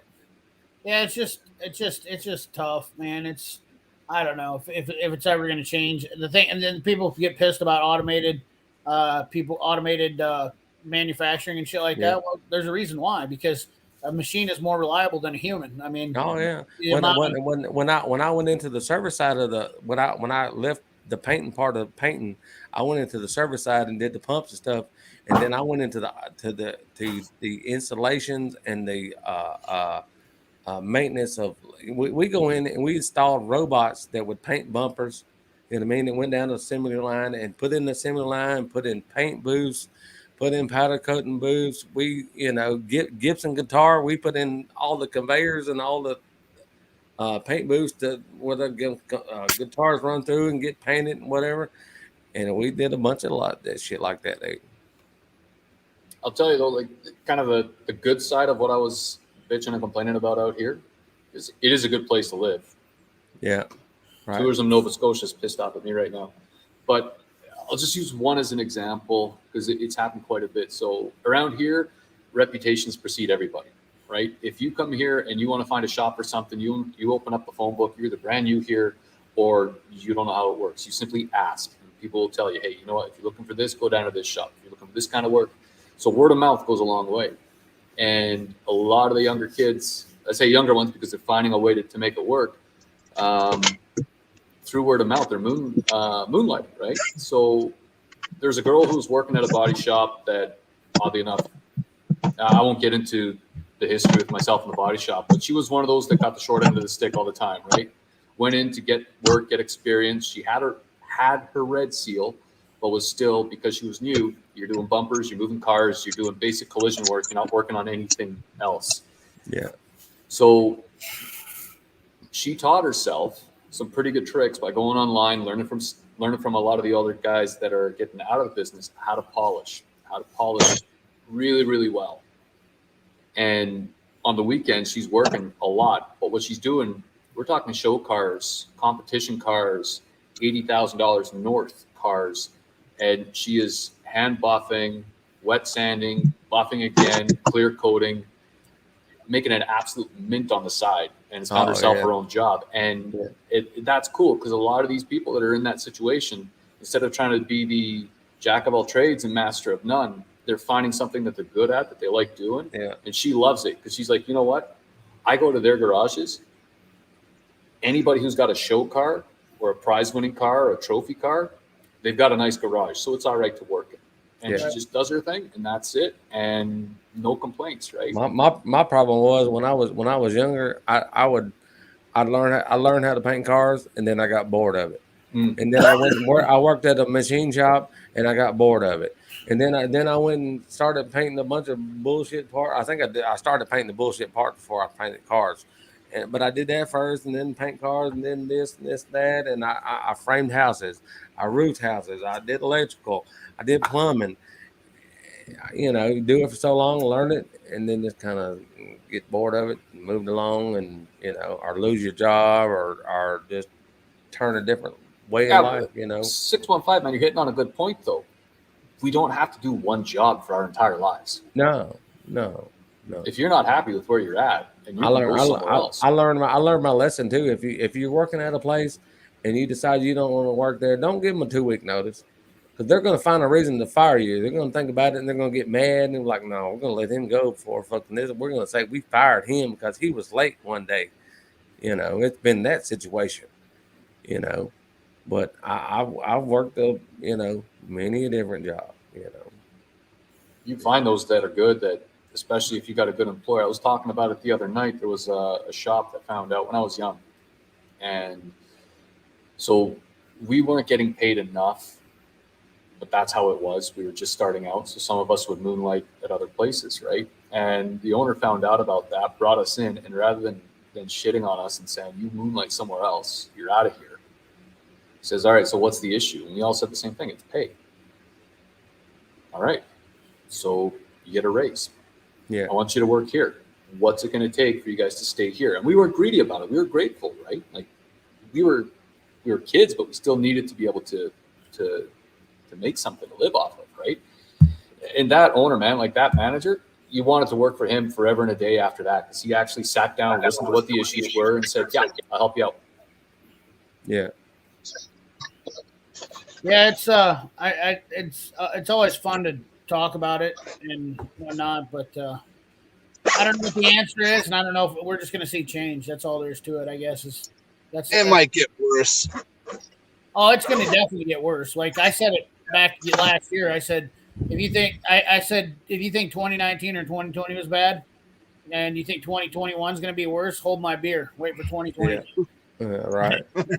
I mean, like there's when you're talking about you can't get food. Okay, we're a little bit more fortunate here in the Midwest because we have a bigger supply of it. But you look at California probably has a little bit of able to get it. But I mean, we're running out of food here. Like even in the Midwest, like you go to the store and parts of the shelves are empty because you're not getting that stuff shipped in because they're picking and choosing what they have to ship out to try to keep everybody stocked because they don't have enough workers, they don't have enough people doing the labors, and I don't know where all these people went to. It's like they disappeared off the earth. But I mean, at the end of the day, you got to start to think that there was a little bit of stuff behind the scenes on this as to how this took place, because I mean, realistically, this is, I don't want to say political stuff, but this is look who's running the show, bro. This is communism 101. Look who's running the show, bro. Well, I mean, that's all I can the thing say. about it is it controls, by doing this way, it controls who gets what. And it gives more control. We're too dependent on other countries, is what exactly the problem is. And there was somebody here before that was trying to fix that shit. You know what I mean? There was somebody here before that was trying to fix that shit. Right. Did you guys see what Shade Tree just put up in the comment section? All right, man. Like that is hitting the nail on the head. And one of the things that. What did he say? I can't read it. It says, up here in the frozen north, it's some hard to get employees, especially in agriculture, oil field, mechanics, drivers, welders are in high demand. Every entry level. You know, it's for whatever reason, there's this mentality that blue collar jobs, right, or terrible. Yeah, exactly. I mean, I'm not gonna lie to you. I watched a YouTuber the other day who was bragging about coming out of the military and giving all this advice, going to college, getting his schooling paid for and everything. And I was like, you know what though? I was like, you don't even need to go to fucking college right now. The best thing you could do is get in a skilled trade if you want to make money. But if you're wanting to be lazy and you want to try to get out of having to do anything, like he was giving advice like he was some kind of genius on what he was doing because he got lucky that he was getting into. Fucking genius. Yeah. My neighbor thinks he's smarter than Albert Einstein. Huh? My neighbor says his IQ is higher than Einstein's. Right. And that's just it, though. Like, just because you made a couple of good decisions doesn't mean that that's going to work out for everybody else. Like, and not only that, getting a degree in college right now, I think that gives you less value in the field of work because you have no skill. You just got a piece of paper that says that you know this and this. But honestly, I just don't see. I've seen plenty of guys come out of college and they're useless. They're as useless as a rubber dick. It's that balance, right? Like education's great because no matter what happens to you, they can't take your education away from you. But if you don't do anything, if you can't be practical with what you learned, you got book smart, you got life smart, right? Right. You could have somebody who can open up a manual on a truck and go bit by bit and list off every part that it says in the book because they've read the text, they understand the torque specs, they understand the size, the thread patterns. You show them a bolt, I don't know what that one is. You know, it's a simple little example, and I'm oversimplifying the whole thing, but you need to be able to do something with that knowledge. Right. Definitely. Experience. And the Experience. tradesmen, the trades are, they are They're so. I mean, dude, a truck driver can make 70 grand a year right out of college. Just because you go to college and shit and get a degree doesn't mean you know anything. Right. You know, That's experience. that's what this guy thinks. Well, I'm smarter than you, and even though you've been doing it for 30 years, I'm still smarter than you. I got a degree. Well, whatever. You don't know if I got one or not, so don't assume shit either. I know But from when it I was helped a me. kid. I know when I was a kid and I was being a smart ass and thinking that I knew more than what some of the old boys was. I ate my crow and learned my lesson back then and learned that I respected people that were older than me right away. Not Right. all. I understand some of them are not, and this is once again it's a catch-22 because you say that Right. a lot of good dudes out there that are working, especially in trades. Like I know that a couple people I know that are bridge builders. They get new guys in and they're literally are like, oh, I should be a foreman. You know, and that's the problem is these guys What happened working your way up like a normal person? right. They all want Right. to be entitled right out of fucking wherever they come from because they think because they're younger, stronger, better. And the fact of the matter is that not being younger or being younger doesn't always make you better. You got a good back and you got strong arms and all that shit. But I made plenty of fucking mistakes when I was a kid that I wished I could take back today, because I didn't know no better. And I learned a hell of a lot. The one thing I say is I'd love to go back and I'm 16 again, but keep the knowledge I have right now. I'd be a better, fucking 10 times better person. I mean, that's the thing about And you get an ass kicking because you know it all. right. Yeah. Yeah. I mean, Just saying. No, I know. I already get that now, though. I mean, I try not to say too much because anymore. If you say anything to anybody, you ought to know it all, and it's hard to, especially if you know it. Like I've had to bite my tongue till I have blood in my mouth.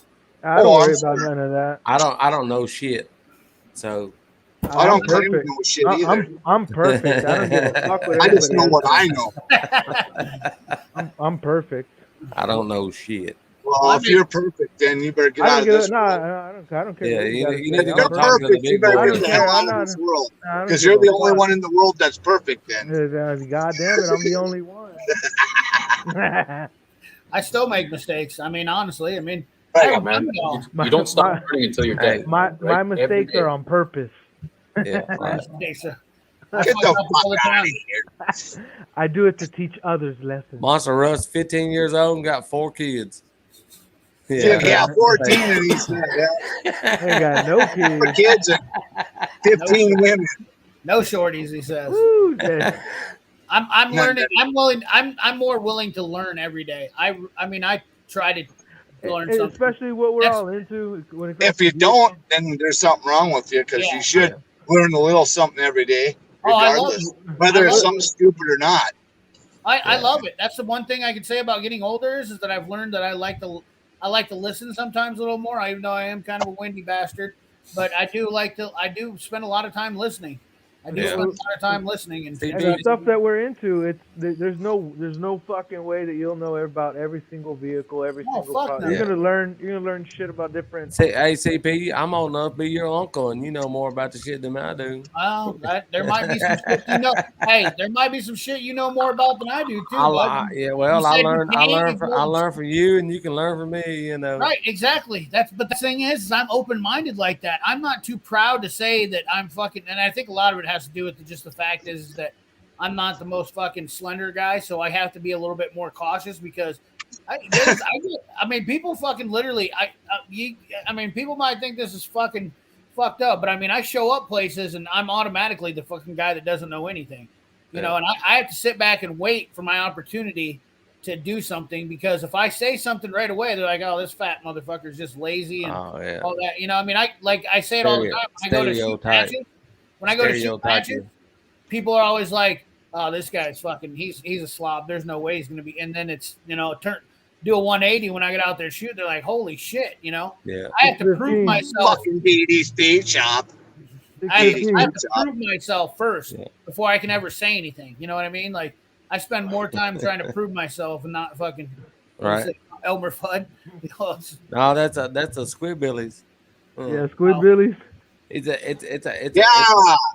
Yeah. yeah. Booty Hunter. Is that guy that I keep hearing about? DD. Fuck off. Tell him to get. Oh, Tell him to get DD the fuck Speed in Show. here. Get the fuck in here. I got something I gotta ask you. Get in here, dog. Everybody Quit trying to get views. Hey, quit trying to get views off my friends. Hey, let me post. Give me let some post- subs. Can you at least give me a shout out? Hey, Robert, what are you driving to? To work? You still driving to work? Yeah, I got to go to a different field. Are you in the semi or are you in your personal truck? I'm in a fucking F-150. Oh. He ain't got there yet. He been Did he driving. speak up? I had to go to Fargo and get some fucking darts. Bro, driving for 30 minutes. Hey Rob, that C60 that you saw out there, bro. I'm so happy to see trucks like that Did he still out speak up? there. Did he speak up? Did he speak up? I can't type right now or I'd say that. I can't see that fast. Did he speak up? Let's say zip ties, zip ties, zip ties, zip ties. Yeah, there it is. Don't touch the trim. There you go. Don't touch the trim. That's what you need to go watch, the Squidbillies. You guys gonna have me watching some shit, some fucked up shit. Hey Rob, when am I gonna get a shout out from you, bro? I never get a Fuck shout out. off. From You don't get no fucking Also, shit. Everybody go subscribe, like, comment. I'll give you a shout down. Sunday to Everybody Monster check out Rush. Monster Rush. I give you a shout out. Turn the buddy. little blue light off. Hey, The CP, Terminator. Hey, CP, when people come from Robert, they're like, "Hey, Robert sent me." I said, "Well, did he give you the money he owes I me?" tell him don't go over that fucking monster who's always playing with his fucking wiener. Yeah, right. Wiener. Did he Did he speak speak up? up? You still got 2 dogs, Monster Rush? Yeah, of course. Okay. Well, you don't know show but one of them. Did he speak Nah, up? the other one I don't really show around much on here. Where's Peg at? We need to get his fucking drunk ass on. Yeah, He said he was I drunk. haven't talked to him today. He was on here earlier, Yeah, he Robert. was on. Oh, I don't know where I was. Out of my You were fucking getting- mind. back basically. door. Nah, you were getting ready to leave from your parents' house. I Yeah. think. Fuck it, it's Fucking weird. freaking being PC at my Light, I was folks' trying to get him to house. listen to Larry Pierce. I was like, fucking check out some Larry Pierce. And then he said he wanted me to get on WhatsApp. And I got on WhatsApp and I don't know how to fucking use it. He got me hooked up on something I don't even know what to use. Hey, Jesse, don't say subbed in the comments. Yeah, he on the wagon for a couple days. Who is? Peg is? Yeah, He said he must was have- drunk. He just said he Oh. was drunk. imagine. Look back Well, I in the guess he comments, fell off He literally with that. fucking said he was drunk. Zip tie. Well, he fell drunk? off. Nah. He does it time to time. Yeah, right you know. there. Here's the fucking deal right here. He's driving. We're talking about the Dodge, and he goes, "Blueberry, I'm drunk." It was at 10:23. He said, "Blueberry, I'm drunk." Robert was sleep drunk about that time. How you feeling, I Rob? got You about awake? 2 hours of sleep. Are He's you gonna awake? fucking You come feeling on when I'm good? ready to go to bed. You feeling good, Rob? Good. He got him a I'll monster. be up all, monster I'll be drink. fucking working fucking 2 days in one day, fucking 18 hours again. Because people Yeah. don't show up because they're fucking faggots and they got to take vacation from a seasonal job. Right. How do you do that? How can you ask for I need time off from my seasonal job? That is That's pretty 3 funny. weeks long. That's Yeah, pretty I funny. seen you say that. That's fucked up. Can't Like, believe what, that. the rest of the year they couldn't get a vacation? Like, what the fuck? Yeah. Need a Stuff vacation. to clean, Fuck stuff off, to clean. please. You didn't send me no fucking cash, liar. Yeah. That's because I won a contest of his and I still haven't got the shirt. Oh shit. Maybe Robert should Bring some sprinkle more a few more. shits and fucks. Didi said maybe Robert should sprinkle in a few more shits and fucks. Fucks and shits. Okay, She's you got it. Didi speech up. Didi speech up. Didi speech up. I fucking say Where is that. that? I didn't even know that was a channel. I just heard Peg saying that all the time. I didn't even know that was a channel until I actually looked it up, and I was like, "Holy shit, that guy's got a channel." I watched this live. Yeah, he How gets the rid of fuck too do I many. get that off? He gets rid of too many of his rides. Didi speech Get up. out. He's got a snowplow. He had one. I watched. I the wish video. there was more people like Robert that just collected all their rides and kept them. You mean like dudes with wrenches? Yeah, just like that. Yeah. Let's not get rid of them. What are you fucking growling at, you little pistol? Yeah, but hey, Rob, is most of your shit drivable? Most of it is, right? What? Hey, I'm asking if most Talking of your about your rides- wiener again? No. Get my wiener out your mouth. No, I'm talking about fucking trucks. Not titties. If yours are drivable, all of your trucks, most of them. Are mine? Yeah. About half. Oh, that's good. That's a But he fair has amount. about 40 though. No, yeah, half. That's good. No, that's good So though. it's yeah. okay. Yeah, That's about okay. 20. You know what I mean? Stunt That's a titties. good ratio Stunt right there. titties. You know what I'm saying? Just in case everybody missed out, stunt titties is this right here. This That- live. Stunt titties and wieners. I'm proud of you, Monster. You literally asked her or told her about your wiener 3 times in a full sentence. That has got to be some kind of record to say. Like, I mean, I couldn't be any more proud of you. You literally just laid it Rob, out. wait. Actually, hold on, Rob. Look at my wiener. Like, check out my wiener. You said Rob, that. Rob, I don't know if you even got to watch it. I know you've been busy working. Have you checked out that interview I did? I had to go pick up a case of these. Yeah, case of monsters. Hell yeah. I had one earlier. But Rob, did you get to check out my interview? What? Did you watch the interview? Did you watch the one I did? Fuck, no, it was shit. Yeah. No, I just kidding. I didn't watch it. I've been busy. I only get 2 hours of sleep. How the fuck am I watching some fucking YouTube? Sounds like you're whining to me. Quit your fucking whining. You're gonna be whining when I fucking knock your teeth out now. Oh yeah, that's a good one. I'd like to see you fucking try. April, what's the date? We're gonna have fucking Monster Russ versus Roberts. Yeah. Death We're gonna have a match. backyard beatdown. Robert said, "Quit my war." Oh yeah. Robert, MTV Robert's gonna come up Celebrity and smash Deathmatch. Monster Russ. Hey, and I'm gonna be Stop real. your I whining. know Robert's about it. That motherfucker popped his friend. Boom. Hey, Monster Russ, you better quit fucking with him right now. He's lack of sleep, right? He's lack of sleep. You might get blocked. You might get blocked tonight. Hey, last guy that fucked with Robert just planted flowers for him yesterday. Right? They still look. They still looking for the other body.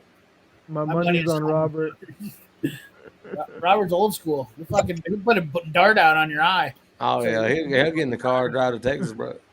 He said, "Fuck these beats. I'm gonna go beat this fucking kid the fuck up." You're gonna get a signed beat and then an ass whooping. Right. What do you want? You know you done fucked up. Hey, what do you want first? Do you want the ass whooping or do you want the beat? Yeah. I think that's still a great idea that fucking Robert sends out potatoes and beets to his fucking subscribers. Hey, I like the videos. You know what I mean? I like to see what's going on in the world, you know, like that. Oh yeah, dude, that machine looks crazy. I just want to see Oh, yeah. more. I want to see what the beats do. Like that fucking thing is shucking out beats. It's trying to pull up, dump them in the ground, dump them on the ground. You know what I mean, and then get processed and spit out to the big ass pile. A pile bigger than a fucking football field. I can tell. They were just beats everywhere. Yeah. Hey Rob, but the reason I was asking you if you had seen it is because the main thing I want you to focus on when you watch it is focus on Cletus in that fucking interview. I put my money on Robert at the strip club.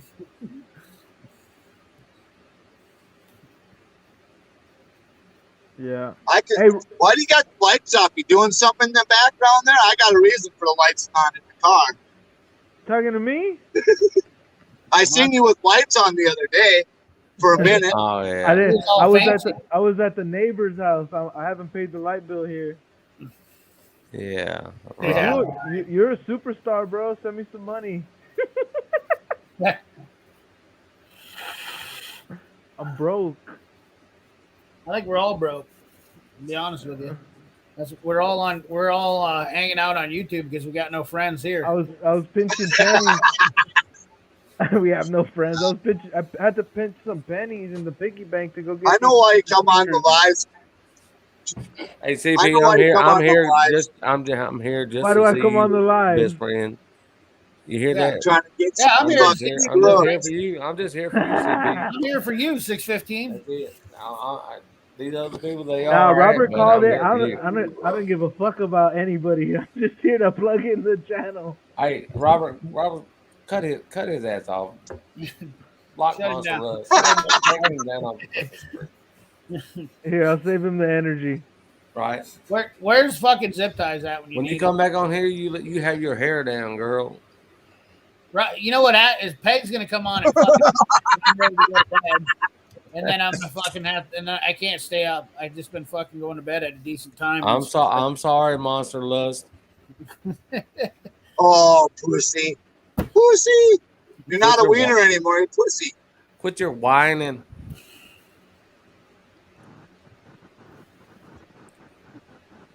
What do you think about the Pissed Twisted Garage? You ain't been here before. He only comes 9 months away. He only. Right. Yeah, once. It's a blast, man. Like It gets a like I little. said, It gets worse than this sometimes. oh yeah, no, like there's Oh, what the last month and a half straight. Like every night I've been in here, you guys have been playing. I've been chiming in where I can, but usually I'm just working on something, right? listening But, to all the shit. It's fun. Yeah. It's fun. It is. There's times where I'm honestly like under the bike or working on the bike or something like that, and I hear something that's being said. And, well, the coffee gets spit out or the wrench gets dropped or something. I'm laughing my ass off in the background. It's great. Oh, there you go. Oh yeah. A good time is had by all. Hey girl. Yeah. We got on a roll that one night, but that stream on Roberts where Peg came in, that was out of control. Fucking Peg did a burnout in his fucking backhoe, dude. I literally that whole goddamn live stream. And that guy is fucking hilarious. I mean, he's hilarious. I mean, if you can just get over the fact that he's gonna offend you at some point, like, and just deal with it. You don't offend them. You don't offend me. Well, he fucking offends a lot of people, Robert. I mean, if people take it too personal about it. Oh, somebody said they don't want to see Zip Ties. But I mean, they just that's because they're fucking Lazy Eye pussy. Garage. No, nobody wants to see Zip Ties. I mean, dude, Who said that? Lazy Garage. Hey, that's because he told me a racial slur. I thought it was pretty funny. What? I had no idea. Yeah, well, yeah, he was being a little. I mean, he said a racial slur to me, but the way he comes off is just funny. It's not. I can't take him serious. Get over here. I had no idea about. I've never even heard that before. I've never even heard what he said before. So I was like, I said the same thing when I was like, oh, and they're like, the way I said it was fucking racist, and I was like, what? Yeah, and we're all like, whoa, whoa, whoa. I had no fucking idea, and I didn't even think of it as being racist. You know, honestly, it's just the way he comes It ain't off. racist where I'm from. You know, it's just. It like, must be racist down in Texas and the east west coast there, but it ain't What do you racist mean? here. No, it's racist. And I'm pretty everywhere. close up to Canada. I'm in fucking Fargo. No, that's I mean, that's a racial slur for Native Americans. Well, I never even heard it before in my life. I mean, it's not like I live too far away from Sioux City or Sioux Falls. I mean, in I got family that's from the reservation up there, so it's not like I've never ever fucking heard it. And my cousin is legit fucking Indian. But you know what I think is you know, Zip Ties comes out. You know, he says, "Hey, what's up, cunt?" My wife's you know? part burner, so I don't care. You know, but you know what I mean. He comes off so playful with it. Because he says everything he says is offensive. Yeah. Fuck's sake. That's what I'm saying. He named CP Blueberry. Yeah, You know what I mean? and I don't take offense to that. It's the motherfuckers that come on my channel and like, you fat, when they say it and they mean something by it. Like, Well, if everything is racist, I there's must commit a lot of hate crimes. Well, it's I mean, different strokes for different folks, but I get motherfuckers that come on my channel all the time saying it out. You fat. What was said? I didn't hear. Well, What was for said, me, Monster I Russ. don't. Not for me. I don't care. Like, I got thick skin, but I'm saying Monster like, Russ, we got somebody asking a question. What was said? Because I didn't hear what you said. The monster's got to say it. What did he? Oh no, he said wagon burner, but like, Well, he's got a wiener in his mouth. Oh for hell, me- dude! but I've been for me- called a redneck peckerwood. You know what I Nah, mean? but you know, like, You know yeah, what I I got thick skin. I don't care, but I was saying, oh, for CP, because I don't know. You know what I mean? Like, Yeah. you just Oh, watching people the- fucking say I'm racist all the time. The sad You know part what I about it is mean? I got Like- friends from every fucking nationality in my life. You know, I mean, it doesn't matter. I've never been racist to anybody. I don't give a fuck what nationality you're from or But whatever. I'll tell you this, like, man, my grandfather was the meanest person ever. Like, he'll tell you, like, before he died, I said, how do you want to be remembered? He's like, as the meanest son of a bitch. And I was like, all right, cool. So, yo, I got told the worst as a little kid growing up, so, like, nothing offends me. I got thick-ass skin. Right. That's what you got to have, though. Don't take anything personal and you'll be fine. Nah, when I said, whoa, it was for you, because I don't, people attack you. Some people fucking literally are they will say shit to be. I mean, like I told you, people get on and say something about me, they're like, you fat motherfucker, this and that, and they're doing it to be, to be derogatory towards me. But I know when Peg says it or somebody else, like I got friends that say, I mean, some people call me Fat P as a nickname. Like it's just I mean when certain people say it, but when a fucker comes up to me and he wants to try to make it personal like that, then it's a different story. Then I'm like, oh, you ignorant bastard. I was like, gee, I wouldn't ever. I got a question, dog. The name that you have right there, did you ever carve that into a tree? Zip ties and blueberries. in a heart with a heart around. In a heart, yeah. I'll get a shirt made. But I look here, CP. I would never treat you like that. You know what I mean? If we met, you know what I mean? I see another human being. You know, I don't see. Yeah. I might pick at you a little bit, but I wouldn't try to hurt your feelings or nothing. I ain't got no feelings Shade Tree, anyway. I don't think Robert really gets offended. I think he gets offended if you do something to him, like try to steal from him, which is obvious. Oh yeah. But I don't think Rob gets offended by words. I don't think really any of us really do. No. Well, I'm offended just by you talking. Right. There's a lot of people that do nowadays, though. There's a lot of people that do get offended by words. He gone. There's a lot of people that do get offended by words because I've offended them on my fucking channel. Trust me, it is hard sometimes. I have to keep it PG-13 on my live streams a lot of times because I've been in arguments with guys that just literally they can't take shit. It's hard for me to filter that out because I've never been that way. And getting on YouTube has really changed my view on how social media works and everything because I never knew. I used to say I used to call people the fags and all that stuff before. Fuck, you say that shit now, boy. I call. I do that every day. Well, I know, but I've got people that come on my channel that are of others. Yeah. Dude, the bigger you get, the worse it gets, Robert. Hey, CP, it's funny because my oldest brother, he's fucking gay, and when I was a kid, I remember I asked him. I said, hey, how do you feel about other gay people? And he told me straight up like this. He said, because if you met him, you wouldn't know he was gay unless he told you. So he says, are you talking about that fairy faggot shit with rainbows? I hate that faggot shit. And that's how he would say it. Oh, you say that shit now and you're on a bigger platform, boy. You're going to jail for hate crime. You'll get LGBTQ fucking PQRST all over your ass. I don't understand the rainbow thing because I always thought the rainbow stood for Lucky Charms and shit. Right? Me too. Yeah. They chose that, dude. I'm not. Hey, we're rocking dangerous lines here, Robert. But has anybody seen the new Dave Chappelle special? Because fuck, the closer. I got nothing against a guy or a woman if you like. I don't care as long as they don't try that shit on me. Right, and that's the biggest thing that I don't understand about it is why the fuck is it always such a big deal when I've never ever fucking hated on them like that? I've never done anything. I fucking actually have gay friends, and I actually don't fucking ever say anything. Like they even, you know what? They're the worst. They're actually worse. Hey, watch Dave Chappelle, bro. They'd be like, "Were you my dick?" That's exactly how bad they're worse than fucking I wish I could show y'all, but please, if you have fucking looking for a pot of fucking gold. I'll tell y'all something. My younger sister is married to a woman. You know what I mean? Yeah. I don't have a problem with it. Right. I don't have a problem with me and me. Hey, I'm a lesbian too. But okay, yeah, but keep it away from me. You know what I mean? Y'all do what y'all want to do. That's fine. You know. That's a they come over here and drink. Okay, I'm sitting there drinking with two pretty ladies tonight. You know what I mean? Hey, Tree, did Robert say something different or what? What? And did Robert say something different on WhatsApp? Big block. Is she hot? Fucking shade tree. Yeah, I'm not a judgmental person like that. That's the one I thing. think he has a 56 or 55 gasser. That's the one thing is a lot of you guys, and I know, are not judgmental people. We just say shit, and it's not meant to be out of fucking negativity towards anybody. But people nowadays like to pick on guys like this. You can't.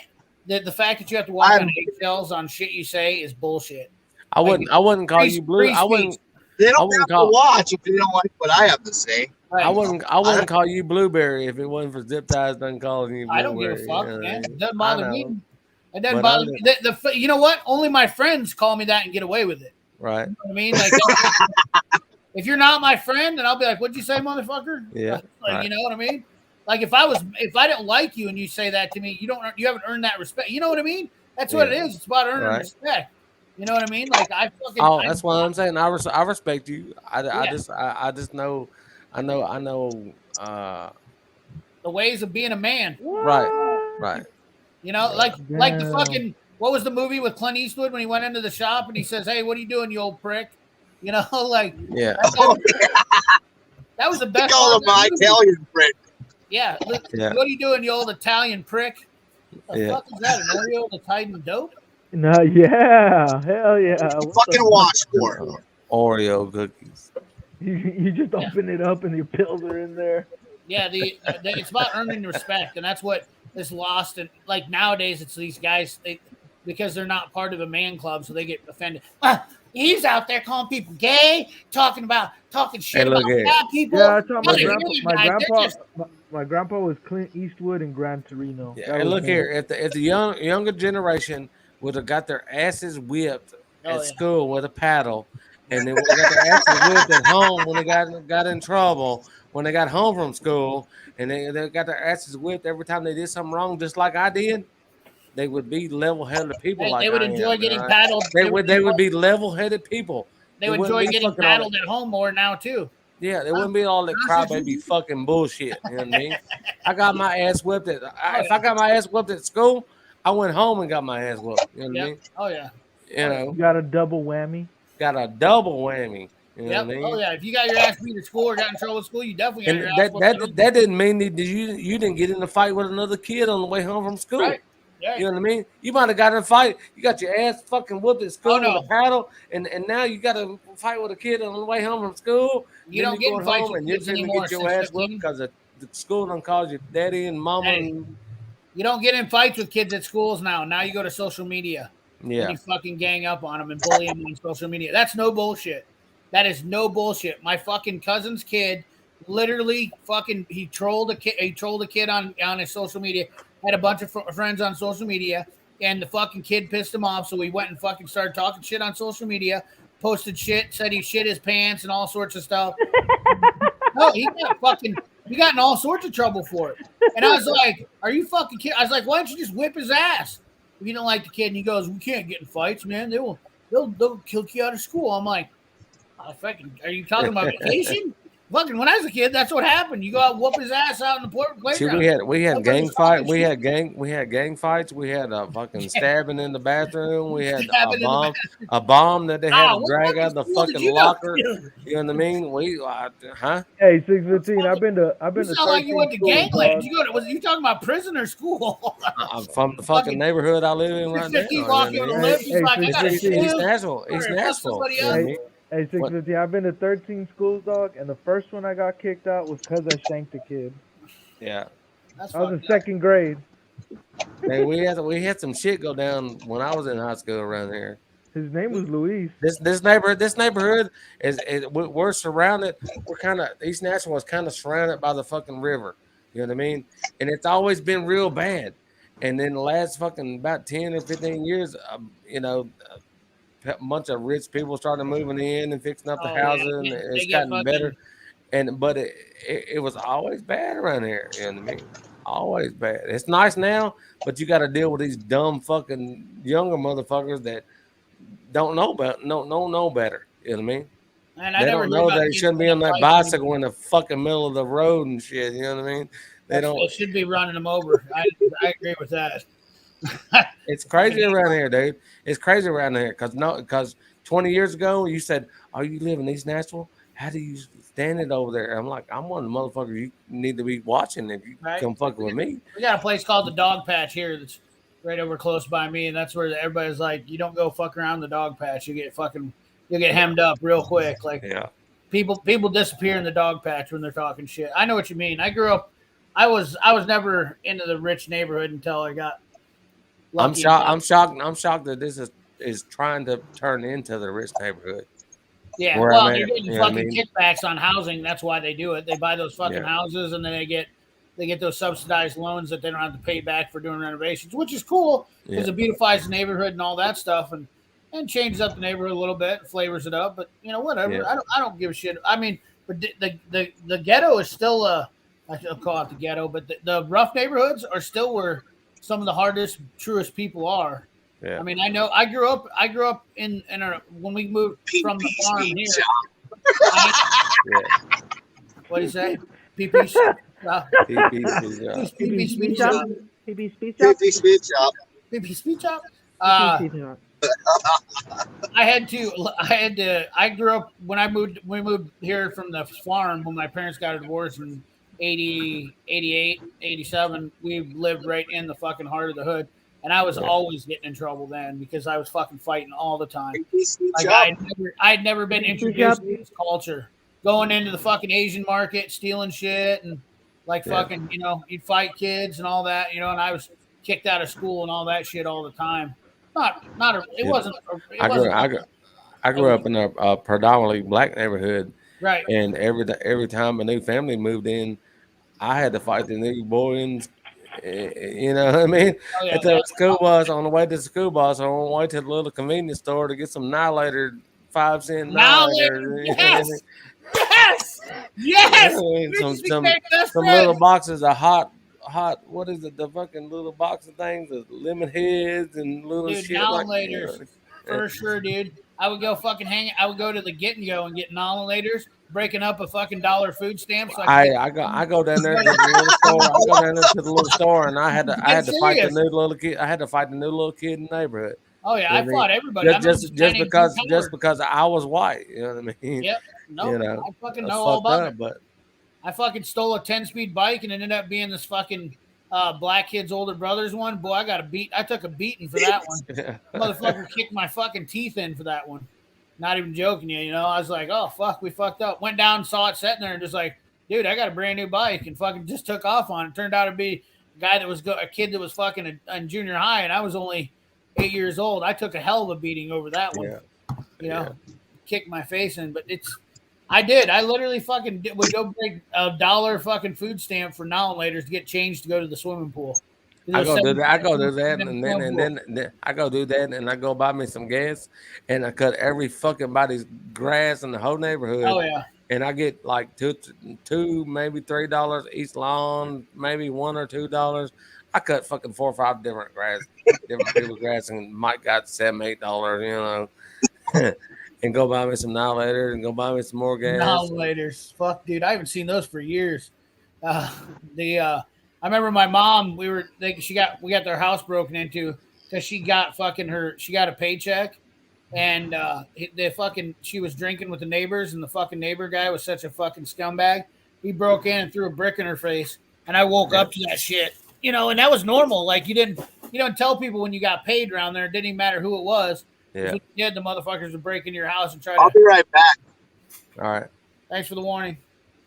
Yeah. Yeah. Man. Sorry. I don't mean to get on that shit. But Annihilators. Annihilators, dude. Yeah. I mean, my dad raised us because my mom wasn't around, and then fucking things got a little bit better. We bought a house in the hood. We fixed it up for cheap. We bought a house for $33,000 back in 1993, I think it was. Maybe I'll say 2-story. Just a fucking old fucking two-story, built in early 1900s, and then we got our bike stolen all the time, and we learned a lot of shit from living in a poorer neighborhood, and then just started working my way out of it. You know, I mean, it started getting, you know, I figured out how to work and make money, and you know, and then I moved, and you know, my dad got a better job, and we finally got better at making money, and that's all it is. You know, you just get sometimes, and that's why I feel like I'm lucky right now where I'm at, because I'm working for myself. If somebody would have said that, I remember my fucking principal, because I got kicked out of school so much in junior high for fighting. He goes, "You ain't gonna be worth a fuck." That's what he told me. He said, "You ain't gonna be worth a fuck someday. You're worthless. You're gonna be in prison by the time you're a senior in high school." And I went like this. I go, "Oh yeah, Rexy." I go, "Why don't you go fuck yourself?" And I said, "I'll be making more money than you by the time I'm 25. You fucking piece of shit." Boy, his fucking hair. He goes, "You're not gonna cuss in my office." And I go, "I just did, prick." He goes, "You're out of here. 2 weeks, Pritchard. Don't ever come back." I was like, whatever, ass fuck. Matt called my dad, wanted to see if my dad hated him too. My dad said, asked my dad if he could whoop me, get his fucking paddle out and whoop me. And my dad says, "Rex, you lay a hand on him, you'll have to deal with me and him. You'll have to deal with him and me at the same time." We got that paddle. We got that fucking paddle when we was in school. Yeah. What they call mama and daddy. Yeah. You already had your ass whooped, and now we're fixing to call your mama and daddy. Yeah. And you're gonna go home, and then mama and daddy's gonna take the belt or something or what? Well, they had to ask for corporal punishment. My dad didn't like the principal, so he fucking said if my dad knew it was justifiable, but he would never let the principal. His name was Rex Nelson. That motherfucker's head would turn as red as my wall whenever he'd see me, because he was just, my dad would fuck with him so much because he hated the guy, because he was just an arrogant prick. And I was like, "Dude, you're gonna blow a vein out of your heart or something like that." You ever piston twisting? Did your daddy ever take that belt to that? Oh, if I did something at home, you better believe it. See, my school system was fucked. I started out in the Catholic school system because being Polish, Catholic, right? So I used to be left-handed. They beat that out of the hand. Yeah, they tried to had a dictionary thrown at me because I used the word sarcastic, you know, this kind of stuff. But they fucked with your mind.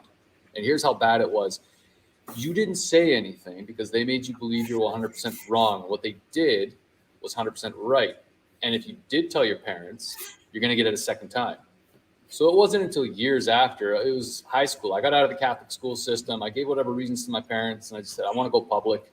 That was the best thing that ever happened, right? But it wasn't until years later, talking to my parents. I thought they knew.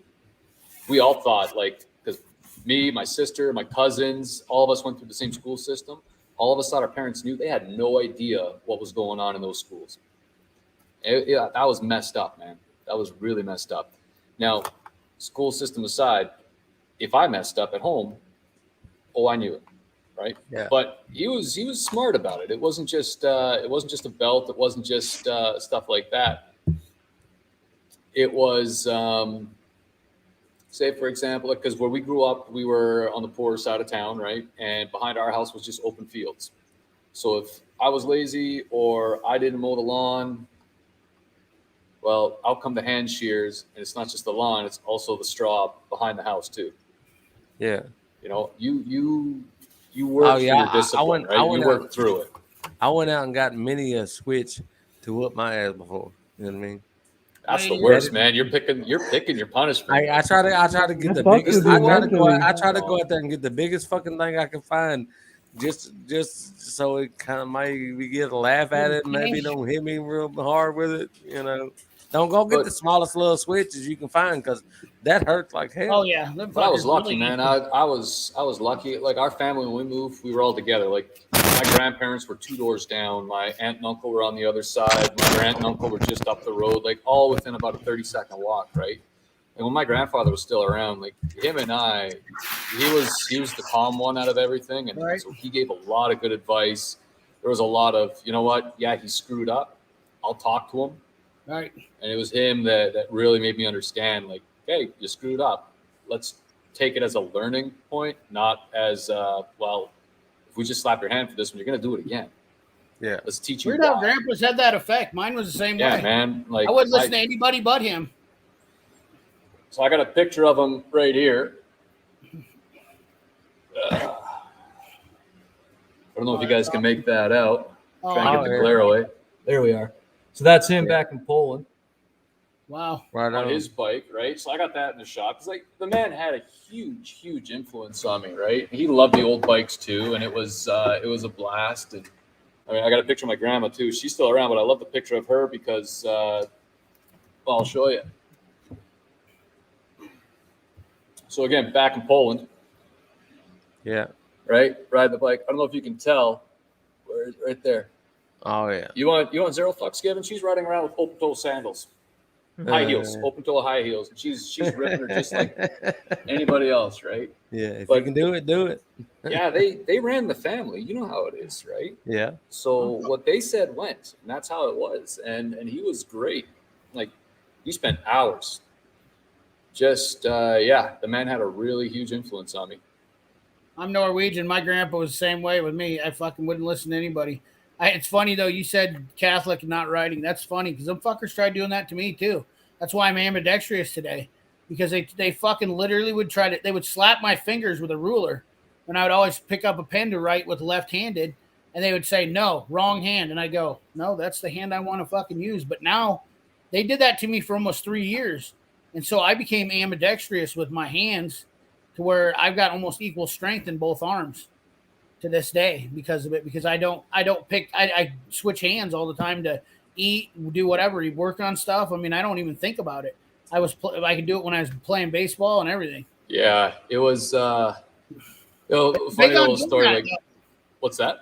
They were big on doing that though when you were back then. Like, I'm guessing you're right around the same age I am. I'm 43. Well, we'll be 43 tomorrow. I just turned happy early birthday. I just turned 37. Oh, did you? So grade 2, I was we learned that flipping the bird was a bad thing to do, right? Right. But some people point with their middle finger, like go here and here, right?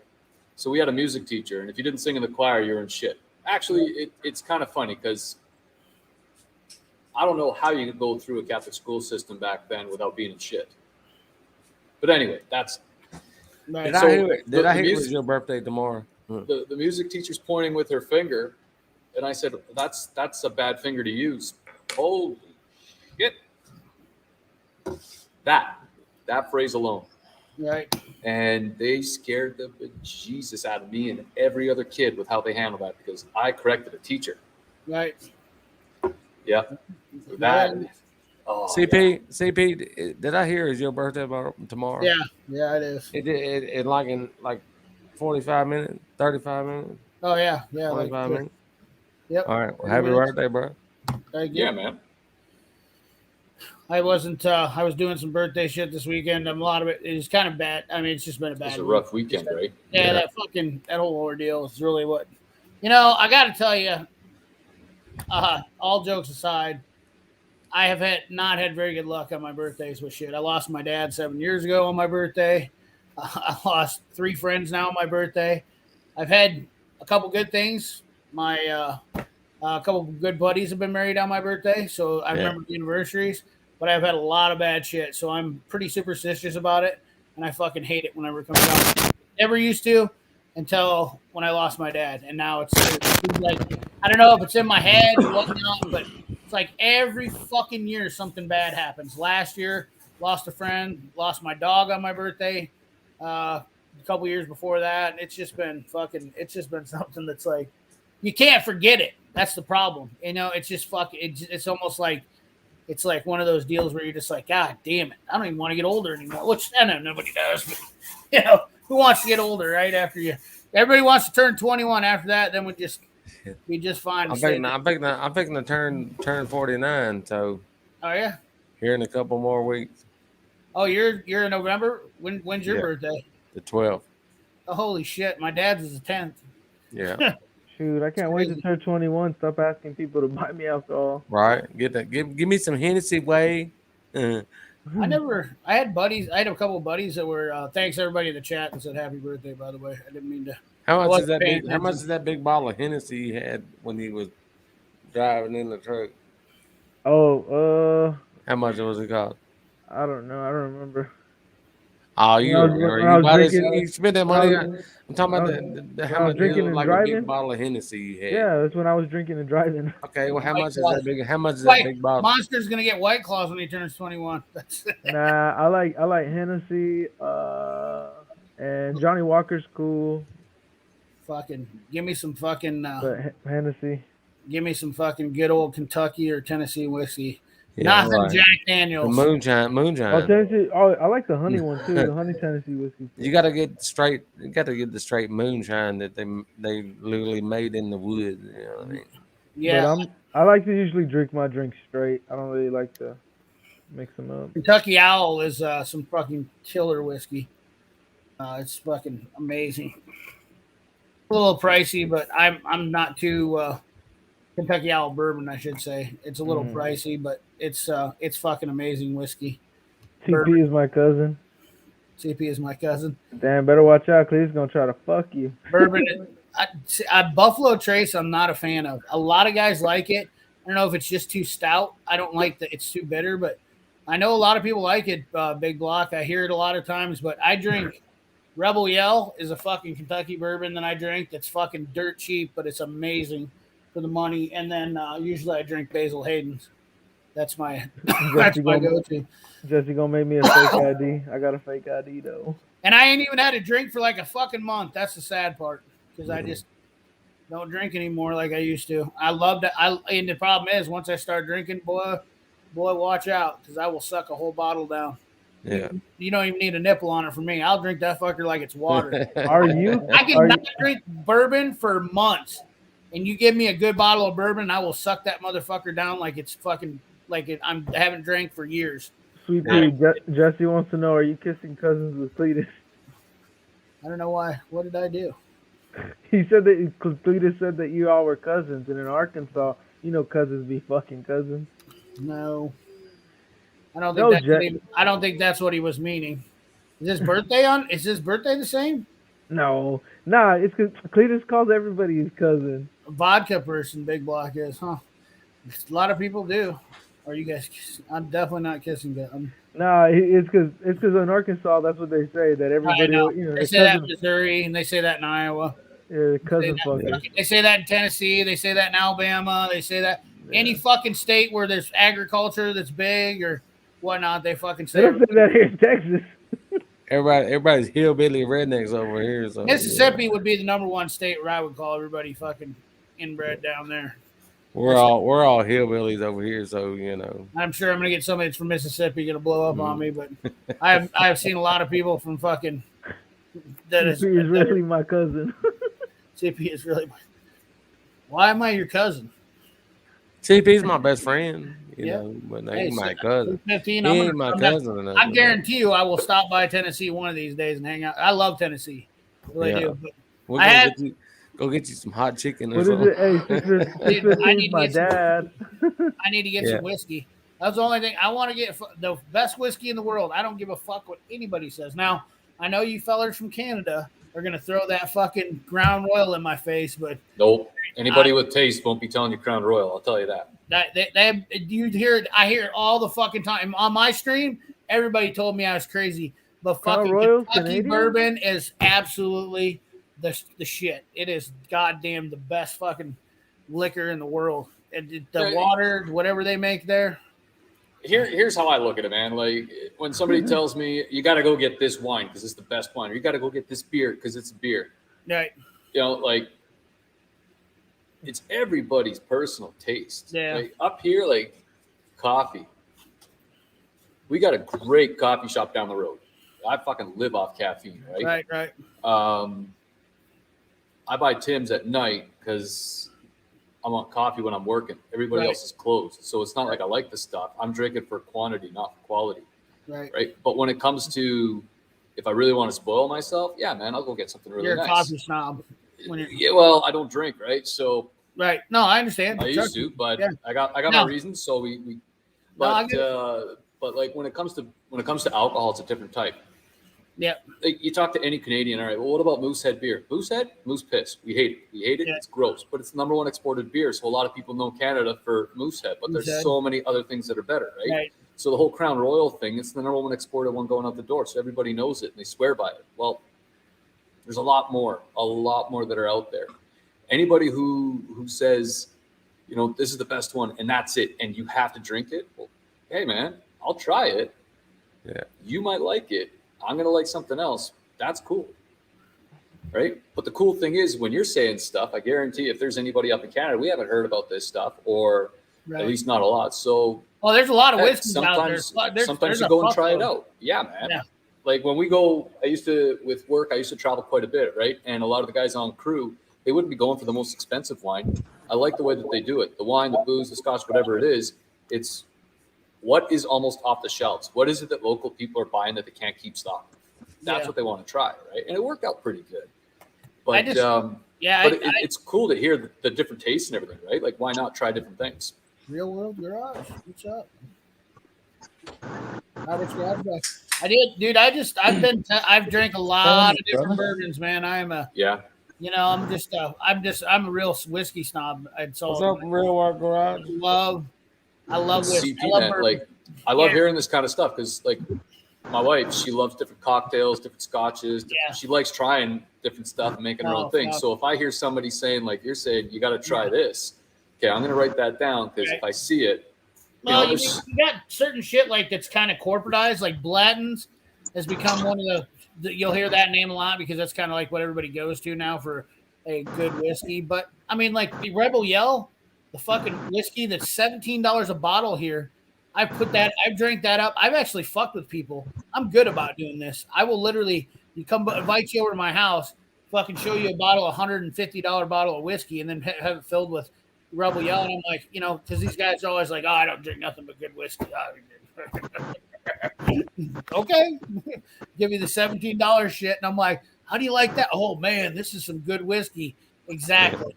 Because they don't know the fucking difference between good whiskey and bad whiskey. You know what I mean? Like they don't even, or bourbon, or, you know. It's just there's a guy on YouTube. His name is Liquor Hound. And a lot of companies, like they hire him and stuff for like tasting and all that. But man, like, yeah, he's got a certain palate or whatever on his shit. But he goes around like looking for fucking different liquors and does liquor testing and stuff. It's pretty. I can only tell you the difference between like whiskeys, like IPAs. Shit, I hate IPAs, but I can't tell you the difference between most of the beer. What's it, Liquor Hound? Yeah, this is my notepad tonight. So. Yeah, I can't tell you the difference between tasting on different beer, like Busch Light versus what I'll drink about anything like when it comes to that. But like IPA shit, I'm not an IPA drinker. I hate that hoppy taste. And vodka, no fucking clue. Terrible with that. Wines, no clue. But when it comes to whiskey, you know, that's like my toolbox there. Hey, Robert. I'm a stingy fuck. You still driving in your truck, or are you driving the big rig yet? Real Garage, Brian, how you doing? Robert, are you driving the truck, big truck yet? Can you What? hear me, Robert? Can you hear me, Robert? Yeah, I can hear you. Are you driving the big truck yet? No, the fucking he sent me a pin on the text and then fucking brought me on the interstate right past him on the interstate. There's no off ramp there. Oh, you gotta go all the way around. Yeah, fucking bullshit. Oh, quit your whining. I'm gonna tell him that too. Quit Fucking your sent whining. me on the goose chase with this fucking pin shit. Yeah. Bubba, you're from down south and you're drinking Crown. I'd see It that. happens, Rob. I don't even understand that, Bubba. God damn. I think he's from Georgia. What's up, Real World Garage? You over there doing all right, bro? Yeah, we doing good over here in Mississippi. Oh, see, I told you. I'm coming for you, motherfucker. I knew you ain't very far from me, bro. Cook a letter, I. No, you it's can't all be on good. YouTube without pissing somebody off to say something. No, I ain't pissed off. Hey, Real World. Hey, Real World. I got your sticker right here, bro. He said in It's going in the mail tomorrow. I realized I did not do it a week or two ago, and I apologize. Yeah, no problem. Memory's the first thing to go, bro. And I write the shit down, but sometimes it's like, fuck, did I do that or did I not do that? Hey, CP, I was gonna ask you, because I know I'm pretty close to hitting 1,000. When I do though, you think I should do a giveaway? No, fuck no. No. Fuck no. What are you gonna give? Well, like what? Like, I was just gonna give away some. Just give some, away like, give away shit to people if you want. Don't fucking do a giveaway to get people to subscribe. No. It's just it's appreciation to the 1,000 subs. Yeah, didn't fucking give something. Didn't get 1,000 and give it away. Don't fucking say nothing. Just be like, hey, I'm gonna hook some people up with some shit and fucking do it like that. Yeah. That you know what? Here's my thing. I've done a couple giveaways and they're fucking garbage. Here's my problem. And I know people that are good people aren't gonna like to hear this, but it's always the bad motherfuckers that ruin it. You fucking get 10 or 15 guys that are always gonna fucking subscribe to you and then unsubscribe from you because they didn't win. Childish motherfucker. I even had a fucking clown. This is no joke. I even had a fucking clown, and I love calling this guy. This guy is such a piece of shit. Complaining. I mean, he really is, and he's a fuck. I'm disappointed when I say that everybody has issues. I mean, everybody. And this guy's an older gentleman, and he fucking literally said he was dying, and then he fucking even questioned me about the giveaway. I gave away a whole set of wrenches that was worth $200. And the fucking guy didn't win, and he sent me an email, a detailed email, explaining to me or wanting to know when I did the giveaway, where it was posted, why he didn't win, and I got the whole fucking thing. And I said, dude, you are so fucking far out of line. Like you're on the neighbor's lawn, the neighbor's lawn. Get the fuck off mine. I was like, you're all over everybody's lawn on this one. I was like, you literally didn't win. So, and this guy is not scared to beg a tool company for shit. And this is exactly why I won't do them anymore, because that fucking clown is one of the ones that ruined it. Because I'm not going to be questioned for doing something that I did out of my own generosity, out of my own, and that's what pisses me off. It's always, and it wasn't just him. There was fucking 10 other guys that did the same thing. And then the people were like, hey, I've even had guys send me fucking messages. Hey, bro, you think you can slide that my way? Hope I win. Like, come on, dude. Like, it's supposed to be a fair. The thing about it is, I always want something to go to the person that deserves it the most. Somebody that can use it, somebody that needs it, and it's just never gonna fucking happen. I mean, my giveaways, if I was gonna do any, it was just gonna be like Chevy, Dodge, and Ford T-shirts. What about doing an outtake video or something like that? Just something along those lines. Yeah, an outtake video would be good too. Exactly. I didn't win it, must be rigged. That's exactly what I got. I didn't win it, so it must be rigged, and that's exactly the problem. I know there was 250 people that entered into it, and there was only 15 people. I guess this is why we have a lot of problem with a lot of things in America now, but I found out that doing it shit through Instagram wasn't as bad. So I only do giveaways through Instagram now if I do them, because I don't care if they leave after they follow me and if they subscribe. But there's, and not only that, I can control it a lot more on Instagram because I can see when they unsubscribe from me, and then I write it down. I have a list of people that unsubscribed after the last giveaways, and then I fucking don't allow them to ever be in a giveaway again. Yeah. Period in the story. What's wrong with America today is what you were talking about earlier, and it's called beat that ass. Right. Right. There needs to be some more of that beat that ass going down. Yeah. I mean, it just kills me, man. I never was like that growing up. I was never this type of person. All the shit, I watched people even do it when I was a kid, though.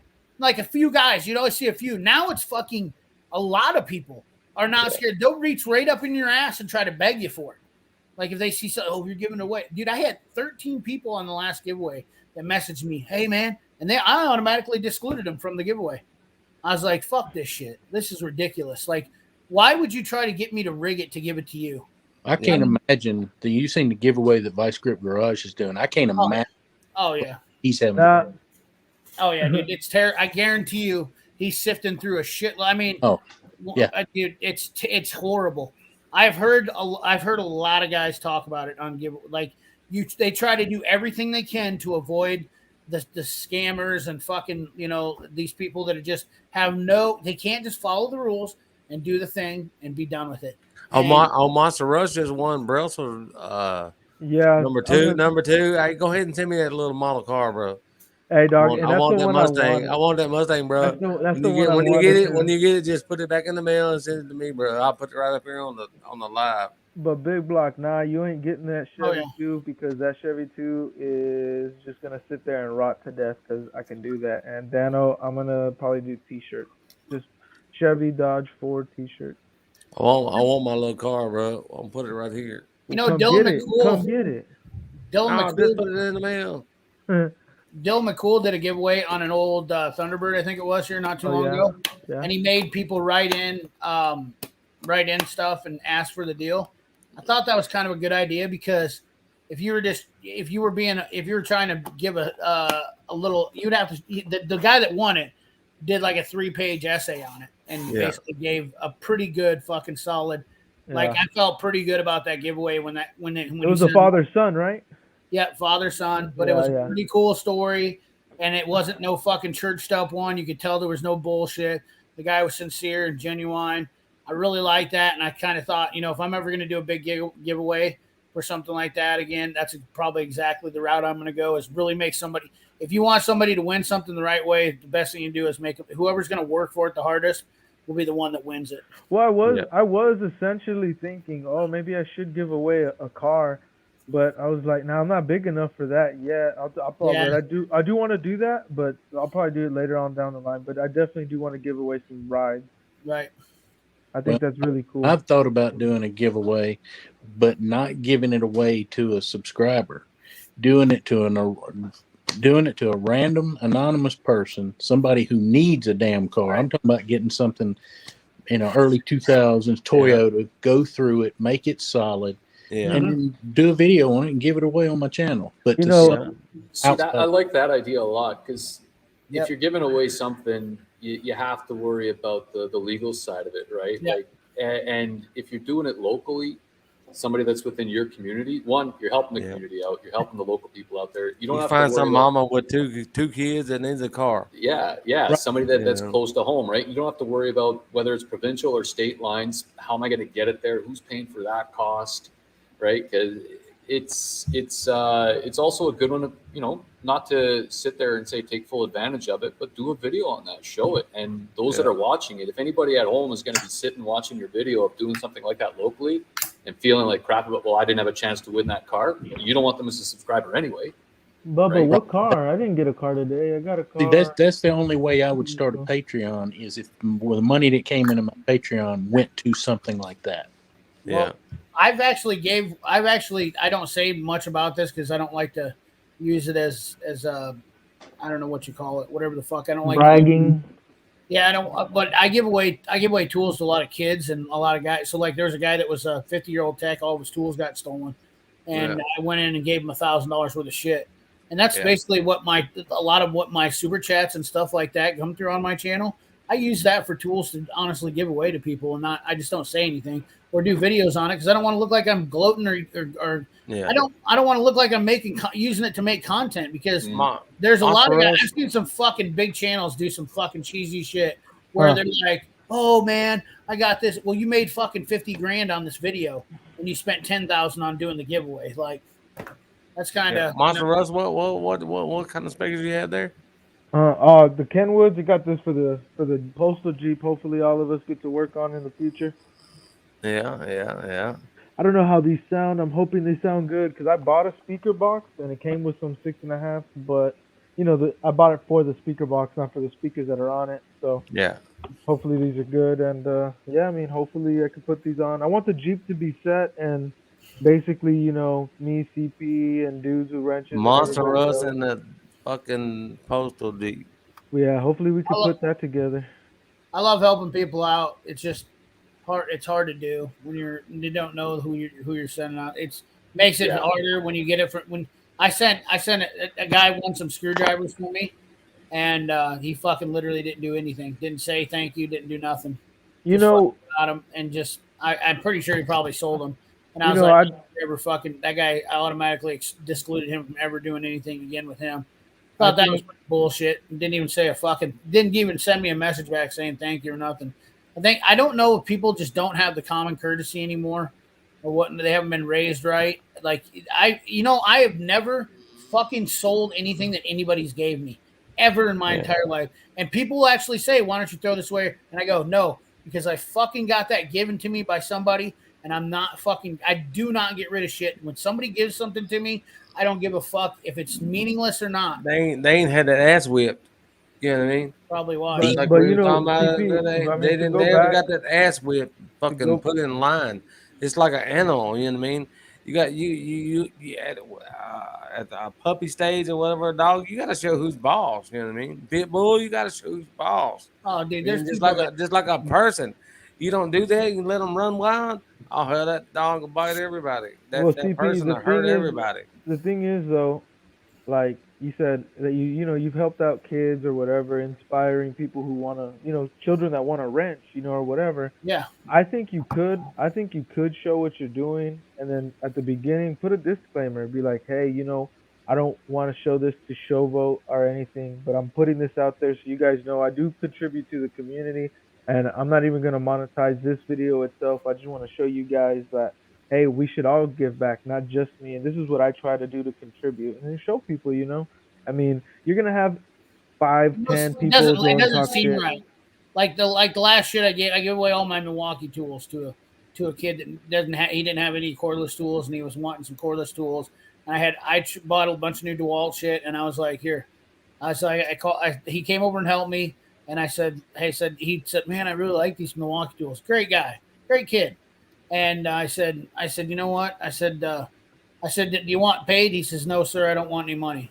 And I said, you sure you don't want, I want to pay you something. And so I gave him $100, and he helped me for a couple hours, and we didn't work even that hard. I mean, he got paid well. And I was like, you know what? I said, you're wanting to work on cars more, right? And he's like, I'd love to work with you and come work for you and whatnot. And I said, that'd be great. And I said, well, I'll tell you what, how about I give you these tools here, and you can practice, fixing your own stuff. Well, he's been going at it like crazy now. And he's like, that was the cool part about it is this kid's he's turned it up since I gave it to him. Now he's like, he bought another project car, and he's wanting to do more and more, and he's excited, and he's getting motivated. And I really enjoyed that. And that's the kind of shit, but it was $1,500 worth of Milwaukee tools, but there wasn't no good way to make that video though. Right. There wasn't no good way to say, it was just us bullshitting, and he wasn't never going to talk on video. That's the other thing you got to understand. It wasn't a planned thing either. No. It was just like, hey, this man needs this. I'm gonna give him this It was shit. timing. And Give him you a don't jump need no on that recognition for Cadillac. it. Just let it go. Just give it to him. Yep. It was timing. That's all it was. It was 100% timing. And I was just the right time at the right moment. And I was looking for someone to give them to. And he just happened to be the one that I saw. Because I go to a lot of different shops. And I see guys and I talk to them. And I don't just walk in and get to know, like the first person I see. And they're like, man, I wish I had more tools. I've heard that fucking by a million people. I mean, I can literally go to my channel. And if I say I'm getting rid of something on my channel, fucking 30 messages right in my deal. Hey man, I'll take that if you're gonna get rid of it. I always want more. I'm tools. sure you would. Yeah. I always want more tools, but right. I got what I got. Right. And I'm like, to me, I was never the type of person when I grew up you didn't ask for anything. My grandpa, I remember my grandpa literally. He grabbed me by the back of my neck, and I said, I asked the fucking guy, and he had a pitchfork shoved in his mouth. He had a big ball. And he always gave me shit at the auction. And we went to the auction, and I was fucking wanting $1 to get a gumball or something like that. No, you don't. And I went up to him with my grandpa, and he said something about, well, I give this kid money, and I said to him right there, I said, I'll take your $1, and my grandpa squeezed my neck. He says, oi, don't you ever ask anybody for any money. Never. Right. Nothing. Ask for nothing. You don't ask for nothing. Yeah, I was like, oh, holy shit! Like I was raised. You didn't ask for shit. We leave the house as the kids. It's like we're going over here, and you don't ask for nothing. You don't take nothing that don't belong to you. You don't this. You don't that. You're gonna get your ass whooped there if you do, and you're gonna get your ass whooped when we get wasted. home. You're gonna be waiting for a while until Robbo notices he's working. But if you want to wait there for a bit, wasted. But I feel like that's a good life lesson. Maybe there's a lot of people don't have that. I don't know. Maybe I'm wrong. I mean, I know times change, and that sounds a lot boomerish, but man, it seems polite and it seems rude to ask people for stuff like that. Monster Rush, what'd you say? No, I was talking to Wasted because he's in the lobby waiting to jump in, but I said he's Oh gonna be waiting no, for a no, while. Robert's Yeah. is not. Yeah, he's working. right now. He just got to that guy's place. I didn't see the message. Yeah, we'll get you in as soon as Robert. We're not in control of it tonight, fellas. He'll pop back in eventually. Yeah. So I don't know. CP, this is why I started the business. It was before the YouTube channel, right? Right. I started with nothing as a kid, Right. and I was lucky enough to meet a lot of great people along the way that taught me a lot. Right. And first started the aviation aircraft, used to work on old radial engines at the hangar and things like that, and then slowly got into cars more and more. And the classic car hobby is absolutely amazing, filled with some really, really amazing people. Right. And I found that people that were afraid of getting into it, they weren't. You could put them into three categories, right? Either they don't think that they have the skill sets or abilities to do the job, they don't have the money to get started into it, or they just are afraid of asking for help. And it bothered me because there's so many people that want to get into it but can't for whatever reason, whatever roadblock that they put in front of themselves and say, well, and I hate to blame it on reality TV, but you got a lot of car shows that show this, amazing show car, and people see that at home. It's reality TV, it's entertainment, but they think that that's what it has to be like. And so it was a few years back that I decided I'm going to start this business. I'm lucky enough. I am lucky. I don't take that for granted at all. And so the business, it shouldn't even be called a business. It's a break-even business, right? I'm still in the military. I'm still able to have a job, and where I live, I'm not a day goes by that I don't know how fortunate I am. So to make a profit off this business, I can't in good conscience do it. So we bring people in, right? If they don't have the tools, they don't need to go to Canadian Tire. They don't need to go somewhere and buy the tools. If they need to learn how to do something, and that's what's holding them back, that's what this garage is for. We bring them in, we teach them, we show them. If I don't know about something or I'm not sure about it, I've got friends that are techs in various different fields. We bring them in and we sit them down and we go through it at their pace. Sounds like Uncle Tony. And well, it's my way of giving back to the hobby, right? Right. And it's the hardest one though, because there is a cost associated. It's those tools. Right. Now I've got wrenches on the wall where there's 2, 3, 4 different sets. I want at least 2, because if you got 2, 1/2-inch nut and bolt, you need 2 wrenches to get in there. You can't just do it with one. But if I've got extras or people donate their tools, I've had people come by and say, so-and-so passed away. We inherited all the tools, or it was an estate sale. We don't know what to do with it. I'm not hanging those up on my wall. They're going through, they're getting clean, they're getting inventory. And when we got somebody coming in who doesn't have a starter set, to me, it's better that goes to somebody else rather than, me hoarding the tools, right? Yeah. But it's hard here because in this area, in any rural community, it's hard because you don't have all those resources, right? And it's that balance between what do I want to give, what can I give, and what's too much. And more specifically, like projects, like the last thing I want to ever have happen again is somebody coming in saying, I need help with this. It gets dumped on us. Right. And what am I doing with this now, right? Well, I need you to finish it. I'm not finishing it. I am not a restoration shop. That is not what we do. We teach here, right? And that's anyway, I'm just rambling on. Well, Twisted, I was going to say, Uncle Tony, I don't know if you're familiar with his channel or not, but Uncle Tony, he's a big Mopar guy or whatever. So, he was doing all his own projects and everything. He just recently opened up a garage shop, and it's called like a hobby shop. So, right, tax purposes and everything. But what he's allowing is like, there's these 2 young guys or whatever, I think a little bit older than me, but they're going in there and they don't know nothing about cars, but they're trying to build a drag car. And he's like, cool, you can use the shop, you can use the tools, but I'm going to film you guys and I'm going to document the journey. And so, that's just something I thought that was so cool how he's allowing other people to come in and do a shop as long as he can film them for content.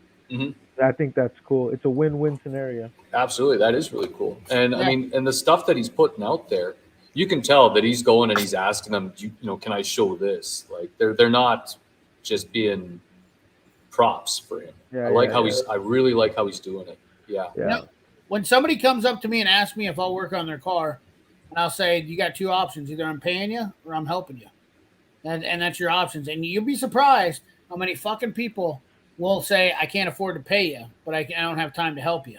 And I'm always like, oh, get the fuck out of here. I'm like I don't have time for you neither. I go, you think I'm working for pro bono? Does this look like UNICEF? And they're like, you're an asshole. And I'm like, no, you know what? I'm the asshole that doesn't have to worry about not making any money. You come in here and try to use my shop, fucking burn up my oil, my rags, my fucking brake clean, use all my resources and act like that's all free. And I go, as a business owner, this is how shops went out of business back in the day, because they didn't keep the numbers on that stuff. And if you think it doesn't cost you anything, well, when you got 5 guys a week coming in and burning up your brake clean and they're $8 a can. It's the nickels and dimes of everything. It adds up quick.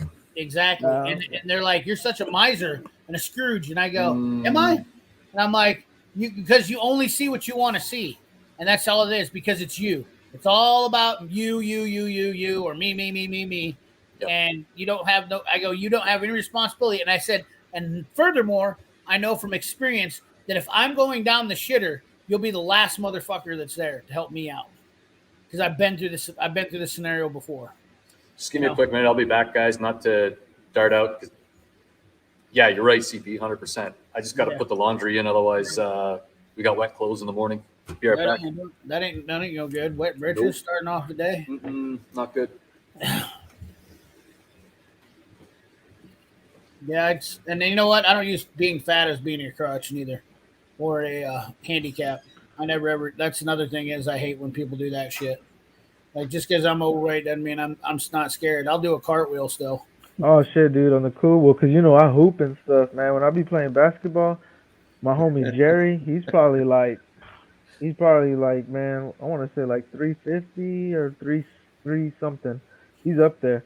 And man, boy, that's one of the best homies I ever got with hooping. Like you might not think it. How tall is he? How tall is he?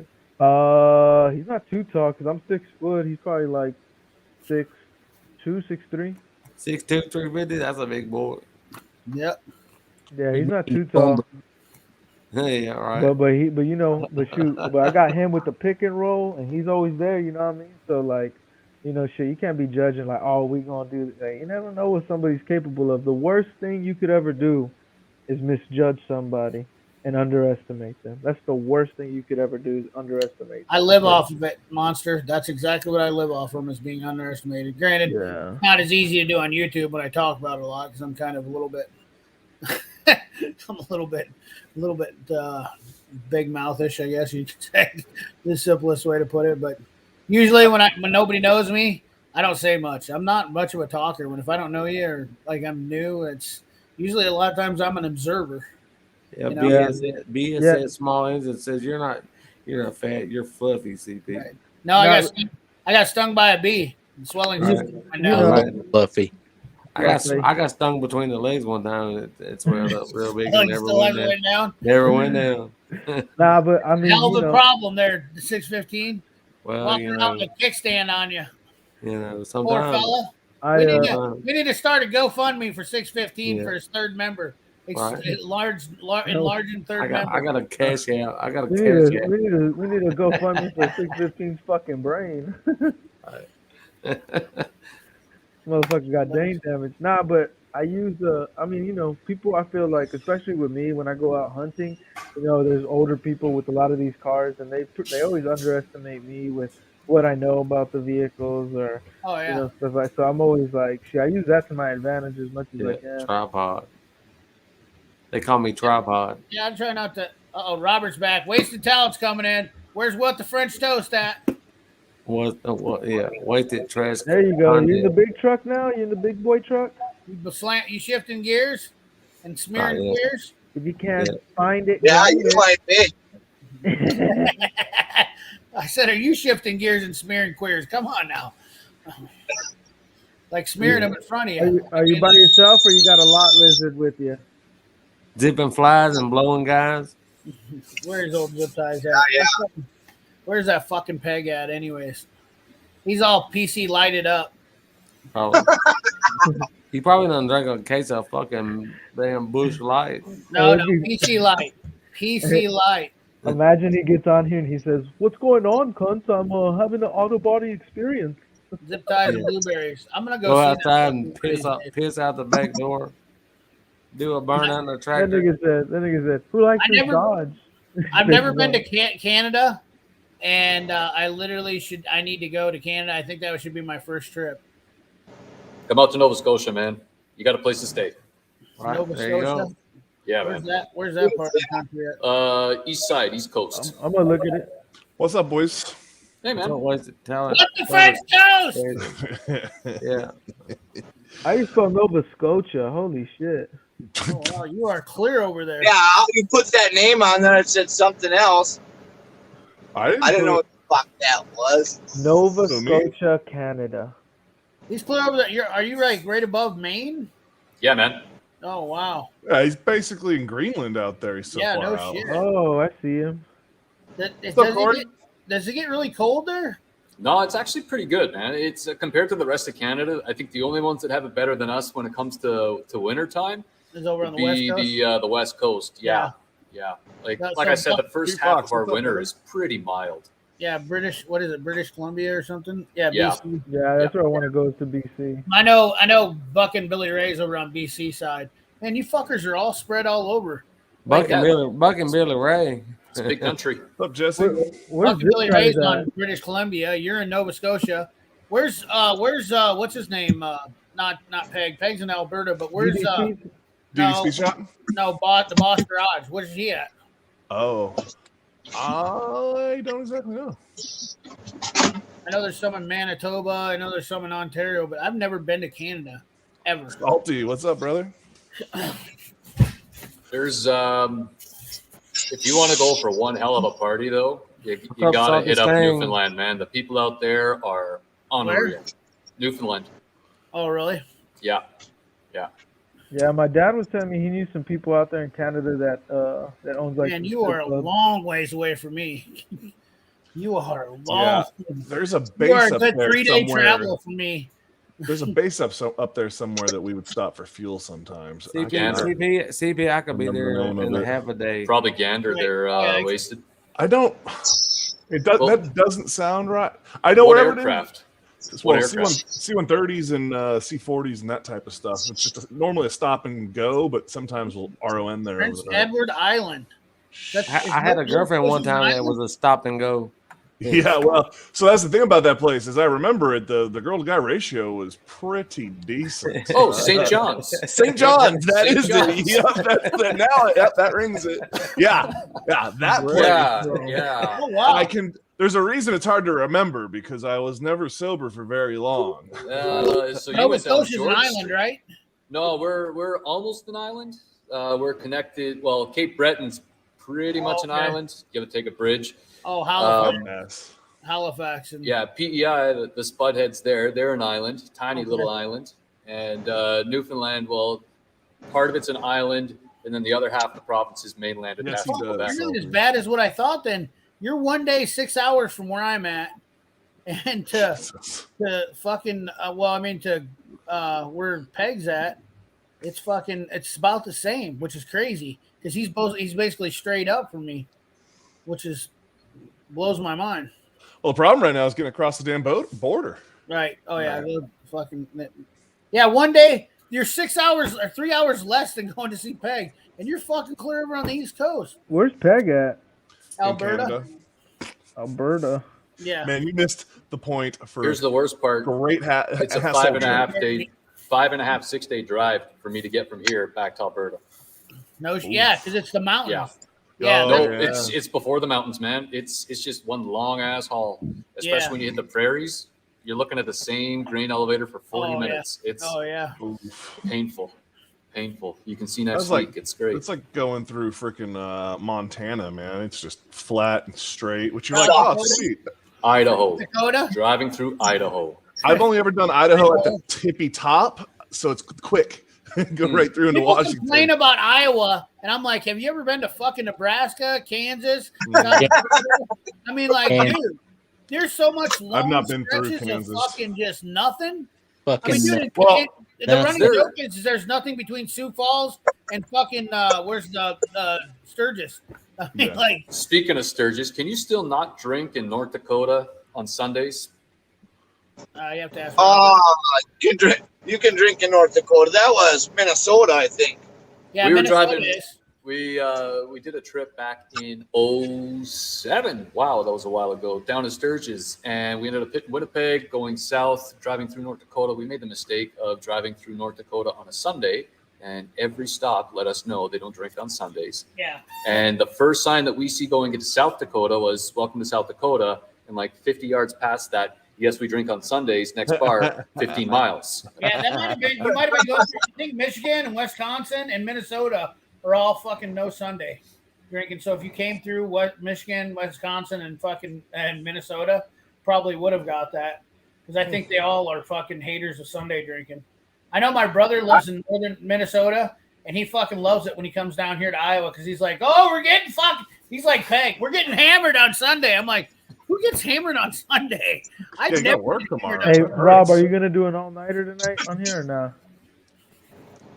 Huh? Are you doing an all-nighter? Yeah, till tomorrow afternoon sometime, probably 5 o'clock. Keep it going, man. Holy shit, you're gonna do it that long? Yeah, 18 hours. Yeah. Oh fuck. Think I was bullshit? No, shit. No. You need to run this the whole time and run the record so high no one will ever get it back. I'm gonna. Oh no, not the live. Oh, it's already 5 hours. I've only been on it a couple myself. I was gonna say, just let the motherfucker How run all long- day and just keep checking in and see how letting us in and out. How long is your live gonna be? That's what I'm asking. He doesn't know. You don't know how long, Rob? The No, live- he'll run it till the wheels fall off. He don't care. He's gonna be up all night. Yeah, no shit. Yeah, there you go. Oh shit. well, I was Fucking gonna- what the Trent Dose I see took the record last night. Not on 9 hours. purpose. Not on purpose. Pushed it and made me go right on past on the interstate. Yo, seriously, 8 hours. I was like, let's get the fuck off here. I don't want to do this anymore. And then dudes or somebody said something, and we went down a rabbit hole for another freaking hour. Animal. Absolute animal. Yeah, I was. Just burned up Monster Rust and Robert in one night. You guys are just fighting for the battle. no, I don't care. I don't care. I didn't want it. What I got unlimited. Salty was on the entire time with me. Salty Are and I you were gonna, on wait, for so I 9 can dip, hours. so I can leave. Yo, Rob, how long are you gonna be on? Roughly, you know, Until he gets off. It's gonna be a long. Come back. We'll be here. Yeah. I don't keep records. I didn't try to break one either. It was an accident. Yeah, tell me about it. Well, I know, but Wasted I'll be back. got the new record. It's been going back and forth between Monster, Robert, and I only had it once. Actually, I think you actually now got the record over me. I think mine was like 8 hours, and 9 hours, 8 minutes, according to Salty. I think mine was 9:49 or something was my long, or 8:49 was my longest. I don't see it as a record because I mean I can sit here that long too or longer. But Well, and so that was the. I mean, that was the cares? thing. We Who were cares? talking. the 6:15 usually be whole leading, time, dog. man. You don't who usually stay on cares, the whole bro? thing. Who cares, bro? I only got 20 hours free a month, just like Wasted. Nah, Down- but it's like but- Wasted way down there below me. Yeah. So do I. So do So, I. so that was the thing. Why Last go week, longer than that? Well, I because can this quick was my click off the last- shit and I go live right now tonight for fucking So, as long as I want to. But my shit reset Why? today. That's why last night we ran it into the books because today it reset. ain't I no won't- record. Oh, Ain't no yeah, record. I Ain't no record.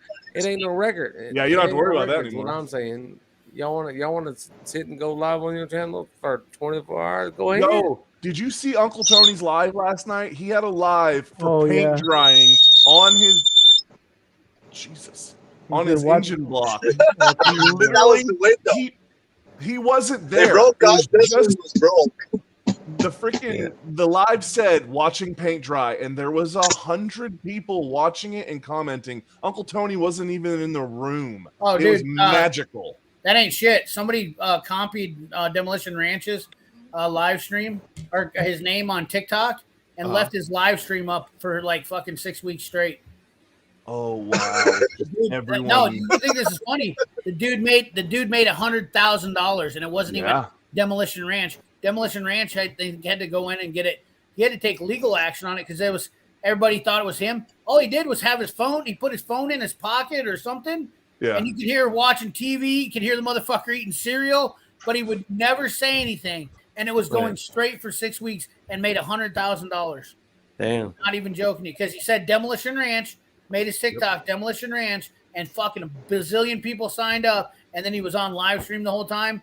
And it just blew my mind. I was like, damn, this guy's a genius. Nobody ever seen his face, and it wasn't even Demolition Ranch. Matt actually made it video on his YouTube and talked about it. That's how bad it got. So people were messaging Matt going, how come you never talk and your TikTok's always going? And he had to take it down. I mean, dude, what a genius. I mean, give the guy props, dude.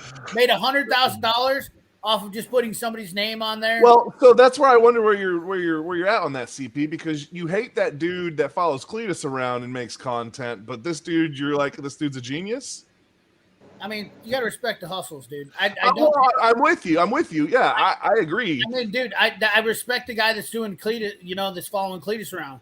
But well, I don't. The other night, you were like, "Fuck that dude! I'll fucking kill him." Yeah. You kind of was. I really don't. I mean, it's cheap, dude. I mean, what? How fucked up is it that you literally got to coattail riding motherfuckers? Like that's not even coattails. That is just like paparazzi. Oh, yeah, he's 100%. Well, I mean, it's worse. It's worse than the Demo Ranch because the Demo Ranch was actually kind of genius.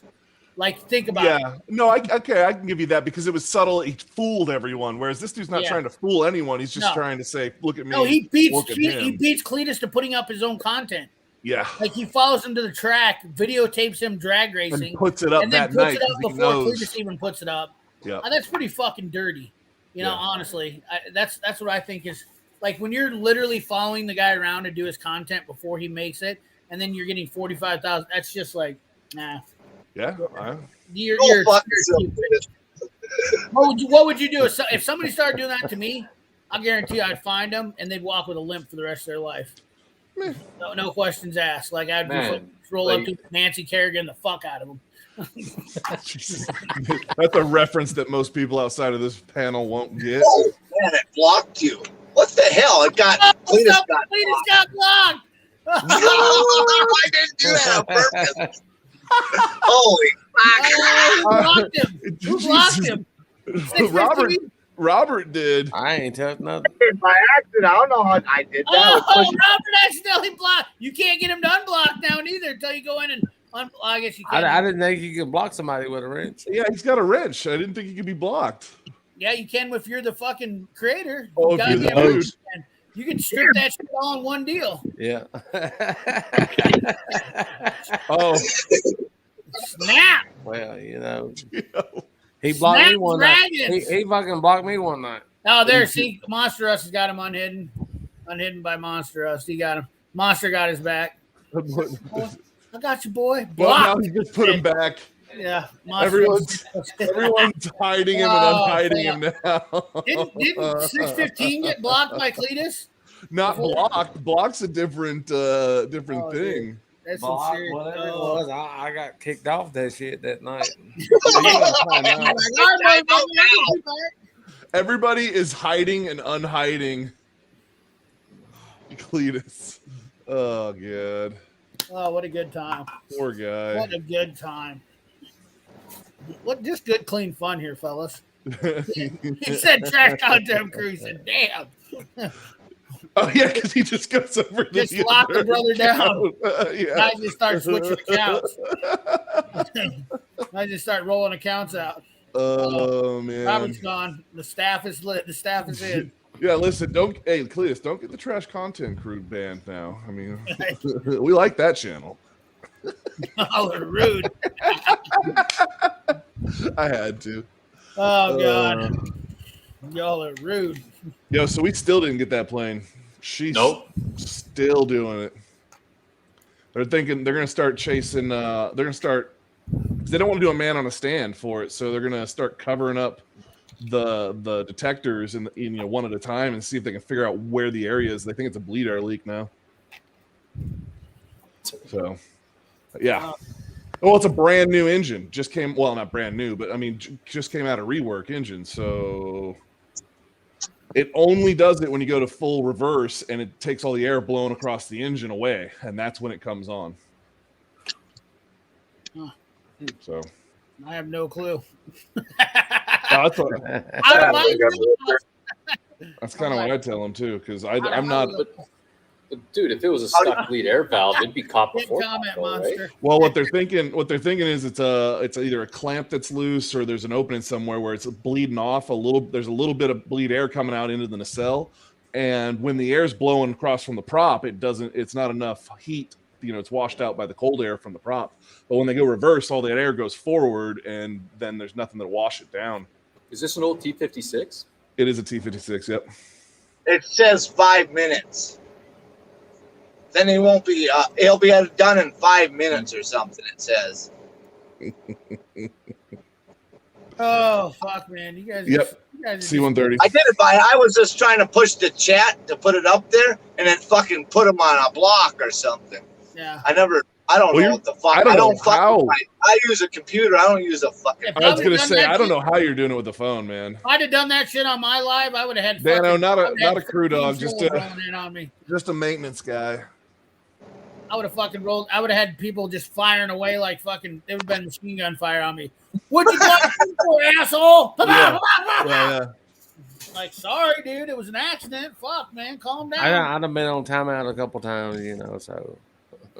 Yeah, I remember seeing that one. I was like, "Who did that?" Cletus is like, "How do I undo it?" Joey did it one night too. It's gonna be the next one. Yeah. Oh wait, let's see. Oops. I heard that one wasn't an accident. Oh shit! You got blocked on the live stream. He's not here. He left. He muted himself and left. Well, he can't come back though. He's He's gone for 6 minutes. It says blocked for 5 minutes. Yeah. The Robert's now fucking. He's on the hilt like he's like. Yeah, he knows how to use. He knows how to use the thing now. Yeah. Oh, that's how you got to use it. That's how I had to figure out how to use it. I did all sorts of fucked up shit. Like I blocked one guy that I couldn't figure out how to unblock him when I first started, and I was like, "Oh shit!" I was like, I had no idea where you go to get him unblocked, none whatsoever. And this dude fucking came unglued on me, sent me emails.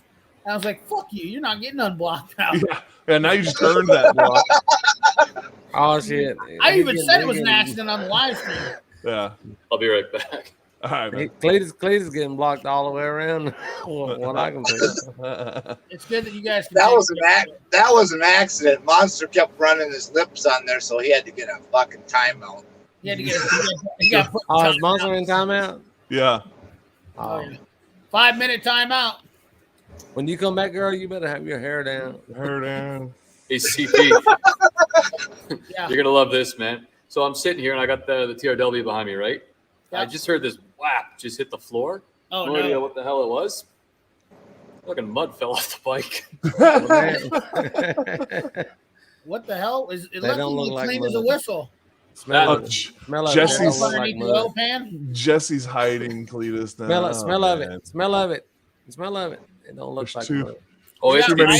we got red mud up here. So in many. Vegas, right? It was a good test run today. It was good. Just I didn't do it. Listen, we got too many wrenches out there. Everyone's blocking everybody.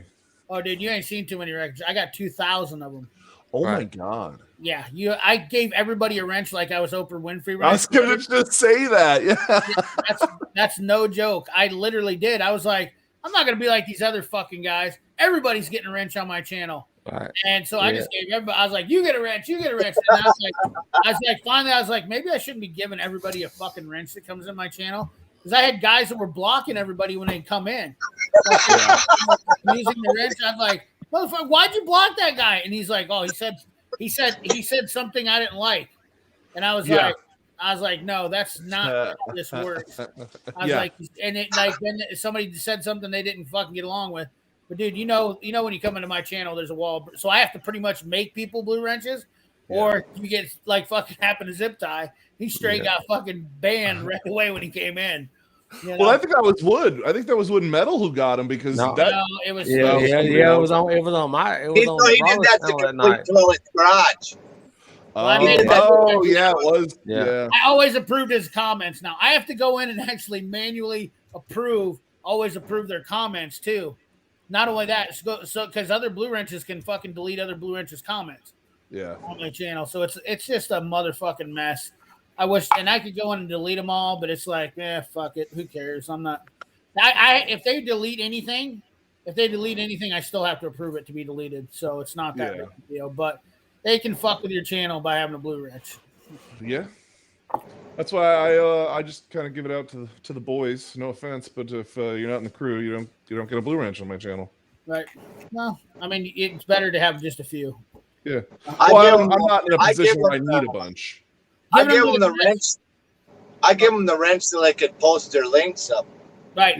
That's it. Well, it makes it easier for you for sure. If somebody's, if people know that what they're doing and they're helping your channel, definitely worth having somebody who's you trust that has a Blue. Oh, well, that's like Wood and Metal. That dude is on it for everything. That dude is like Mr. IT guy when it comes to our shit. Right. Yeah, I said I did message him today, and I was like, please don't post my link anymore. Like, and I wasn't nothing mad about it. I just don't want. I'm afraid. I was talking to my buddy the other night, and I'm afraid by just posting your link that AI will get you there too. Like we were talking about the other night, wasted time. I'm afraid he's like, dude, you post your link up in live chats, even if it's just one time, AI sees that shit, and he thinks it's. I will tell you, since I went over 500, remember I made that video about how they were taking me in the other category. As soon as I hit 500, that stopped completely, and they are giving me subscribers back in the other category, but they have stopped taking any. They haven't taken one subscriber in the other category since I hit 500 subscribers. Yeah, because I think they fuck with you now. Honestly, there's been so many new channels that came up because of COVID.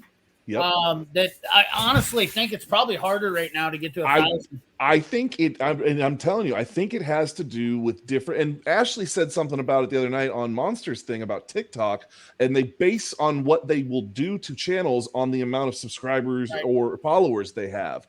And I'm telling you, everyone that I've talked, because remember we talked about it in the beginning, you're like, well, bigger channels, they don't notice it. And I've heard that a bunch from people that were bigger channels. Even Monster was like, that doesn't ever happen on my channel. And it's because they were all above the 500. The threshold is at 500. I'm pretty sure. Well, I'm not gonna lie to you. Like a lot of the Tool Guys channels that are around me, like I know BSS has had in a while, but a lot of the guys that come to start channels that have been around me are getting more subscribers faster than you guys, and it blows my mind because I just thumbed through some of your guys' content. Like I looked through Real World, Brian. I looked through Real World's content, and I'm like, 200 fucking videos, damn near, and he's got 800 and some odd subscribers. I'm like, what? I'm like, dude, this guy's got great thumbnails, like fucking good videos, good content. I'm like, shit just blows my mind. So I'm like, dude, I've got guys that have been doing it for 6 months and they're blowing up to 1,000 already. I mean, I can look at like fucking 9 guys. I can say, dude, holy shit. I'm glad I'm not playing the poor pitiful me card here. No. But I'm like, Jesus Christ, dude. I see some shit blowing up and I'm like, this shit is. And I mean, I'm working my ass off to put out. Oh yeah, dude. I looked at your channel and I was like, I analyze a lot of channels because this is what I like doing. You know what I mean? So I look through a lot of your guys' channels and I do it with the tool. And like I told you, I got no skin in the game.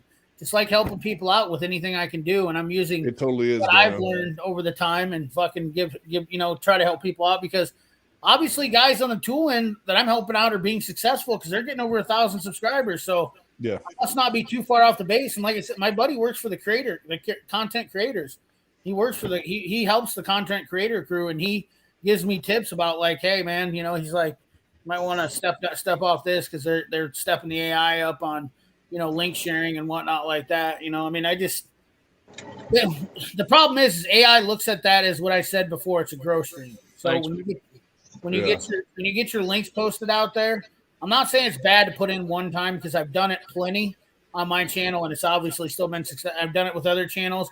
It's okay, but like oversharing links, like posting them repeatedly, will trigger the AI to look at that as you're trying to grow stream, where you're trying to go sub for sub. And that's not, and the other thing is views. Like I say that, it ain't worth subscribing to your channel if you're not going to watch their content. So at least watching a video a month at best, like me, I'm subscribed to 1,800 people. I'm subscribed to 1,800 channels. There is no way I'm going to get to watch everybody's, and I watch YouTube all the time. I let it play like Wasted Talent. I listen, his channel auto played, and I play autoplay in my shop when I'm working. His channel auto played for fucking 6 hours in my shop. Yeah, And I saw that jump, by the way. Thanks. I'm surprised. Yeah, the analytics. I do the same thing, man. And it's not to sound like I'm trying to cheat the system or anything. I've got 2 laptops, right? The one that I do all my editing on, then the shop laptop I'm not afraid of putting oil on top of.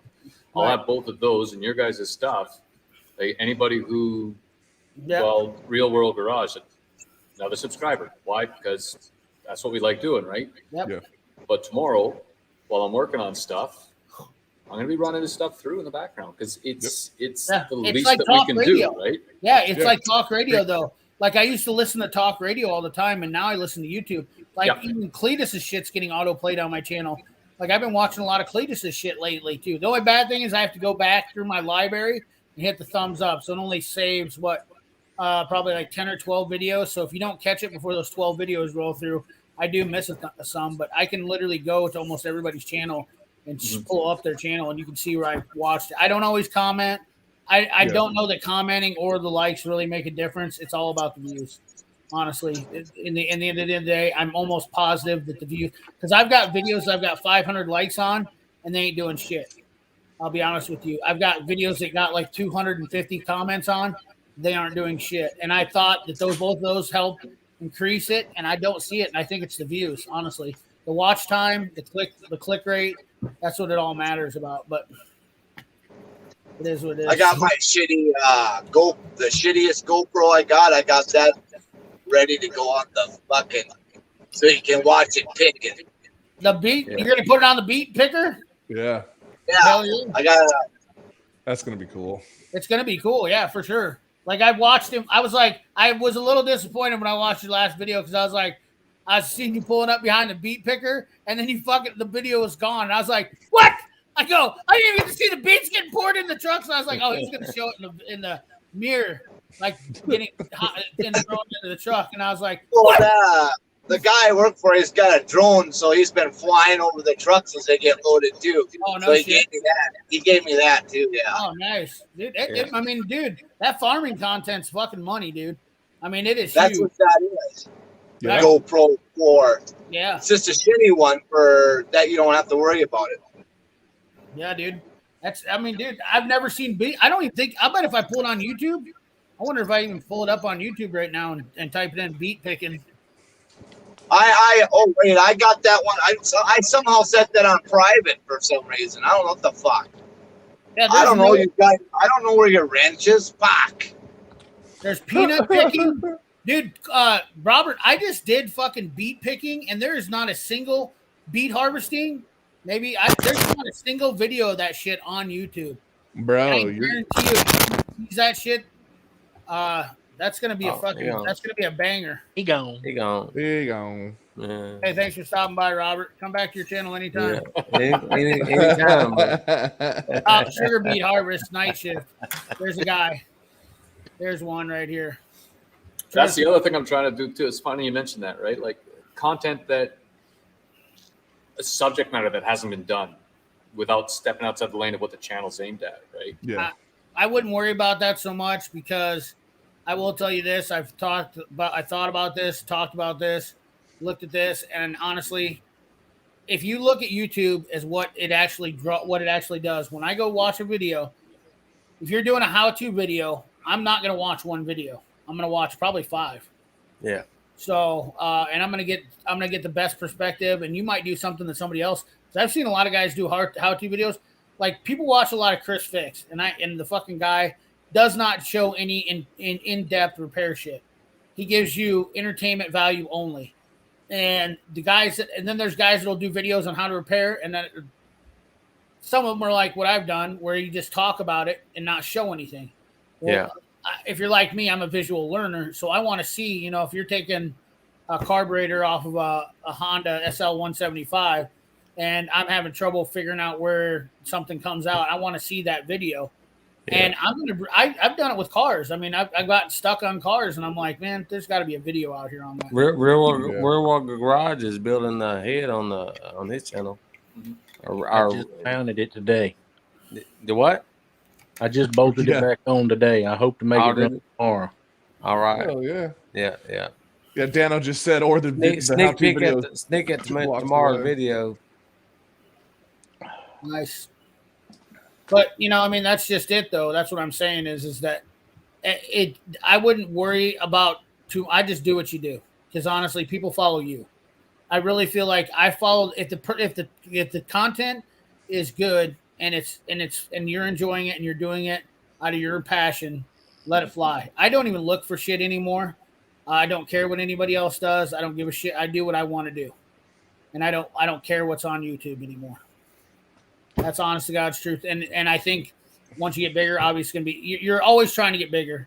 Yeah. Obviously. And that's probably part of the problem is you're more, when I was smaller, I was always thinking, well, if I do this, somebody already done it, blah, blah, blah. Fuck that shit. Let it go out the window. Like, just forget about it. Just do what you want to do and have fun with it. That's all that matters. You don't get views on it. You know what? It's always a learning process. Mm-hmm. That's the thing that and you've said it before too, where you don't get views on something, and all of a sudden a video that never did anything, you never thought was going to do anything, blows up overnight somehow because somebody finds it and it just hits. Yep, I did a video on Honda timing sensor or cam sensor on an Accord, and I was like, "This is shit." It's like a 2000 Honda Accord. Like, ain't nobody gonna watch this thing. Never got views on it for almost 3 months. And then Robert Salty's a good Monster Rust and Cletus are just throwing questions up about chapters, right? So just timestamps. The first timestamp has to be 0, 0, 0, and everything else is the same. And then that'll break your video up into chapters for you. Yeah. What's up, Salty Stang? Hey, what's going on, guys? How y'all doing? All right, bro. Good. You won't see me because I don't ever put my ugly ass face on there. It's good, bro. We got somebody in the middle. that got put on timeout. Well, so, hell, then if that's the case, I'm gonna just make it easy. Nah, I'm just ugly. YouTube's not ready. Monster on the live, and he wants to be chatting in the fucking chat. Like, hey, I got a face for radio, bud. That's why. Sunday. Street Fox, what's going on, buddy? Yeah, Salty and I were on, like I said, 9 hours last night to the very end. Tearing up the live. You guys were on that long. That's like when I said you got me beat. I looked, and my longest one was 8 hours and 49 minutes. Wow. It was awesome. It was a good time. It was. It didn't feel that bad until this morning when I woke up and I was like, I was on this way too damn long. Dude, what up, Woody Metal Garage? I didn't get up till 2:00 this afternoon. Right. Yeah, I got to get up early tomorrow. I had to get up early first though, because the dog, like French kissing my damn ass, so she had to go to the bathroom. Mm-hmm. Robert, you working yet? Tractor's broke down. What? Tractor's broke down. That's I got an epic 1940 sugar beet harvest video on here, Robert. I'm looking at. Holy shit, this is fucking. This dude has gone down the sugar beet. Oh, dude, I grew up in Iowa. I'm in Iowa, dude. I mean, look at me. I'm looking where Bill. I watched Robert's video, and I've got numerous recommendations and stuff like that. And I put up a fucking chasing gophers around video, and it was a groundhog. Hey, I got groundhog and gopher videos getting suggested to me. You know what I mean? I just love that. Come at me, bro. Yeah, come at me, bro. Yeah, I didn't know if he was going to come at me or not. He looked like it for a second. Well, he was looking pretty friendly for a minute. He's like, "Why are you fucking with me, man?" Yeah. That's what it was. That's what it was. Robert, do you work for that farmer full time, or are you just doing this like work camping job? It's just seasonal. Just seasonal. Yeah, it's about 3 weeks a year, but I get, I do potatoes and I silage, and then I do these sugar beets. It's fun. Yeah, I work. So it's about 2 months. Yeah, I watch a camper van channel, and that's what he does. He does the beet harvest every year. He did corn about there too. Yeah, I remember Yeah. seeing that. I'm going back to that again too. For these guys, they want me to stay for corn. They can only grow sugar beets up there, huh? I don't know. Well, there's a lot of video. There's a couple videos. They're all Nebraska and North Dakota, South Dakota. It's the climate, you know what I mean? Yeah. Whatever, however it's it just like works out, here. you know. That's He why was doing, nobody else was can grow doing corn. potatoes, and then beets, and then corn, and then back to beets. It's a crazy process. I watched his channel when he was videoing all that stuff that was going on up there for the sugar beets. I was like, good God, them people work their ass off, especially See that people, pile on, of sugar people on the beets? ground. That pile of sugar beets to fucking cover a football field. Oh, you ain't lying. That, oh yeah, sugar beet pile is huge. I've never seen nothing on it before, so that's why I'm intrigued. You know. Oh, it's cool to see. The I people watched- on the people on the ground, they work their ass off. Yeah, I there's told him like- a couple weeks ago he needed to make a fucking video. I've watched peanut farming, and that was fucking pretty crazy. I've watched potatoes. I've seen potatoes, but in what else have I seen? Georgia, they do a lot of peanut, and Florida, they do a lot. Yeah, of you peanut. can watch everything you want to on the Discovery Channel. Oh, yeah. I'm in Georgia. When you watch somebody actually doing the shit on fucking YouTube, and you know the person, talk to the person, you know. Yeah, it makes It's a lot little better. Yeah. Well, damn it, CP! I just made myself a liar. I just looked at the analytics. They took one yesterday, so maybe I don't know shit. It's just one fucking. Like I said, I live here in Georgia. The only thing I chase is the beer farm. The beer farm. See I got a fancy fucking hat, you know, stocking hat, but it's got this fucking light on it. Yeah. Oh, that's USB charge. Oh, dude, that's So badass. Yeah, that is kind of badass. Yeah. That would be awesome working They on gotta cars. make you can make you wear that when you're outside doing something on your truck. Oh, when you go back, when you dump your dirt, because they put dirt back in your box. So when you dump your dirt, you got to go check the fucking, make sure there's none in there, and then you got to check make sure the gate's locked, or your beets will fall out. Why do they put dirt back? Because they got a shaker. It shakes the beets and separates the dirt from the beets. Then you got to bring the dirt back to the field. Yeah, to the field. They don't want to do anything with. They don't want to keep that dirt. So that way they don't lose the dirt off the field. I get you. Yeah, I think it's more they don't want to dispose of the dirt at the factory either, or at the when they're taking it in. Well, you got to look at that dirt. I mean, that's prime dirt, man. I mean, Oh, yeah. anything will grow in it. You know what I mean? Put that shit back on the fields. Yeah. Which is interesting because are you now? So that's the thing, Robert. Are you picking up the dirt that you is it one for one, or are you just getting what's next in line? You know, so you might end up Next bringing in your line. dirt. When they take that machine, when you dump your beets into that machine, it cleans them off, and then that same dirt goes right back in. Okay. Oh, it's the same dirt. Same Okay. dirt. That's what I was wondering because I mean, are you just moving dirt from place to place at that point? That'd be interesting to know about that shit when you do your video. Tell about exactly how the process works, because that's I'm completely intrigued about it. Oh, I've what is it? Welker Farms. I went down the rabbit hole on their stuff for a while there. Yeah, they do chickpeas and fucking. Yep, I watched a lot of Welker Farms. Yep. Yep. Yeah. Well, because I was more into the construction and rebuilding of the tractor stuff that that's how I found them, and then there's something about watching those dudes with the big harvesters and stuff getting out there and do their thing. Well, the funny thing is the biggest big bugs here in Iowa. Yeah, they showed it on that channel. Yep. And I was like, I never even knew it until I never even heard of a big bud, and I'm like, motherfucker. Then they show it on the channel. It's here in Iowa. I'm like, what the fuck? I was like, never would have even known it. Yeah. Yep. All the fuckers were here too. Welkers and Millennial Farmer. Every one of them were over here at the. Well, Whistling Diesel was there with his big truck a little bit ago. I used to like him. I used to like him, but he's really gotten on my nerves here lately. I'm with you, just to jack off. I mean, listen, yeah, he's chasing. That is a good example of what we were talking about. Someone who's chasing the trend. Yeah. I mean, you can't say he's not. Good night. I'm out. He's not. You can't say he's not putting the work in for what he's doing. Oh no, he acts like. Thank you very much, Tyler. Well, he likes to tell everybody how badass he is, and I'm like, you know what, motherfucker? I'm like, I can't tell if he likes doing that just because it gets everyone to hate, and that's part of the point. That's part of the point, I think. But everybody tries to tell, Whistling Diesel's not like that off camera. I have a hard time believing that. I have a hard time believing that. If he did his job right, that's the point. I'm pretty is for them sure to not that know him- how he is off. I'm pretty you know sure what I that him and Vice Grip don't have a good relationship. Well, I can tell you who he don't have a good relationship with, and that's Murder Nova from Street Outlaws. They don't have a good relationship with him at all. Yeah, they got into it. Yeah, he's actually made a video about it. They got into it down at Cletus's that damn Crown Vic race that he does. Yep. Really? Yeah, about the fuck. What was it about the helmet? About the helmet and the neck restraint. Yep. And Oh. Murder Nova didn't do anything wrong. Fucking Whistling Diesel just fucking was a little bitch. Yeah, he just ran up and grabbed Murder Nova's. He just ran up and grabbed Murder Nova's because Murder Nova got wrecked out of the event. So he was standing over there by his car and had his helmet and his neck restraint laying on his car. So then Whistling Diesel got wrecked out, but they were going to give him a second car so he could go back out. Well, he didn't have his helmet, so he just ran over and grabbed Murder Nova's helmet, stuck it on his damn head, and jumped out. He's like, "Hey, I was supposed to be giving this helmet away on my channel.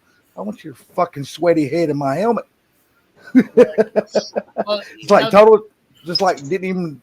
You're not wrong, Dan. Didn't give him no credit at all for who he was and why he was there. Just like totally blew him off. No, that's because Whistling Diesel is above everybody now. He thinks he's Yeah. weird. That's his problem. He's such an egomaniac. The worst problem is his latest video. I'm tired of listening to him talk about how when he buys a truck, like motherfucker, before you were even shitting yellow in your diaper, that was going on, and all of a sudden you think it's a big deal when you buy a truck and somebody doesn't disclose all the problems that are wrong with it, so you destroy it on your channel. Shut the fuck up, bitch. He's only destroying it for the views anyway. I was gonna say, but all the views and income that comes in off of him destroying that truck, it's I mean, it's good. I get it. It's good content, but like then when he did the international, that kind of pissed me off. He took that 1486 and was destroyed. I was like, "You dumb motherfucker." I was like, Murder Nova done a video about that. For those that don't know the name of his channel, it's called 187 Customs. Yep. That's Murder Nova's channel. Yeah, Whistling Dicks. I mean, I still watch his shit. I'm still subscribed, but he's, oh yeah, no, I'm not subscribed.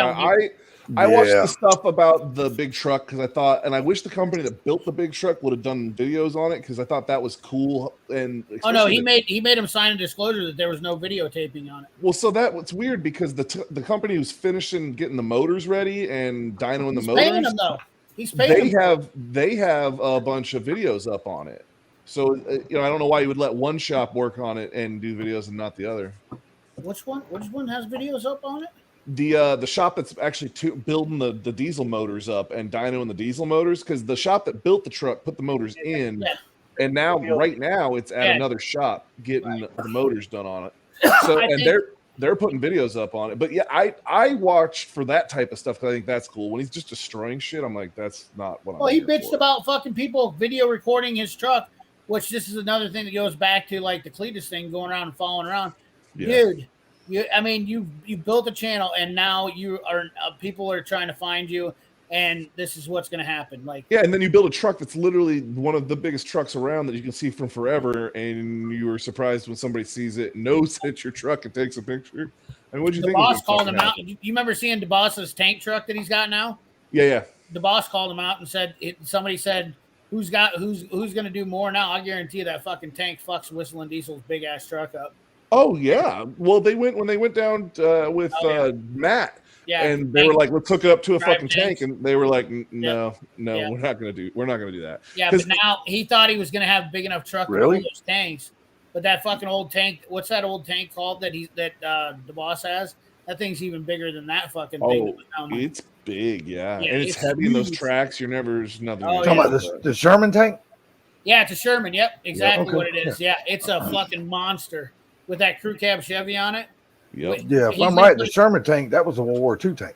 Yes. Yep. Yeah, and it will literally drag that fucking big truck of Whistling Diesels all over like it was. Oh yeah. Whistling Diesel truck wouldn't even move that big heavy back. Well, so Whistling Diesel's truck is a lot heavier than it used to be too. Yeah. So it might be a lot heavier, it's not going to compare to. He's not going to be able to get, even if they were the same weight and power and everything. Those tank tracks are going to outpull those freaking big ass Bud tires. Hell, just a turret on that tank that top cap, like the one you showed. They took the turret off of the one. They took the turret and cap off and put a truck on top of it. So okay. The guy that had it was a construction worker, and he bought it for dragging a dozer across. So in big, deep mud, fucking nasty places, he needed a bulldozer like they do up in Canada.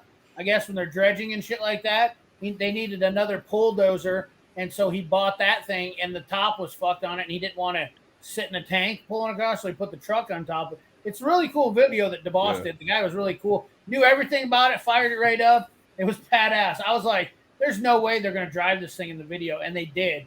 And that makes my Volvo build look like shit. To me, that video was pretty fucking cool because it's just like it was just like watching Peg's video when that guy Andy, I think his name was, when he bought that pole truck, the old fucking logger truck or whatever he bought, that Kenworth. It was cool because that old guy was talking about. You could just see him talking about the things that he had did with it back in the day, and you could just see it in his eyes, the stories and stuff that he had with it. It was really cool listening to the guy talk about it. Well, shit, who did we lose? I think that was 615. He comes and goes. Oh, okay. What's cool about those conversions, like after the war,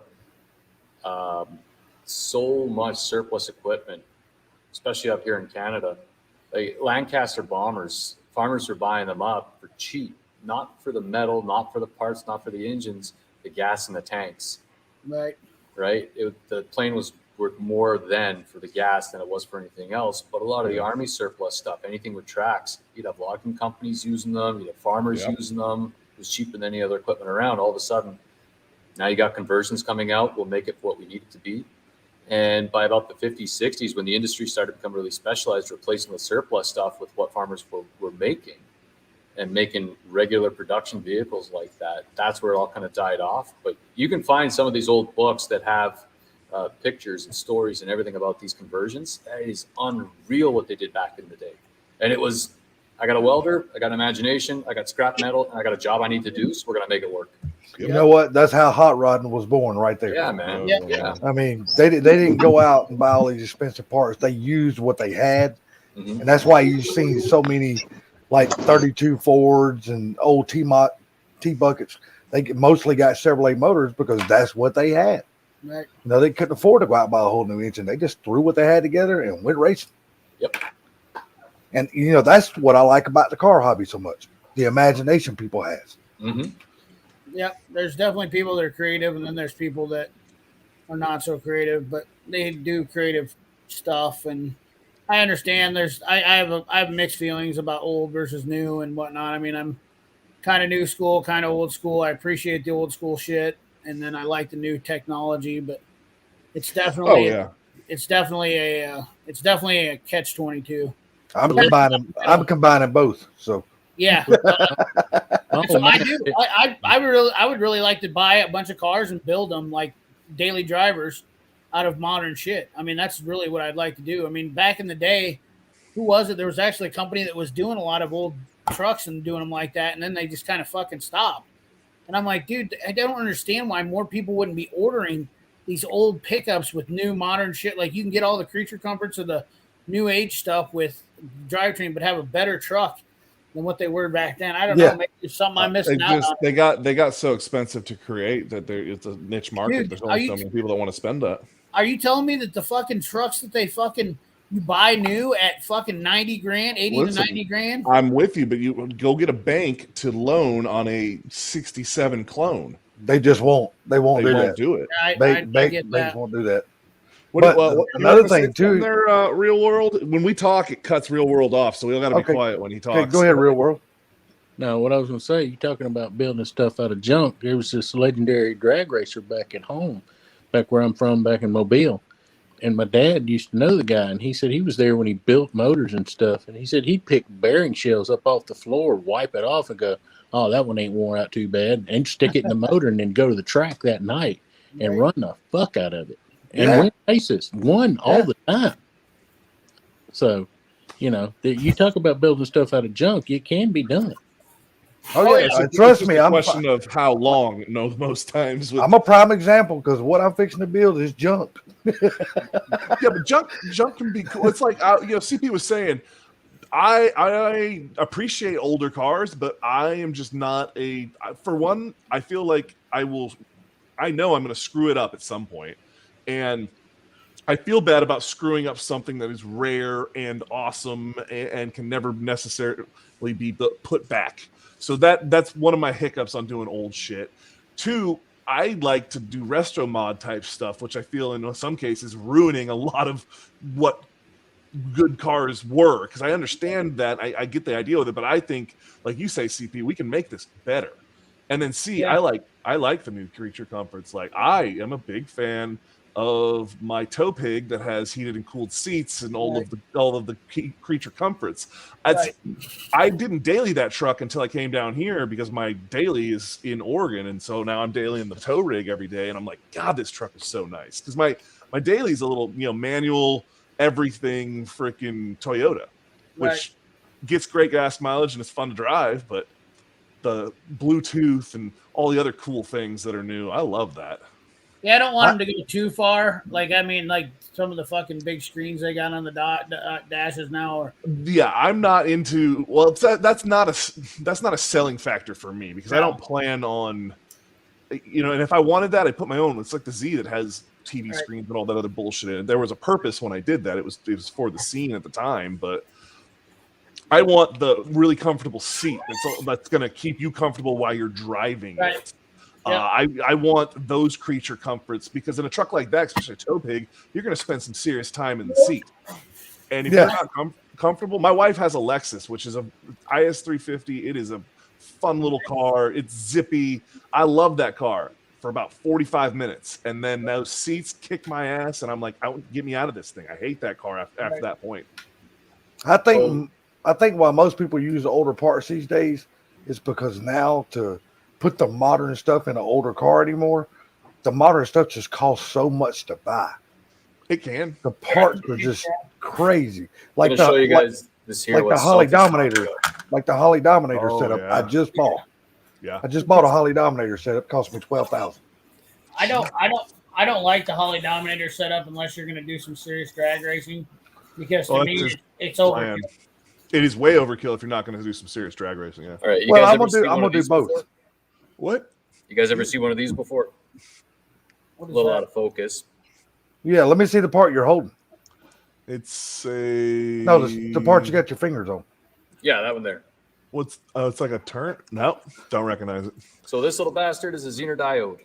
The old bikes, the old British bikes, the battery wasn't what we use batteries for today. It was basically a big capacitor, right?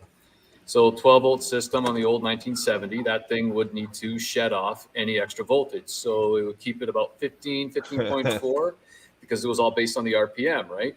Speed the bike up, you get 24 volts going through the whole thing, you're going to fry the entire electrical system. So you can buy yourself a new one. You can buy the new reproduction ones that are made in Taiwan. Nothing against Taiwan, but they last maybe a few months. 4. I got 4 of these things. I got to bench test every one of them because I can't find a replacement that works. So we're talking about old parts, new parts. This 50-year-old part, one of them is definitely toasted. That's from damage that previous owner would have had, but they're all used because none of them are new old stock, right? Yeah. One of these, so I got these for a song. Guy was basically just selling them off, all his old stuff, and he says, "You want to come pick through?" And I said, "Yeah, if you got any Zener diodes, man, because once they're done, they're done. And for me to run the bikes the way I want to, I need them." You can go online, you can find them for about $250 US right now if they're working. Yeah. Damn. Such a little bitty ass part. That little part, right? Because it's needed, right? But there's cases where it's insane. Yeah, there's cases where some of the old parts that are not available and the new shit is absolute trash. Yeah. Like I said, you can spend, $20-$30 on these replacement ones that are coming in that'll last maybe 6-7 months, right? Yeah. But they don't last. And how many times are you going to buy them until you just say, if I can just find an original one that I know? Oh yeah. Well, it's like I was talking the other day about, I want an old Bridgeport and an old like ship's lathe or something like that, because that are 60, 70, 80, 100 years old, and because they don't make them like that anymore, and those things still are top notch. Oh, dude, vices. I have this discussion Oh, all the yeah. time. Fucking, you cannot buy a vice that's worth a fuck compared to what they used to be right now. You cannot buy. I don't give a fuck. If you buy the $700 Wilton, it still ain't as good as old Bullet Wilton was. I mean, it's just not there. The quality is not there at all. Yep. Yeah, certain things, don't get me wrong. And I'm not saying that my new fancy truck, well, it's not that new, but is going to last any better or do any better compared to some old ones, because there's time will tell, and who knows, and there's already, it depends how you take care of things and where you're at, and there's so many things that go into all of that. But I'm a big fan of the heated and cooled seats. But the good thing, though, I mean, you got the option to do it. So the 88 Ram Charger, my wife and I were using that to go camping, road trips, stuff like that, right? I'm not doing it now. We're planning everything out, and I don't want to take too much on all at once. But the plan is to convert that over to something we can use more comfortably on a regular basis, right? Whether we go camping, we want to use that. But the number one thing is the dash and then the seats, right? So I want to be able to have heated seats in there. For me, I love heated seats because especially on long drives, my back is just twisted up, right? Yep. And so those heated seats in my wife's daily driver, they're amazing. I love them. The first time I used cooled seats, cooled seats, man, I seriously thought I pissed myself, right? But he said, the heated seat no wires packs, necessary. man. Yeah, but the packs that you can get for heated seats, they're almost nothing. Yeah. Oh, really? Yes, I've not looked into doing upgrading to that. Well, you can buy seats out of a fucking old Denali or something like that, and swap them in. I mean, that's what we did with the Cadillac truck. Is we swapped the whole Cadillac interior. Yeah, and the cooling aspect, as far as a cooling seat, really all it is your fucking AC. You run a duct vent to your fucking underneath your seat when you're AC and run it off your AC. I mean, it's. Have you tried one yet, CP? Oh yeah, they're okay. fucking. So I gotta ask you, the first time you used it, did you think you pissed yourself? Yeah. Oh yeah. No, I just literally. Oh, I was just sitting there like, I was like, oh, did I shit my pants or? Yes. Yes. Exactly. I was out in Alberta, and a friend of mine was giving me a ride in her truck. Right, she had a new Ford F-150. She turned it on without letting me know, and I'm sitting there like, did I just what the?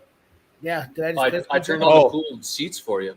You gotta warn me about that stuff. I love when I hop into one of those deals and swamp ass, be gone. I turn the heat on and don't say anything and start driving, and then they're like, "Is it? Do you feel hot in here?" I was like, "Nope, I feel fine." The worst part is, if it's been a really hot day and you get into one and you're like, you got some swamp ass, and you're like, "Ooh, that's a little gamey." Gonna push that around the like, hurry up, pull that shit around off. the truck. That's funny. Roll the windows down. Oh man, that was for real. Yeah, but there are so many options. Like CP saying, you got some of the great stuff that are modern amenities you can put into classics, right? I just think the fucking new trucks are junk. I don't like it. I mean, for instance, what are you gonna do with engines? I mean, they're doing VVT deletes on all the Chevys now because they're dropping valves. Yep. But I mean, you have to do a VVT delete, so that's not really a good motor for LS swapping. So like 2013, 2012 or whatever, when they had the first years, those are garbage. Like no one does anything outside of the Gen 4s. You right. know what I mean? Exactly. It's just. Oh, there's your boy. Hey, what's up? Rocking the fuck out of the rusty nail look.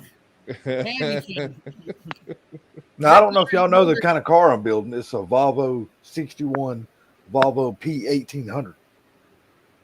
I'm gonna do an LS. I'm gonna do an LS twin turbo swap in it.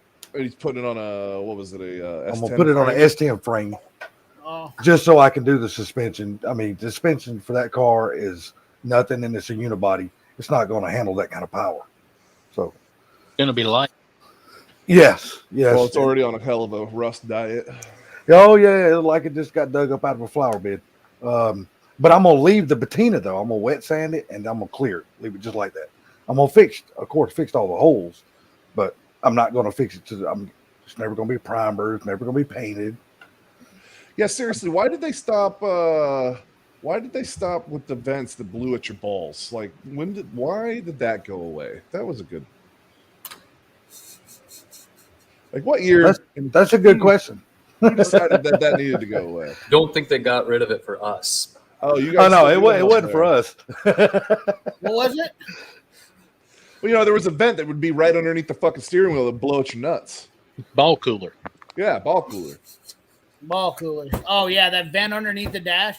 Yeah. So the Chevys had them under in the 80s, like 87, I think 86, 87. No, Yeah, and then they just new went body away. style came and they didn't. The square bodies up to 86 or something had them. And then did the Fords ever have them? Yeah, they did, didn't they? Yep. They I did. don't know if Peg's trying to get in or not, but Robert is bouncing and banging over there. Well, I Look can at tell him you this go. much. I know why they got rid of it. Because they started putting BCMs underneath the dash. So the fucking BCM takes up the space where the vent would go. Not only There that, you go. so much Yeah. wiring in the steering column. That's why they eliminated them, because it was a it was an easy function to. Yes, the ball chiller's still with the cooled seats. Major Oh bonus. man, that would be Major That'd be bonus. awesome.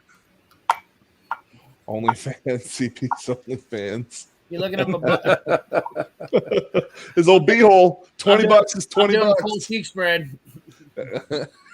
Well, 94 has one. Okay, so maybe it was up Okay. to 90s. They still had them in the 90s. All right. I couldn't remember. I know I had an 88 they- Chevy, but I don't remember my 88 if it had it on there. But I know that fucking 88. I had that thing so cold. I remember we would go dirt bike riding in that thing, hot as fuck out in the summer, and you could see it just blazing cold air out of there. And my cousin would be like, "Dude, turn it down, or we're gonna die in here." I'm like, "Dude, it's 110 outside. You should be enjoying this, relishing this." Because that was my first year of being an AC tech. When I got my ASC certification, I learned how to really dial that shit in. So it was like you could set your fucking beer up there on the vent, and it would guaranteed cool it off. It was badass. I was so happy, proud of myself. It got one of those AC deletes. Damn, you need to work on my damn 97 Silverado then. I need my beers cooler. Dude, I love AC was my bread and butter. I mean, I fucking made a ton of money on AC over the Oh years. shit! Look who's So back! easy. It's Yep, Terminator Monster Rust. Frosty Beavers. Yeah, that's what I was saying. Yeah, it was the freezing. It was the freezing. The snapper was the reason they got rid of it. He thinks. Everybody says though that the R12 was colder. Honestly, I've been able to get 134 down too. My truck, my 2002 blows fucking 52 degrees when I'm going down the road at all times. Yeah, I can't complain. My 130. 97's got a killer AC in it. Yeah, It's just as cold. yeah. I never found any difference in it. That R12 and that 88 worked good, but when I switched over to 134, I didn't really notice any difference. I think that the R12 will do it a little faster. Yeah, but might be.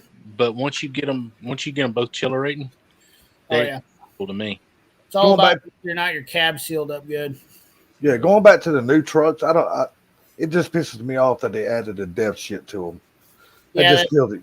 You run out of DEF fluid before you need to fill up your next tank. You No, know what I mean? that's the government killing all the fucking automotive industry and EPA. We're killing ourselves, dude. This is exactly why we're stuck in the deal we are now. Hey, so regulations the for last working, year- the regulations for transportation, dude. the last Even that year, CDL driver is Yep. absolutely ridiculous. The last year for the last year for the nut blower was in 1998. After that, Chevy discontinued it. Oh no shit. Well, there you go. Now we know. So your 97's got it then, huh, Salty? Mm. Someone might not have had it in there. Yeah, it was. It might not have been standard. I don't remember if my 97, if my nuts stay that cold in there. I don't remember. If you don't remember, then you I'm just just gonna have be it. honest. I can't tell. I can't tell the difference. Guarantee you. It's only. I can guarantee you, there's like, I never look like a woman. Like, you know how them chicks drive with the cars? Oh, yeah. Got the leg up on the fucking, I'm always like, you little beaver chilling son of a bitch. And I'm like, I remember when I was younger, I would have shorts on and I'd lift them things up and fucking just let it hose. Oh, up. hell yeah. I started winking one eye. Oh, Oh, yeah. oh, yeah. So this place in here has all floor vents and it blows pretty well. But sometimes I walk through the room and I'll catch it just right and be like, oh, back up. We're going back for some more of that. Oh, yeah, for sure, dude. If you ain't cooling your nuts off, you ain't doing it right. Well, I mean, I only have half to cool, so it's just so much quicker. That's right. You would think that only having half, it wouldn't sweat nearly as much. That's not the case. The one sweats just as much as the two. Let me tell you. Oh yeah, the ball chiller, dude. You know how many people have complained about that recently too, and it never was a thing. Went almost 2 decades before I started hearing a lot about it. And now it's hey, you can put heating cooled seats in, but really the whole point of cooled seats is because dudes want their balls chilled. And that's so is that what it was? Is that what it was? They got rid of that so they could introduce the new thing and we would all want it? That we did. That was all done. Because they got rid of that in '98. We never seen cooled seats until 20. No, I guarantee there was a fucking Mercedes or a BMW somewhere that had that. Oh shit yeah. Well, semi trucks had them in there long before that. Yeah, I was gonna say somebody had those things in some of the shit that I watching some of these older shows like Car Trek or something like that, where they get the old cars and they show what those cars had back in the day. I never could afford or knew anyone who could afford a really expensive old ass BMW or something like that, and they're like, yeah, this pioneered. I'm like, oh, it's kind of cool. Believe it or not, most of the shit comes from semi stuff because oh hell yeah, it does. Nobody spends more time in a fucking vehicle than somebody in a semi. So you ain't lying. They find out a lot of shit. I spent 27 years behind the wheel of one of them fuckers. Believe me, I know. Yep. It's a legit deal. I mean, you find out a lot of shit. What makes a guy feel better when you're. One of these days, I'm gonna figure out how to put an air seat in a damn Fox Body Mustang, and I'm gonna be happy. You're gonna run into the headroom. I think would be the issue there. I'm short as shit. It ain't gonna bother me. Oh, okay, yeah. I'm only 5'6", so I'm good. Well, the thing is, though, you shouldn't. Yeah, I'm almost a foot taller than you. You get better suspension on a car than you can a semi, so an air seat's kind of pointless. That's my only problem. I mean, I understand. I would definitely want. I mean, don't get me wrong. An air seat's awesome because you can just have a lot more adjustability to your chair. But it'd be a little bit. If you put small airbags, you might be able to put it really low profile, thicker or heavier duty airbags, shorter. Tell that Corvair. Yeah, look what it's got in it though. Oh, I see that. Boat motor. It's got a jet boat motor in it. Yeah. I saw one guy who he put a was it a Vortec? Yeah, Vortec V8 in the back of a Corvair. It's pretty crazy. They were already dangerous cars. I can imagine how bad that would be. The thing is, I think that's a common misconception. Because the thing is with Corvairs is you're not supposed to air up all the tires. You're not supposed to air up all the tires the same. What do you mean not supposed to air up all the tires? You're not supposed to air them up all the same. So the way that the suspension was made, the way that it was made for the suspension is the front has a 10 psi offset. So you have to have the front lower by 10, and then that was a pretty common reason. So is that the same for a Volkswagen Bug and a Carmageddon? No, just the Corvair. I only know that because of it's basically the same platform, just different automakers. I just know because of this guy that's got like 40 of them, and yeah, he was just teaching me about it. Those fucking have those, or they got a different breed. They're a different breed for sure. Well, did you see the guy? What was it? Matt's Off Road. They took a Corvair wagon and turned it into a Jeep. Essentially, it's a pretty gnarly project. It came out really awesome. Yeah, I've watched that whole build, man. I'm subscribed over at Matt's, and I watch all their stuff. They're crazy. Yeah. Matt's Off-Road Recovery. They are in somewhere in Utah, and dude got it made. Dude, I went by there. I got a video going by there and seeing it. Oh yeah, yeah. Nice. They literally don't throw away anything in Utah. Those fuckers have everything. That's an untapped area out there. Oregon, Utah, all those guys. I had a buddy that was back here, and they did what the fuck were they doing? They're doing bridge construction, and he kept bragging to me how his brother had a shed full of fucking old 60s Chevy trucks, and I was like, whatever, bullshit. And he's like, oh yeah, check it out. These fucking guys have like every one of them out there has like 20 or 30 fucking old trucks just laying around, and they're perfect, beautiful, no rust. There's John. I knew somebody had it. Cadillacs and probably Rolls Royces had them way back in the day. Oh yeah. The first vehicle I ever had that had heating and cooled seats was my 2020 Mustang GT.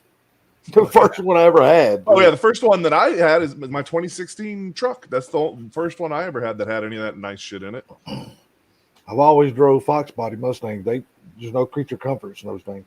Hey, you stay out of my honey hole. You like them too, huh? Say what now? Trust me, I know where there's a couple honey holes, and if I had the money, I would still be broke. Shit, I've owned right at 130 something of them. There's a reason why I'm not rich, because I fucking spend my money. Oh, you ain't gotta tell me. Yeah. Even though I am a tight ass, but I do spend it. I'm tight too. I just think I don't give a fuck. I'm not taking it with me, so ain't nobody else gonna get it if I can't get it. At least my daughters thinks they're gonna get my money. I'm gonna tell her this shit. I'm gonna be long broke before I leave this world. I'm gonna donate all mine to somebody. I'm gonna enjoy my money. Shit. I'm just gonna give all my shit away to some fucking poor bastard who never thought they'd have anything and just piss everybody off. Oh yeah. That actually would be a cool thing to do, though. Dano, you're actually over by Turlo's garage is over in that area somewhere. Have you guys ever seen a unibody C10? A what? A unibody C10? Oh, they molded it, the bed to the cab. Yeah, it's pretty fucking crazy. Makes me I wonder. don't know if I like that. I just want to know why. Well, Probably yeah. Probably because they You're did not wrong. modern suspension under it. They probably swapped a modern independent suspension under the front, so it could have upgrade parts. I don't know. It was crazy when I went to go check it out, though. Most of them put Crown Vic front ends up Look how on them. small Oh, there's a that bed sports is. box too. That's a small ass bed, bro. Yeah, that's fucking really small. I think they probably Look chopped at it the down. front end. Let's see. Where's the front end? Oh yeah, it's chopped. Oh yeah, it's fucking super short. It's like on an S10 frame or Take something. That's actually a cool build, though, to be honest with you. Nah, because I always do S10s. S10s work on those things perfectly. Something different, you know. I like doing something different. Right next to it is that Corvair with the V8. But yeah, Dano's not wrong, man. Eastern Oregon and Eastern Washington, it's all high desert and dry, and there are some rust-free gems up in that area. Oh yeah, dude, fucking gangster stuff. Gangster. Yeah. There's some good stuff right here in Georgia too. I mean, All right, Cletus, Oh, it is way past your bedtime. You don't do these past midnight anymore, I thought. Yeah, Cletus, get the fuck out of here. oh shit! Stop your Damn. whining. Damn, he was your chaperone the other night. You chaperoning shit right now, I'll tell you that. I'm gonna get off because Zip Ties ain't coming on here because he's just keeps teasing me. He's just a tick tease. Yeah. Well, I asked him if he got a hold of my WhatsApp, and I fucking still didn't. I want to know if he watched Larry Pierce. So what do? Do you drive a tool truck, CP? No, hell no. I haven't done that for years. I got my own shop. Oh, okay. I work for myself. I'll never work for another fucking company, corporate fucking entity in my life ever again. I don't care if I have to fucking give hand jobs to Wasted Talent Fabrication for money. Oh, hey, what's up? What's up? I will never. I've worked for companies and worked. So when I was a Mac tool dealer for 5 years, which is the same as being a Mac tool driver. You pay money to fucking get told what to do. Yeah. I just learned my lesson over. I'm 43 now, but I've learned my lesson now after all this time that I'm fucking not working for anybody ever again. I've learned that I can. Me and my brother own a bar. Got a few investments. Don't make a ton of money, but I'm happy. That's all. That's all that matters. As long as you're happy. You ain't got to be rich. You ain't got to be rich to be happy. Yeah, I try to build a new shop so I can do my own thing completely without having to pay fucking an astronaut. I mean, I'm paying $2,500 a month just in rent right now on a building, and I'm done with that. And 5 more days, thank God. So I'll be back. And then I'm just going to build my own shop because it's way better. If you're going to do anything, I think it's just too hard to lease shit anymore. Well, say 5 more days. So what are you going to do? Close your shop down until you build a new one? Yeah. Well, I basically leased. My buddy took a lease over on it. So okay. I subleased it to him. Basically, he's under the same contract as what we had, but I only had a 3-year lease in anyways because I wasn't sure what I wanted to do with it, and I was great. This is the 3rd year, so I'm almost 2 months away from it anyways. Me now, but. Well, the shop does it got lifts in it, or were they already in there when you rented the ship? Yeah, 2 lifts, but he bought all that shit, so I'm gonna buy new ones anyways. It's not that big a deal. I got what they were worth, so gotcha. There's I just want to be on my own land, my own building. If I'm gonna pay for a house, I'm gonna have what I want. Yeah, I agree. I agree 100%. I'm getting ready to move to Henderson, Tennessee. That's the reason why I sold everything here in Georgia. Oh, And really? I'm looking for property up there now. I want either 5 to 10 acres. I don't want anything more than that because I'm single, and I don't want to have to be taking care of grass for a whole fucking week just so I can do something else. Goats, goats, buddy. Just get goats. You need a good amount of goats in order to take care of that much grass. Oh no, you'd be surprised. You'd be surprised how much goats can eat. Yeah, you really would be. You would. I mean, they eat and shit 24/7. 5 goats would clean up 5 acres and probably in a couple weeks. Those motherfuckers are not. They're eating machines. Yeah. They'll eat the underwear right off your ass if you let them. Yeah, they're no joke, man. I'm not even joking, you, dude. You going real word? Yep, I'm out. All right, brother. Good meeting you, Take buddy. care, sir. I was gonna say, zip ties. That explains a lot of the things I saw in the desert. Then, Well, see, that's what happened to me the other day. I went on. I'm a sucker for a good deal, and you were telling me about this. Yeah, on Facebook Marketplace, I went and looked at a damn truck, and I got him talk. I bought a '94 F-150, and I talked him all the way down to $1,200, and it was a one owner, 131,000 miles, mint freaking condition. I got all the paperwork with the truck, runs perfect for $1,200. I'm like, I stole that bastard. Thank God. Can't be bad at all. And so we got to talking, and I told him, I said, yeah, I'm getting ready to move to Tennessee. I've already sold everything I got down here. Sold my lake house, sold everything. And I said, when I get there, I'm going to have to pick up a new tractor somewhere. He goes, just by chance, I got one behind a horse barn right here for sale. I was like, well, shit, let's walk around there and look at it. So I was like, now I have a new tractor. Now I got a tractor. Salty, do you have a YouTube channel? Yeah, I do. There's no content up yet, but as soon as I get there, that's why I can't really do anything right now because I'm staying in my mom's apartment. Or she's got a little 2-bedroom apartment, so, and my shit scattered all over my family's property. I got shit at my brother, shit at my sister, cars at my friends. I'm like, shit. When I move up there, it's gonna be hell. I'm gonna hire a tractor trailer just to haul all my shit from here to Tennessee. Right. But I'm gonna buy enough property. I'm hoping to at least find something that's got at least a small shop on it, like a 30 by 30 or something, just so I can get in it. Small shop. Yeah. So see, when I get there, my plans just a little 30 by 30. I mean, fuck, somebody you can live in a trailer. I don't even give a fuck if I live in a trailer. To be honest with you, I literally fucking live in a trailer and have a fucking 50 by 100 shop. All right, nice shop, Cat. To me. Well, see, that's what I'm doing when I get there. My plans are to build a 60 by 80 shop. Yeah. And I figure if I don't need a shop any bigger than that, because any shop bigger than that, I just got too many fucking projects. I need to back them down some. It's never big enough. It doesn't matter how big of the building is. My buddy bought a 2002 or 2001 single wide trailer, and then built a 50 by 100 shop, and then fucking he did the home inside the shop and won it. But oh yeah, dude. Well, he's also farming on it too. He's got like 300 acres, but that's what he was. No car, no car. He got when he started doing it. That's what he did. He just bought a trailer for $5,000, redid the inside of it. He said he had total of 15 grand in the fucking trailer. It was nice. They lived in it for about 4 years, and he got the building finally finished and the inside of the house finished. And then they moved into the house, and they use the trailer as a guest house now. Yeah. People love it. They come and stay because they redid everything, the wood, the fucking walls, and it was nice. And he said it was the cheapest project he ever did, but they're 100% debt free. He fucking I ain't beyond living in an RV on the property. Yeah. Until I I ain't beyond that. Yeah, that's what I was gonna do. I planned on if I can't find. I had a building lined up I was gonna buy, and I was too dumb and slow and fucking. It was 160 grand, and it was 40 by 60, and I thought, you know what, this is the way to go. It had 2.5 acres, not as much land as I'd like, but it doesn't matter for that kind of money. I was gonna do what I wanted to do, and I let it slip through my fingers. So, but building one won't be so bad. I mean, a little more money. Hey, build you a tiny house, man.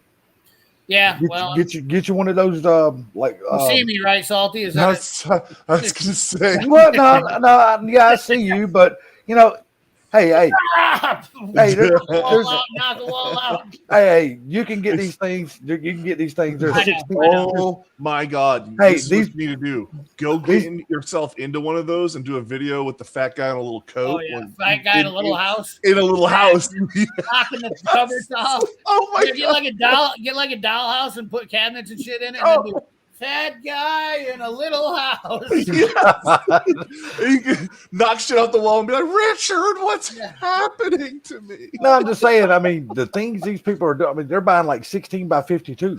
Yeah, no, I know what you're saying. That's a decent sized place. No, I just fuck with it because it was ironic. Like me in a tiny house. That's like people would be like, "What the fuck are you thinking, CP?"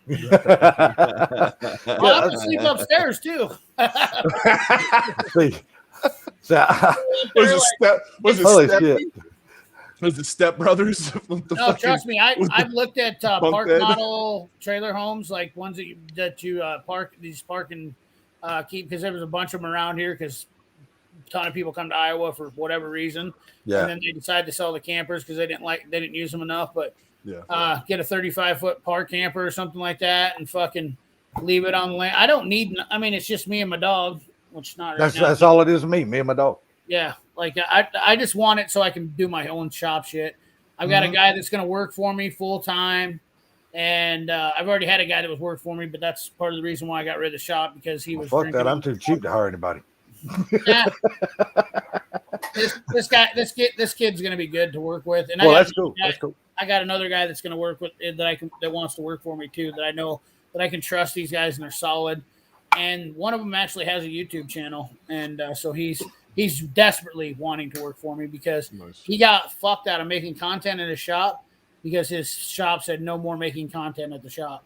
Oh, that sucks. Yep, it was bullshit. He's got like 5,000 subscribers too. He's only made 2 videos in the last year because of it. They gave him a cease and desist. Told him you can either fucking stop making videos or go find a new job. Oh shit! So now he's found a new job. Well, my girlfriend's going to sell her house and move up there with me. So I say that now, but both of us are in our 50s now. You know what I mean? So our kids are grown and gone and all that shit. So we, it's just me and her, my little ass Pomeranian now, and that little thing don't take up much room. No. Looks like we got a fucking cunt. Yeah, I'm gonna say. Hey, Barry McCockner, your mom didn't care about me seeing my toes last night. Your sister was over here the night before. Fucked them both. Fucking dumb fucking retard. Oh, I never heard that one before, Barry McCockner. Fucking retard. Your mom goes to college, Barry. Fucking pussy. Why don't you jump on the live stream, Barry? Well, I put him. Coward. I put him in timeout. No, that's all right. Don't put him in timeout. Let him jump on the live stream. I want to see Barry McCockner jump on here because he's a fucking. I already did. He's a cunt. He's literally the same fucking coward fuck that comes in and talks shit and won't ever fucking, little bitch. I guess Jesse would have got him if I didn't get to him. Oh, I'm not scared. I like to keep those guys around for a little bit. Fucking coward. I think Lazy Eye is with him here, but I'm not sure.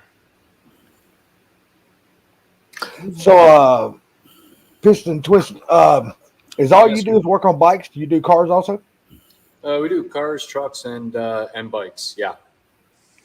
Oh, I'd laugh if Barry was actually Peg. I doubt Peg goes over around to other channels. No, because he fucking literally says he's a man, and he'll call it right from his own channel. When you kept saying TR7 earlier, I was TRW. Yeah, well, TRW. Yeah, I don't know why I had it mixed up, but I was thinking all it was good. TR7. I was like, well, damn, that's a Triumph. And that's what I was thinking because I hadn't seen one of those cars in a long ass time. There's actually the old Triumph cars, quite a few out in Nova Scotia. It's pretty cool. Yeah. Yeah, they were cool ass cars. Yeah, and you talking about stuff slipping between your fingers. I thought it was a joke. Somebody had posted. So I don't know if you have down in the U.S. We've got Kijiji up here. No, we got like Craigslist and Facebook. Yeah, it's like Craigslist. Yeah, same thing. And And so this was one of those too good to be true kind of things. There's a lady that posted up, and it was her husband. You see where this is going, right? Mm-hmm. Posted up this ad for a TRW, and everything that was done with it, what her husband did to restore the car, all the things, the whole 9 yards, pictures galore of it. And when it came to the asking price, it was what my husband valued our relationship as. Holy shit. Which is not very much.